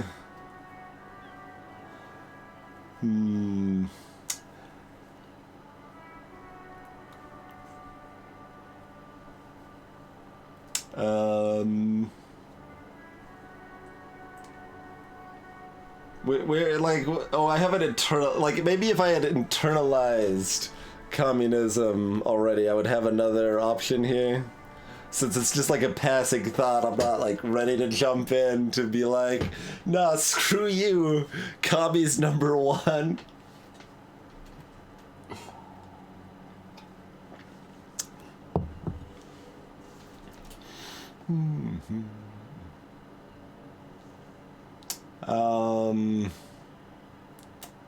Well, 3 is the only remaining option then, I suppose. The Coalition seems quite capable, actually. They are not, and I'm sorry it had to be them. After 8 years of fighting those hyenas, boiling cats for food and drinking piss in the mountains. I would have preferred if the Right Honorable King Guillemere returned to Revachol, or even if that damn clown Frizzle had risen from the grave and led us. Sadly, that was not the case. This royal failure weighs heavily on him. Instead, all that is just, holy and beautiful in the world was wiped away, and now it's neon signs with toothpaste ads everywhere.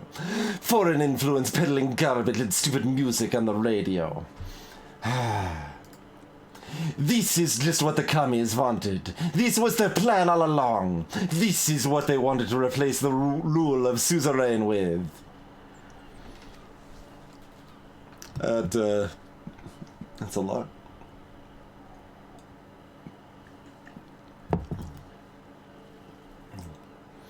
Who was this, Frizzell? Damn Frizzell! He was the king we couldn't protect. The carabiners failed him, and the crown. The veteran falls silent and massages his chest. He died in the hands of the High Pololi in a very public execution. Slouches as he says that. Makes him smaller, admitting they left the king to the mob. What exactly is a suzerain? The suzerain is the king! Has everyone forgotten already? Then slowly nods and says to himself, they've forgotten already. Soon they will forget everything. Him, too. And then he chooses anger over melancholy. It's no use talking to you. You were still in Daddy's balls when it happened. When we took over, last stand against the filth and rode the cavalry straight into gunfire.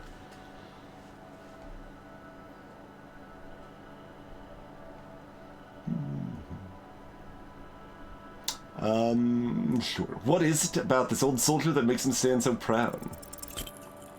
All you observe is a veteran refusing to let go of the past in his old uniform. This is not uncommon.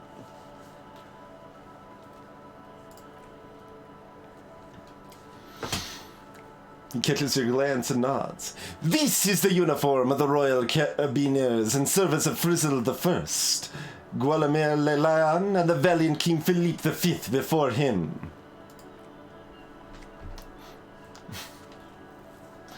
Don't you mean Frizzell the Fun?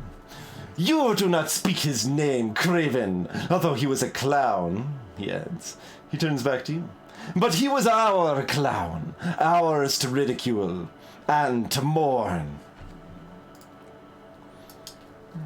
There's something you missed. You'll get to it, don't worry. Composure believes in me.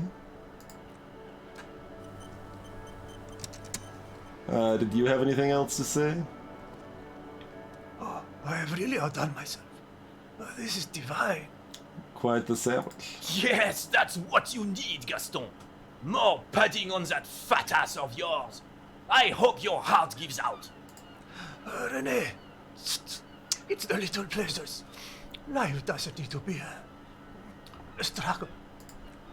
Oh, hello, officer. How might I be of assistance on this fine day?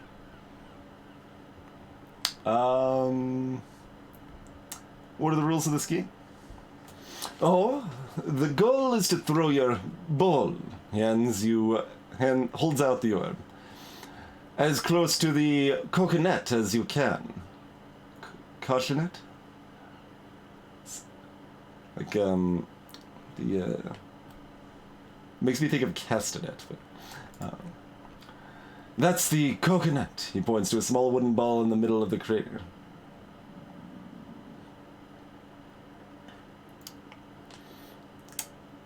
Sure, tell me more about Petanque. Well, first you draw a circle about 1/2 meter in diameter. We made ours out of rope, he explains. Then the order of play is determined by a coin toss. You win it, you get to throw the coconut. Then the players aim to throw their bulls as close to the coconut as possible. They must stay in the circle and keep both feet planted. Why is this, like, suspicious? Is there anything else you can tell me about Petanque? I could, but I'd rather not. Smiles. I don't want to take up your time with trivial details, officer.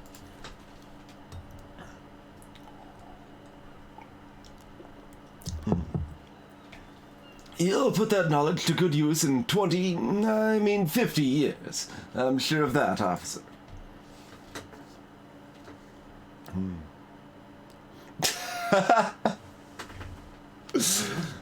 I don't like where this is going, officer. Don't you think we should do something else now? No, I want to talk to him. I promise it won't be about Petark. You tell me, what do you know about the dead man? Let me think. Looks at the clouds wistfully. I heard someone was hanged and left on a tree for a week, but that's all I know, really. Oh, come on, you must have heard something. No, officers, I'm sorry, and I really would like to assist, he adds, smiling apologetically. You are both good guys, I can see that. Then help them, you vimp. Reproach fills his eyes. You can rob plenty of soldiers with a gosh caviar in the Union. Someone must know something. I wish I could, but I just don't know anything. His cheeks turn red. I always keep my nose clean and don't gossip. Everyone knows and respects that. Respects! The old carabiner can't believe what he's hearing. Sounds a bit like you're holding back.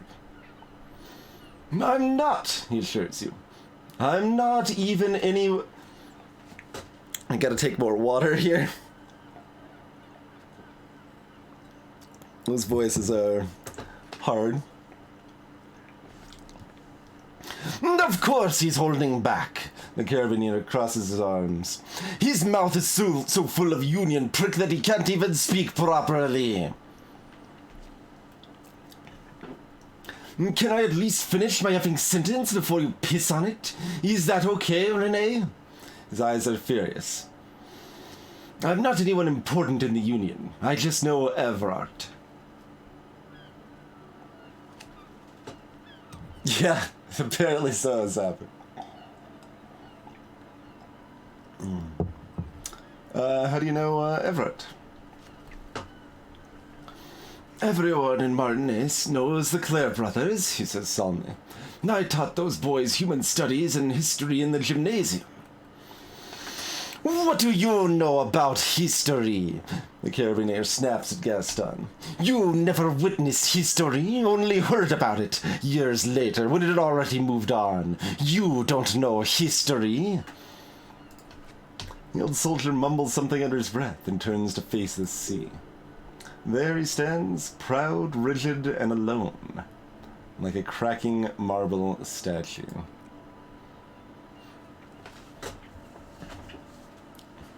Let's try not to get caught in the...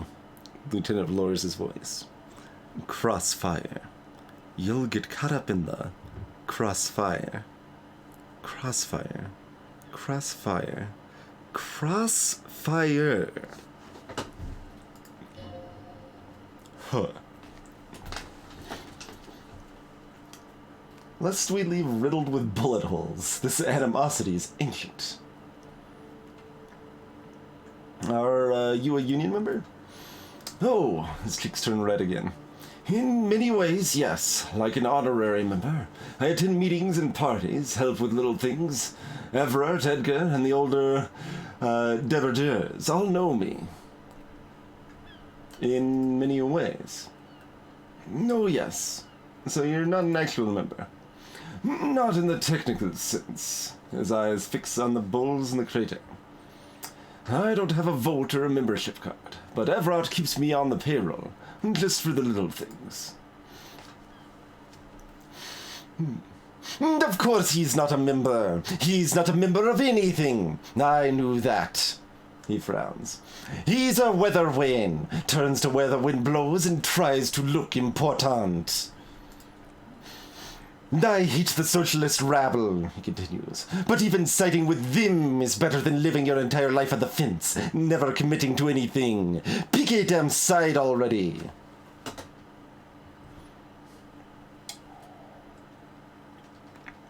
Renee is indeed very, very angry.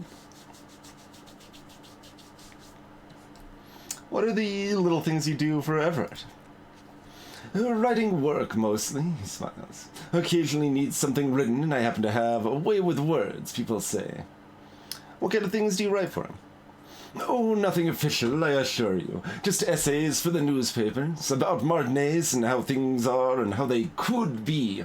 Everard and I have these long talks where he tells you his little pin man exactly what to say. It's commie propaganda, plain and simple. You should be ashamed of yourself. Thanks, that's all for now. No, thank you, he nods, smiling wide, for being consummate professionals. You'll have this case wrapped up in no time. Alright. Malik. I think I have probably played Crossfire, like, once. That seems like a thing that's happened. It's a real bad game. It's this, like, terrible war of attrition. Like, I mean, I guess it's, got a lot of similarities with, like, Hungry Hippos, but that, like, that ends more specifically rather than being this, like, really tedious attrition war. Although I guess it actually reminds me of, this rather obscure dexterity game, like Le Pas, like French, I think, Le Pas et Trap, maybe? Le Pas, I think that's right. That is also a heavy war of attrition. Yeah, Le Pas Trap. That one's only got 500 ratings. That's like a better Crossfire, and I give that a 5.5.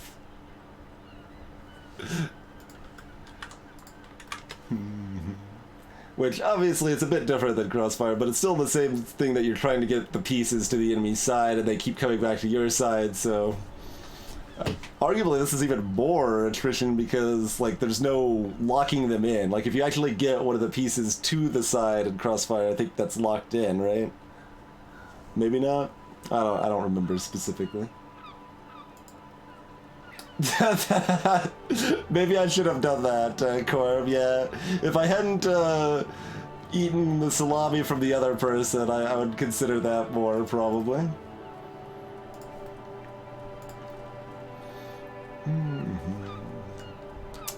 Alright. Well, we talked with them.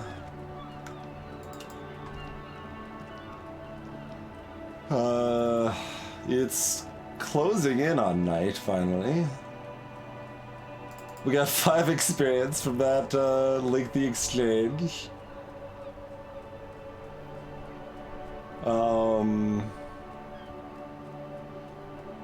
Yeah, mostly what's left is to pass time, unless we want to buy anything else. Cheers, Zephyr. We just want to buy, like, street pants. But we need to win over the fella over here.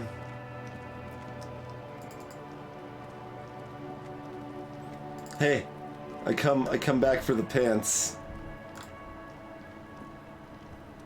Fuck, does Cone okay? Parentheses, he doesn't care. I love it.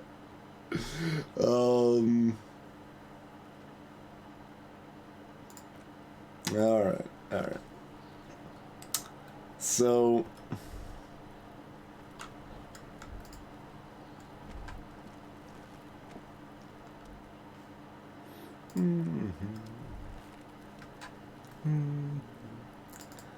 Anything else over here? Not really. Just matter of going up here and jump it if we want to get our better coat. But I want street pants before I do that. I want good pants.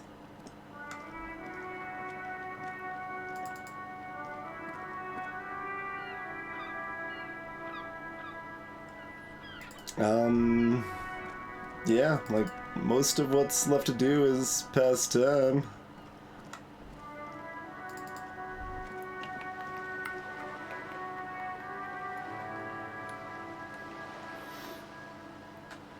We could, talk to Lore Dump a little more.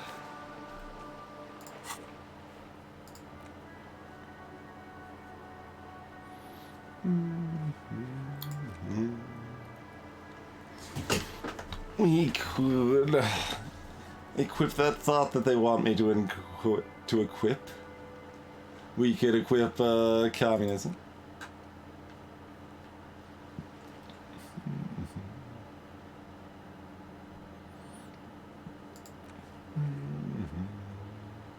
Oh, 2200 to chat about the end day. Oh, we can look at our past case notes a little more. I guess we should do some of that, probably. We still need a sad song.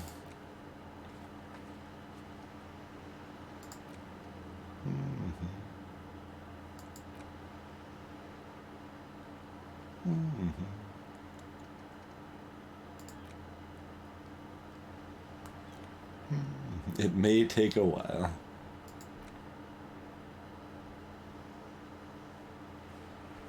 I mean, we could do this on the first day, too, but... You have damages to pay? No, man. I don't need no place to sleep. I'm a hobo cop. This is apparently not... I mean... Are we supposed to directly say, hey, driver, do you have any of those drugs?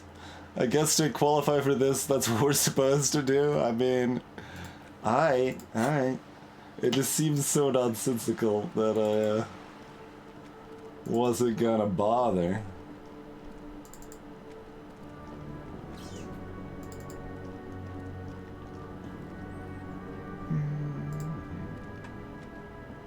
Hello again, my man. What's on your mind? You seem like a man who knows about drugs. Ah, man, me and narcotics go way back.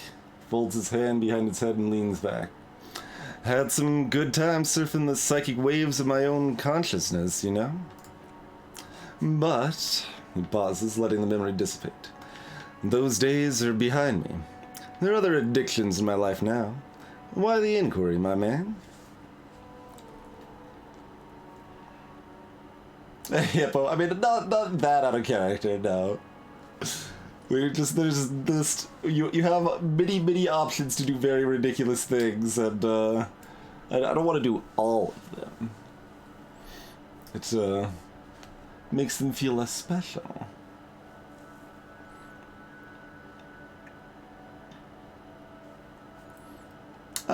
Yeah, this guy is on the opener. Let's just chat. Let me be straight with you. I'm trying to figure out who's smuggling drugs out of Terminal B.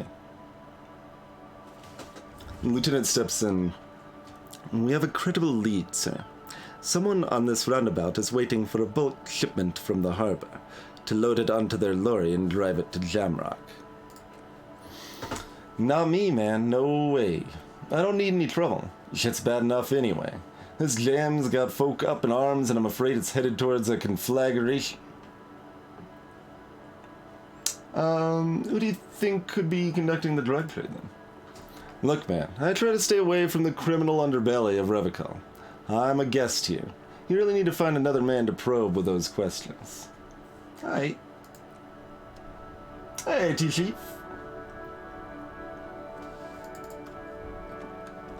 Welcome back. I guess we'll talk to... Clearly this will be a fruitful conversation. I mean, we could buy them a book they like, but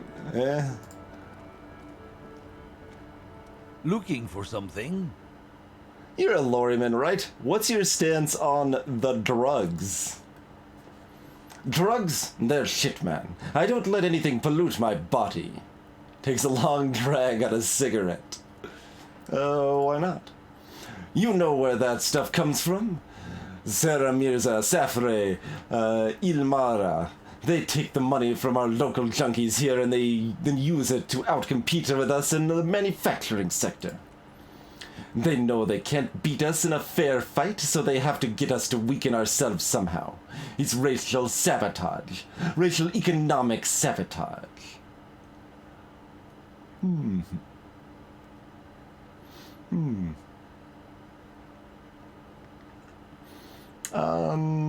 Sure. Your internet instantly died. It wasn't me?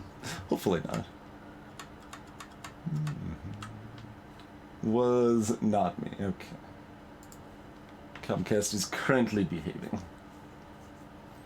Listen, I agree. It's our responsibility to keep this poison off the streets of Revachol, right?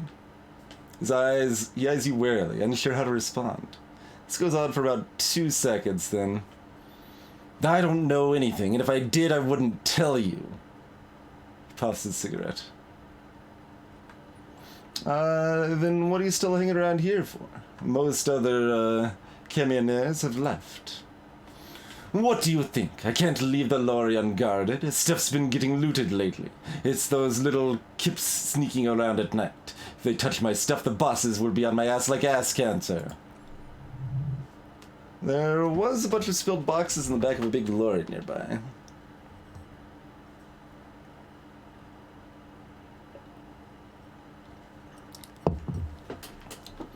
I did see one lorry with the trailer doors open in my way here. Do you know what happened? Yeah, I knew that guy. He was an honest driver who loved his country. We were having a good debate about genetics at the Whirling in Rags when some kipped boys smashed his lock and took damn near everything. Lost his job over it. Takes a long suck at a cigarette, appearing to savor the taste. Since he left, I haven't had anyone to talk to.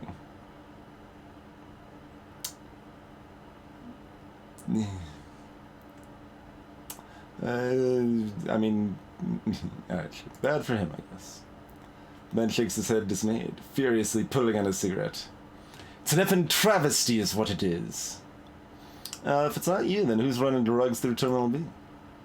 Isn't that obvious? Effing Sailing, that beady-eyed yeah, of course. Spits on the ground. His little side business is a scam. I wouldn't be surprised if he was peddling drugs as well. Street vendor south of you? The guy's a lorry driver? Of course he's a lorry driver. What? He tell you he's just some simple businessman or some crap? He's selling his employer's stuff all over after he broke the seals on his Humanox lorry. Natural lies. Nods sagely.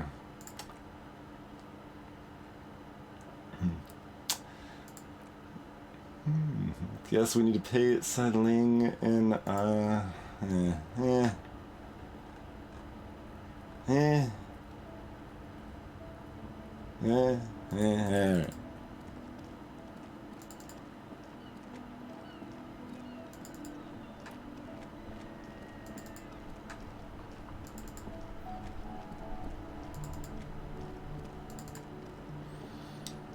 What's up?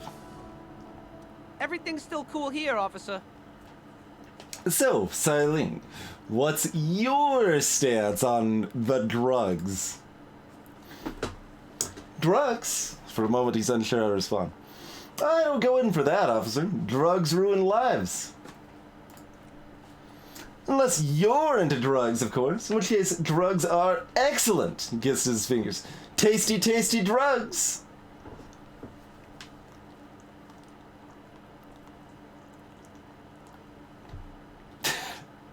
I'm super into drugs.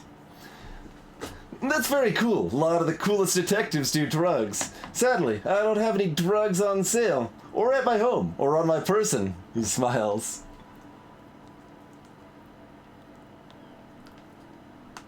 We're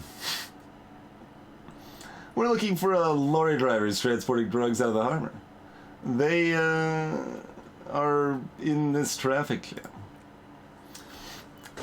Oh, that's even cooler. You investigating that and all, but points to the goods. I'm not a lorry driver. I'm just a street vendor. I don't know anything about that.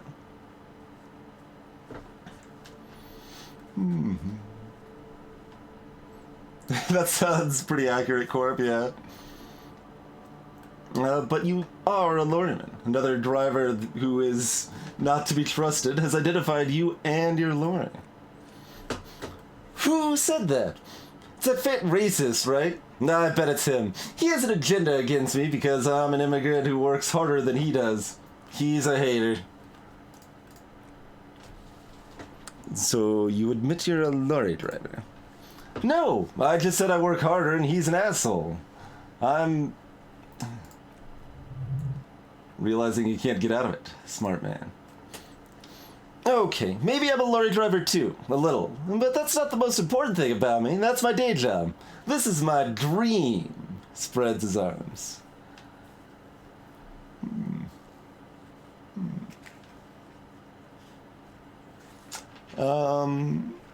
Stop well, I don't want to say stop squirming, but what do you know about the drug operation at the harbor?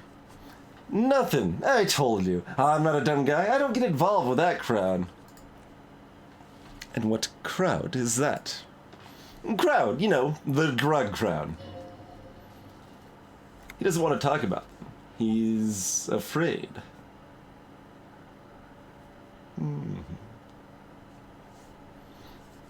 Who are you afraid of, Sailing? Look. Looks around and lowers his voice. There's bad people doing bad things here. That's all I know. Please don't get me into this mess. I've spent 15 years working my way up.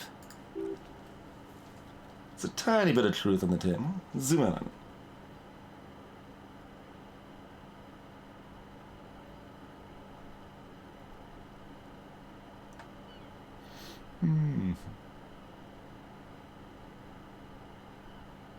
I don't want to threaten him.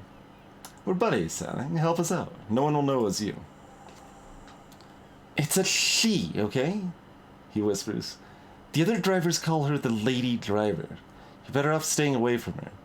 The way they talk about her, she is no lady.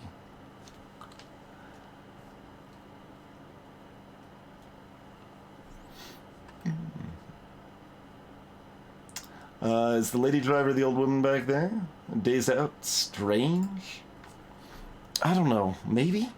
If she is, I haven't gone near her. I don't get involved. I told you. Could be.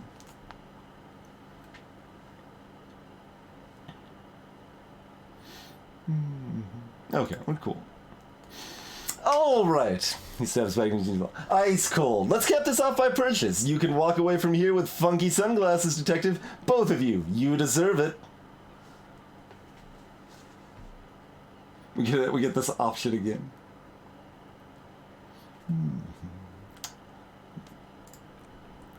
Man, if your visor was cheaper, I would buy your visor just because you've been friendly and cooperative, but I'm a hobo cop that does not have very much money.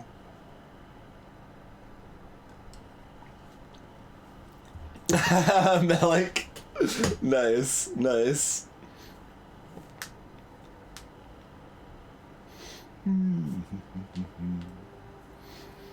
There's some good dexterity games out there for sure. The Pest Trap is not really one of them. Oh, there's also if we're talking Crossfire-esque, what is that one called again?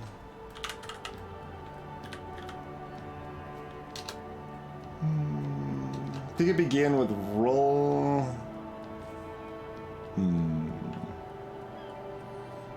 I probably rated a 7. That'd be a lot of ratings to look through. I guess I could look at the list of dexterity games. This is important, clearly. We haven't had a proper sidetrack into board games for at least, like, 2 streams, right?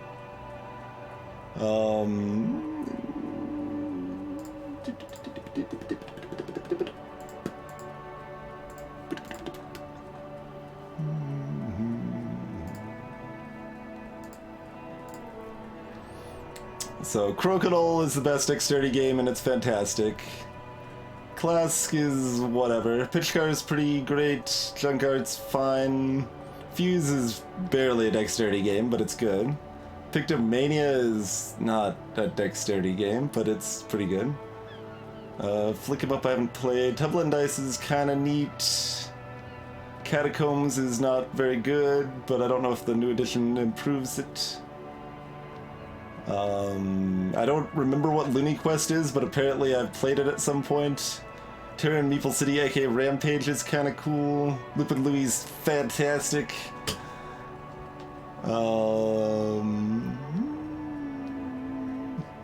Where's the one I'm thinking of?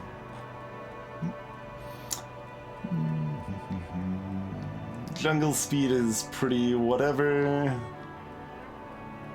I haven't actually played Karam. Hamster Roll's okay.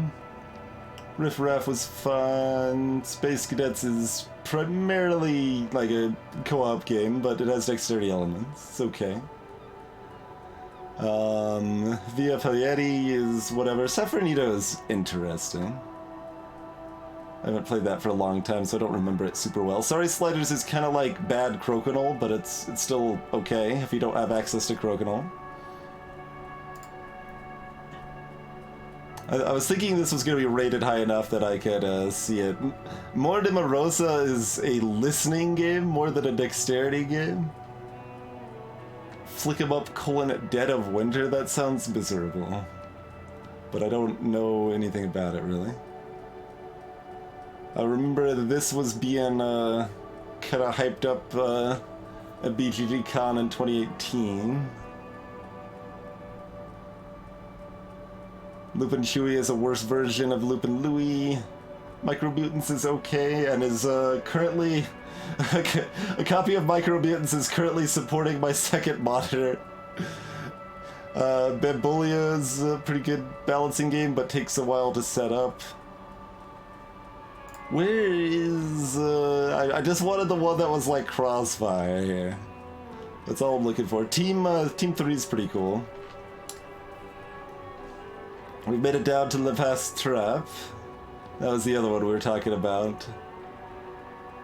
Like, I'm thinking it's called like Roll a Day, but that's not what it is, because there's nothing that comes up in a search for that.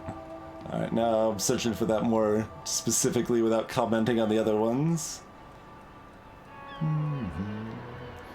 Piraten Billiards, it's not great. It's okay. It's kind of a neat little gimmick.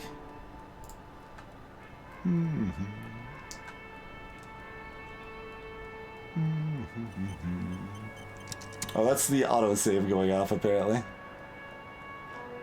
Adios Amigos is decent. Need to try that again at some point. And they're like, yeah, well, I've kept raising it. My monitors are now significantly higher than everything says they are supposed to be, and they still kind of feel too low. It's weird. I'm just trying them at different heights and seeing what feels like it works best, pretty much.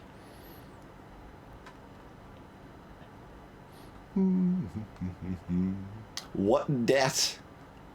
Never heard of that one.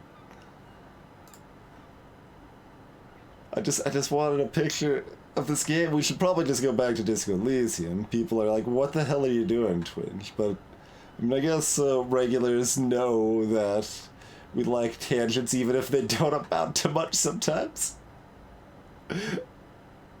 Look, I'm just looking for an obscure dexterity game made of wood.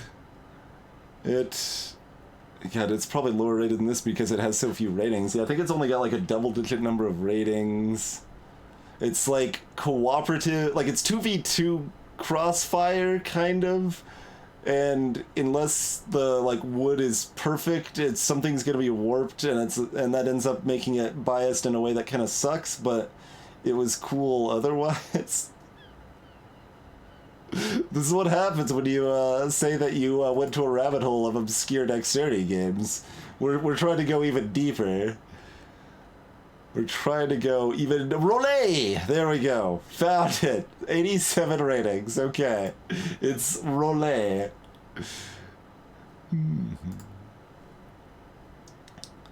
But yeah, you have to. You've got like it's kind of like a little wooden ball crossfire. Yeah, there we go. That's a decent enough picture of it there. So it's 2v2.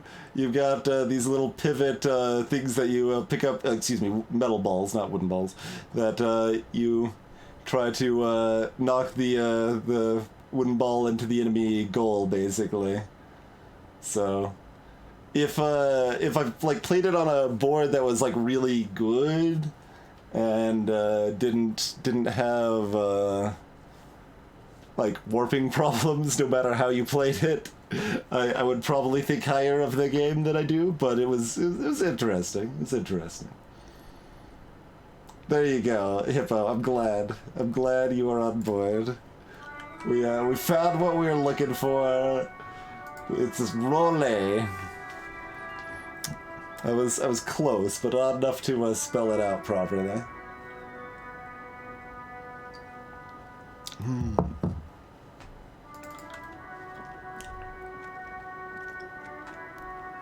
Where was she at?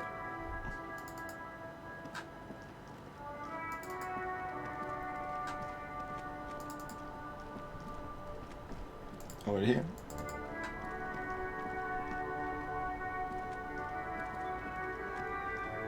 No, we can't go back in there anyway.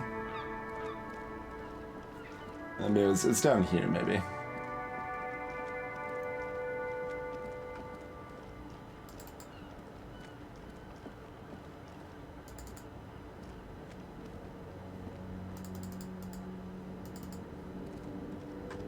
Ah, there we go. Keep thinking it's like a little further down than it is.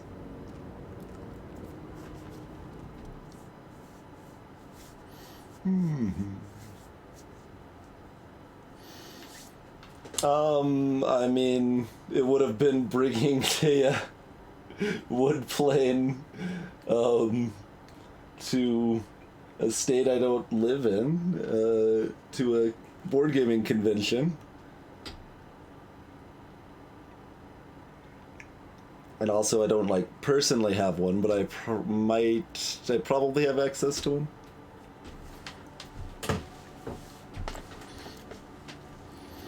All right, Grandma. Let's chat. If you want her attention, you may need to be more forceful.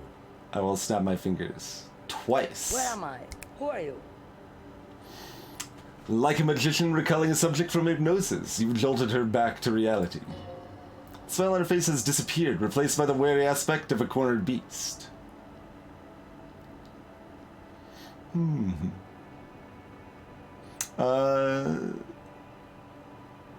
Are you alright, man? You were out. Never mind. I remember now. I'm still stuck in the traffic jam. In the 50s. She adds with contempt.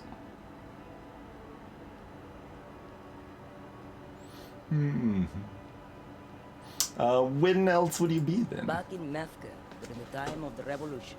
The sidewalks and coffees are filled with young people. I was on my way to see a new boy data picture starring Gabriel Borguero. Until you come along, that is.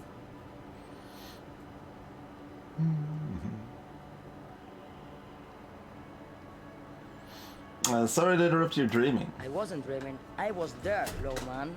It was early spring, and the mine behind the black sun had just come out.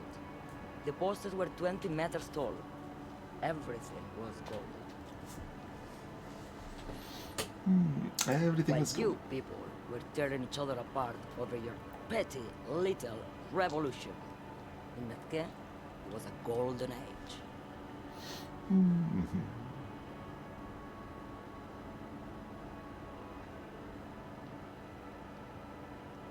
I take it you were in Mecca when you were young? Someone was. She nods as though her meaning were perfectly clear.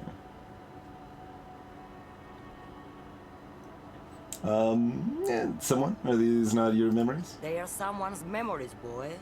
What difference does it make if it's me or not? They are beautiful. That is all that matters, beautiful and true. And they will win. They are coming for this, you know. All of this.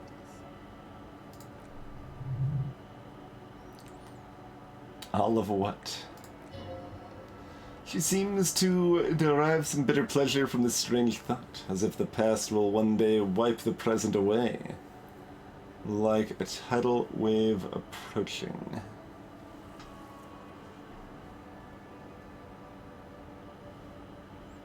Sure. Who's Gabriel Buongiorno? Yes, it's Gabriela Buongiorno. She shows you the photograph in the lavish amber frame. Strikingly, a handsome man looks straight at you, his head crowned with a wide-brimmed hat. His hair is dark as an oil slick, and his jaw with the most perfectly chiseled thing you've ever seen.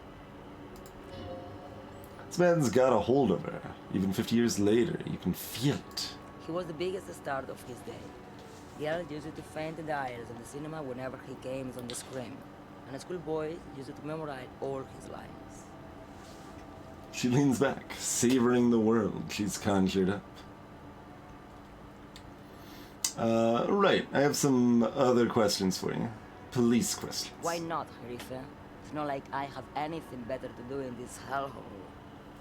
She settles back against the railing of her motor lorry. Behind her, mountains of memorabilia, photos, knickknacks line the dashboard. Something off about this woman. Tell her to show you the soles of her boots. Maybe she was at the hanging somehow?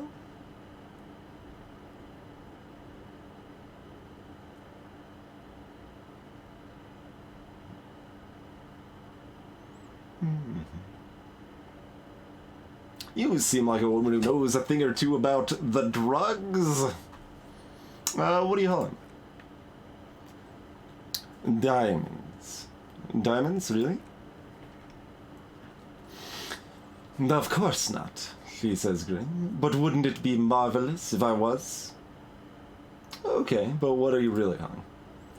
Whatever stupid thing they put in the lorry, I imagine? So you don't know what you're hauling in your own lorry? I quit concerning myself with that a long time ago. She smiles a careless smile. Besides, I don't drive the lorry for the cargo, if you know what I mean.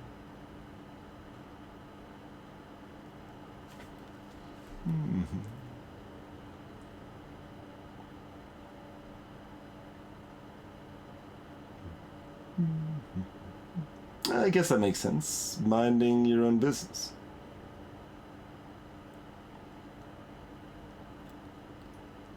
Show me the soles of your boots. Now, what do you want with an old woman's boots, Zephyr?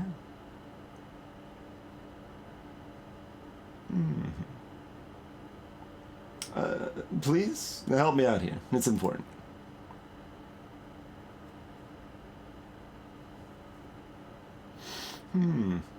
Please? She raises her boots slowly with contempt. I think you should let me get back to Gabrielle Wanger. You're no Gabrielle. Gabrielle doesn't say please. She's wearing sturdy worker's boots made of black leather.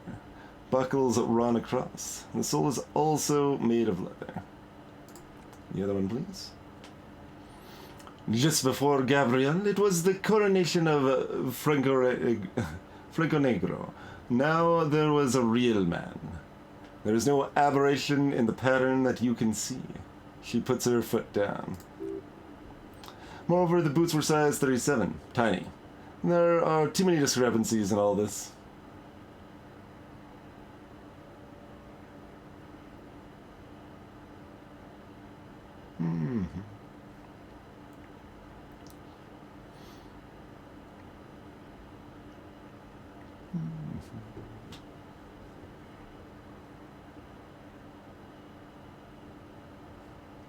Well, there's nothing suspicious about using the word was here. But we'll press it anyway. What do you mean it was the coronation? Like you were talking in the past tense or something. Like that's not how she phrased it, but it was, she shrugs, and then it was no more. And I was no longer holding my father's hand. He was no longer descending the stairs in Rahel. The crowd had gone silent. Perhaps it was another Zephyr who came and woke me up, looking at my boots, asking questions. Or perhaps it was one of the others in this carnival. I don't remember. She says carnival as she gestures at the empty square, with the statue and the machines. She's not also. These are not the boots that made the prints.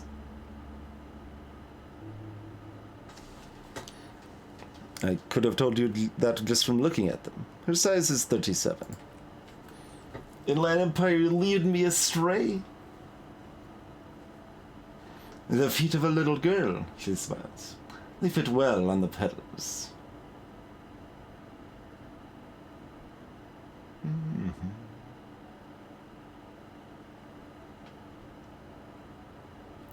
Exactly, Malik, exactly.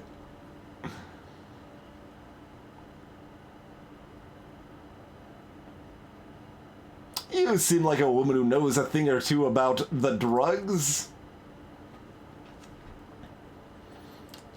What do I need drugs for, Lawman? When I see, what I feel, the great adversary, no drugs can compare.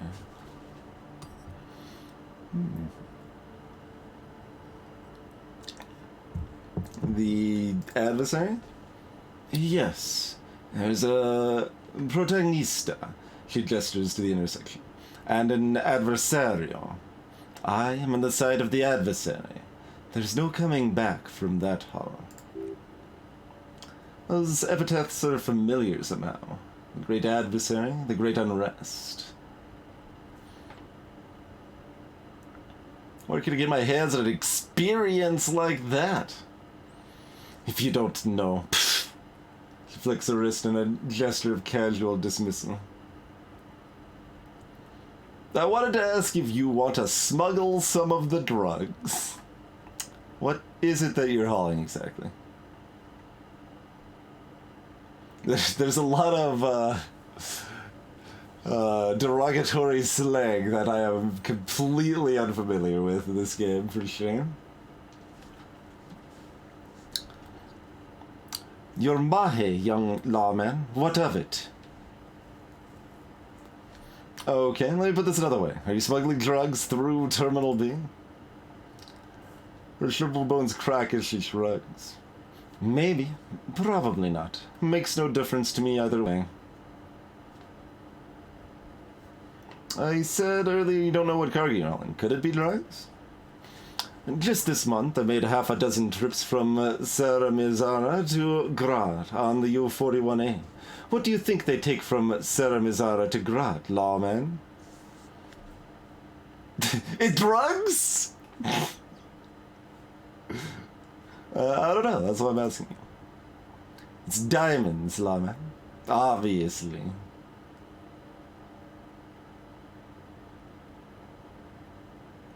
If you had to guess, who do you think is smuggling drugs around here?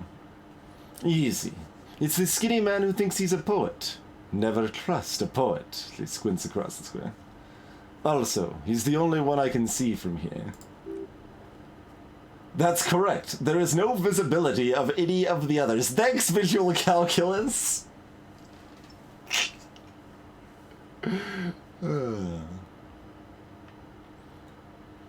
Okay, if you're not involved with the drug trafficking, then why are you still waiting? Where do you want me to go? This isn't so bad. I can listen to music or the seagulls, look at all of the colors and the feathers of this world. It's a good palate cleanser, this jamboree. Or I can just relax and let my mind carry me back to where it will, to the Great Plains.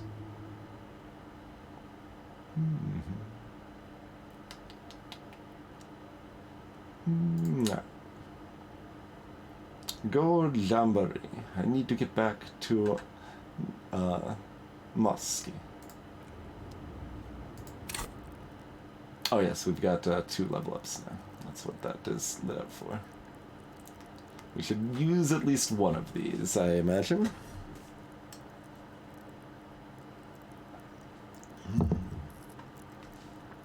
How's it going, Jack Lafayette? Thank you kindly for the host, sir. what were y'all up to tonight?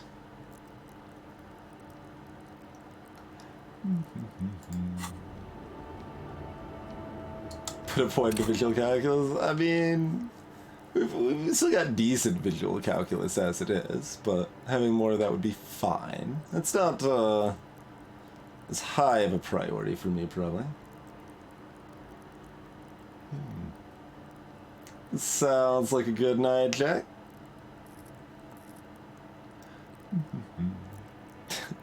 We need some good pants. Poor savoir-faire here, sitting in one.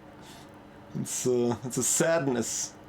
Oh, this is interesting. Shivers, we could actually level up however much we want now. Is that because we're a hobo cop? Yes, it is because we're a hobo cop. That's right.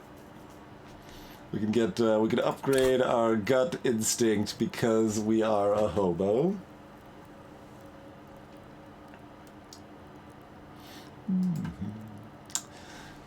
For anyone just joined that has not seen Disco Elysium before, this is, I guess you'd say, a narrative-focused game that you are focused on dialogue and learning the world and stuff.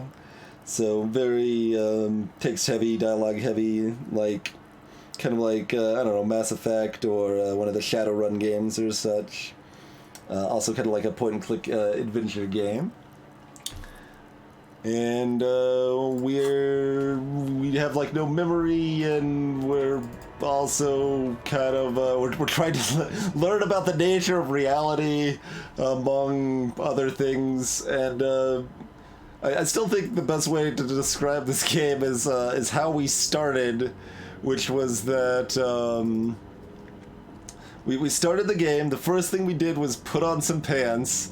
The second thing we did was try to grab the necktie that was whirling above us on a ceiling fan, but we tried to pull it off the ceiling fan with some style, and then we immediately died of a heart attack. So that was our introduction to this game. And, yeah.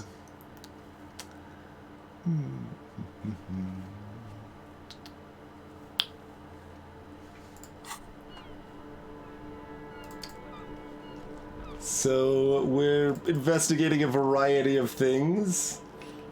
We are Noodle Arms Biggie, pretty much, yes. I have been afraid to do anything physical in this game since for fear that it will kill me. Pretty much.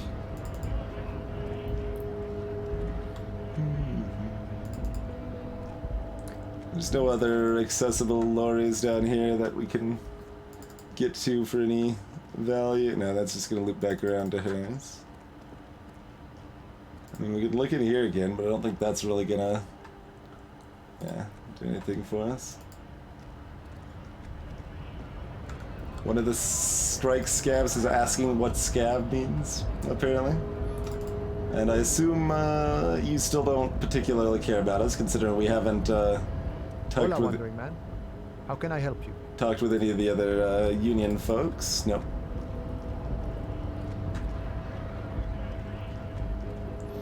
I guess we've got a couple more hobo recyclables to cash in here.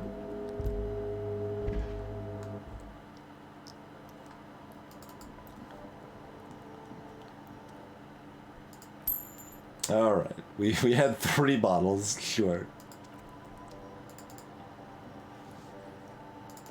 We do have enough money that we could buy a board game now.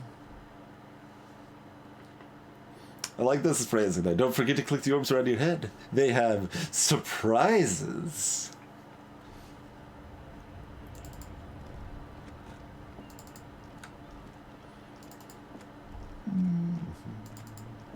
So we're ostensibly investigating a hanged man over here. This fellow that is being chucked with rocks at a regular basis. And we're looking at a bunch of other stuff and also trying to find where our badge and gun went and many things like that.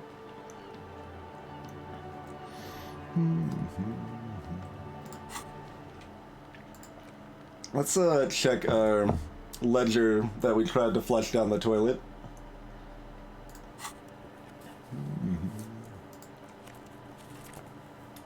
All right, let's look at the yellow papers. Back you see thin, translucent copier paper. Some neon yellow, some bright red, all covered in boxes like marching armies. These look like official forms waiting to be filled out.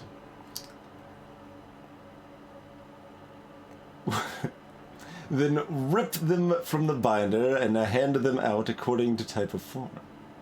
What type of forms are there? 3. The topmost are misconduct fines, the middle ones are station calls, the bottommost are field autopsy forms. Each is easy enough to make sense of. You don't have to be an intellectual giant to do police work. Sure, misconduct fines. Monetary penalization ranging from 20 to 250 real. Severe cases allow for 1,000 real, but that requires special paperwork. The details of issuing these fines are spread out over the rest of the fields. Station call. These are quite sinister in tone. They give a date and a time for the person to appear at the specified precinct police station.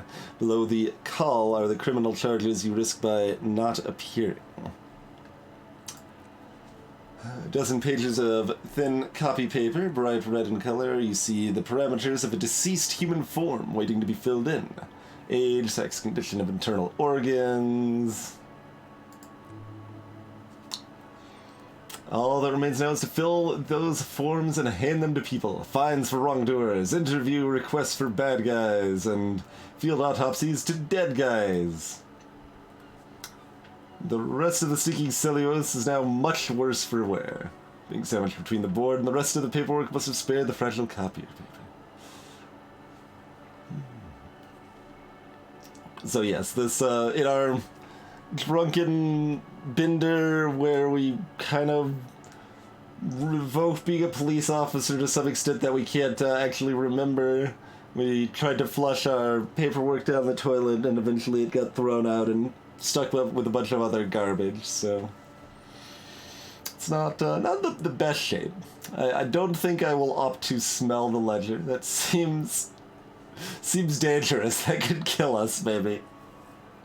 We haven't actually died to anything else, to be clear, but, you know, could still be nervous about it.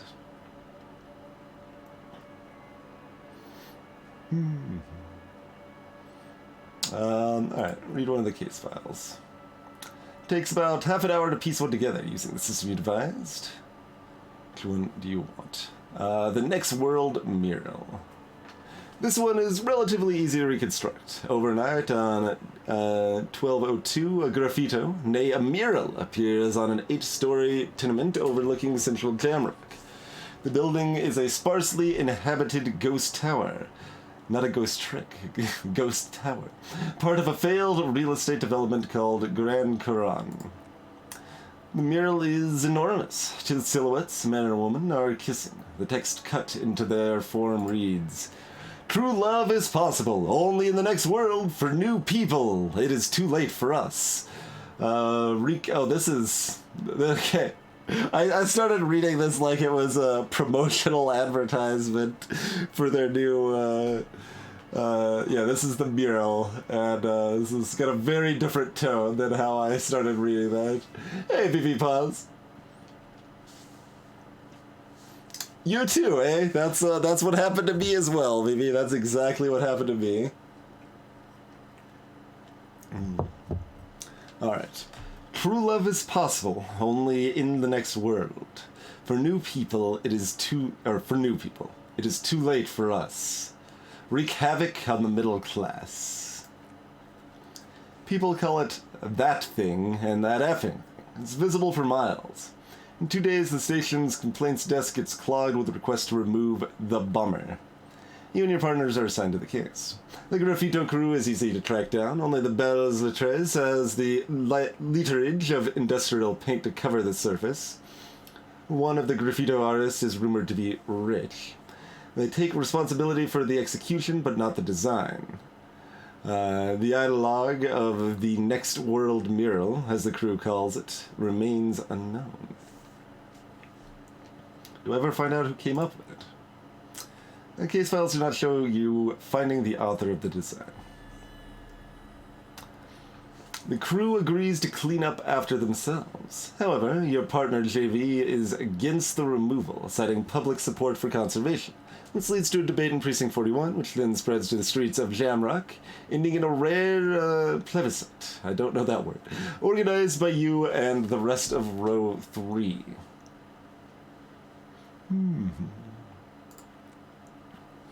The 9,000 people subjected to the mural's message, all of Lakeside, which is Central Jamrock, and Villalobos, plus half of the eminent domain, participate in the vote. Although the case begins with what appears to be a lot of rumbling on the streets as to how juvenile and how stupid the mural is, given a choice between two options. Keep the mural, that's right. A staggering 78% of voters chose to keep it. Turns out the opposition were a loud minority, and that love truly is possible in the next world, for new people. And it's too late for us. All that remains is to wreak havoc on the middle class, huh?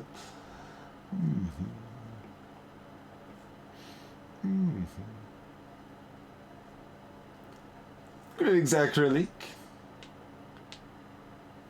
They are indeed. They are indeed. We still have not obtained that tie. We have no deckware. I am afraid of the tie. All that remains is to wreak havoc in the middle class, I guess. In any case, it appears to have been a rare case of civil activity in the quarter. An agreement as well.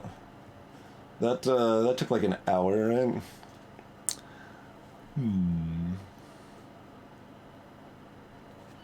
I don't know. Yeah, you could probably save scum in this game quite a bit. Good on it. That removes all weight from your decisions, though. So I don't think it's a very good way to play something like this, myself. Like, I understand the desire to, exhaust every dialogue tree and see everything that could be said or whatever, but I feel that it means your decisions have a lot less meaning and weight behind them if you just... you don't have the permanence to them, right? You want your decisions to mean something. They have to lock themselves in. You choose that decision, and that's what you go with. And I think that really helps make a game like this shine a lot more than other ways of playing it. The awkwardness there is if the game doesn't, actually tell you what your decisions mean, and they make your text mean something entirely different than what it implied it meant. Looking at you, Mass Effect, where it's the brief description is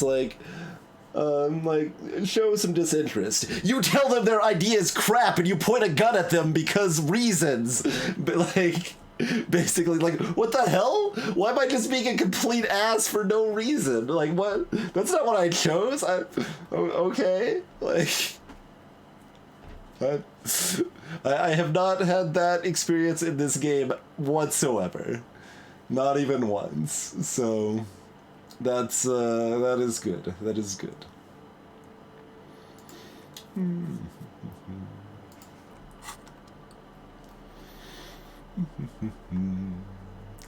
But yes, we've got our weird flipped up glasses. We got ourselves a hobo beanie.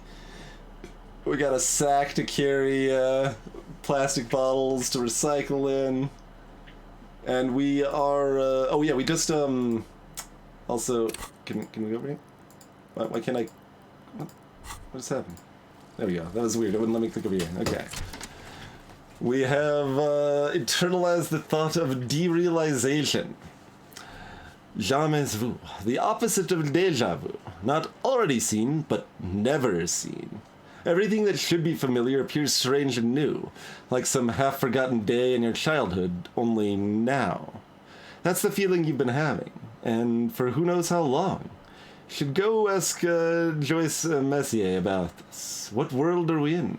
This is the fundamental question. So -1 encyclopedia, so world lore is more arcane to us. +1 XP for every orb clicked.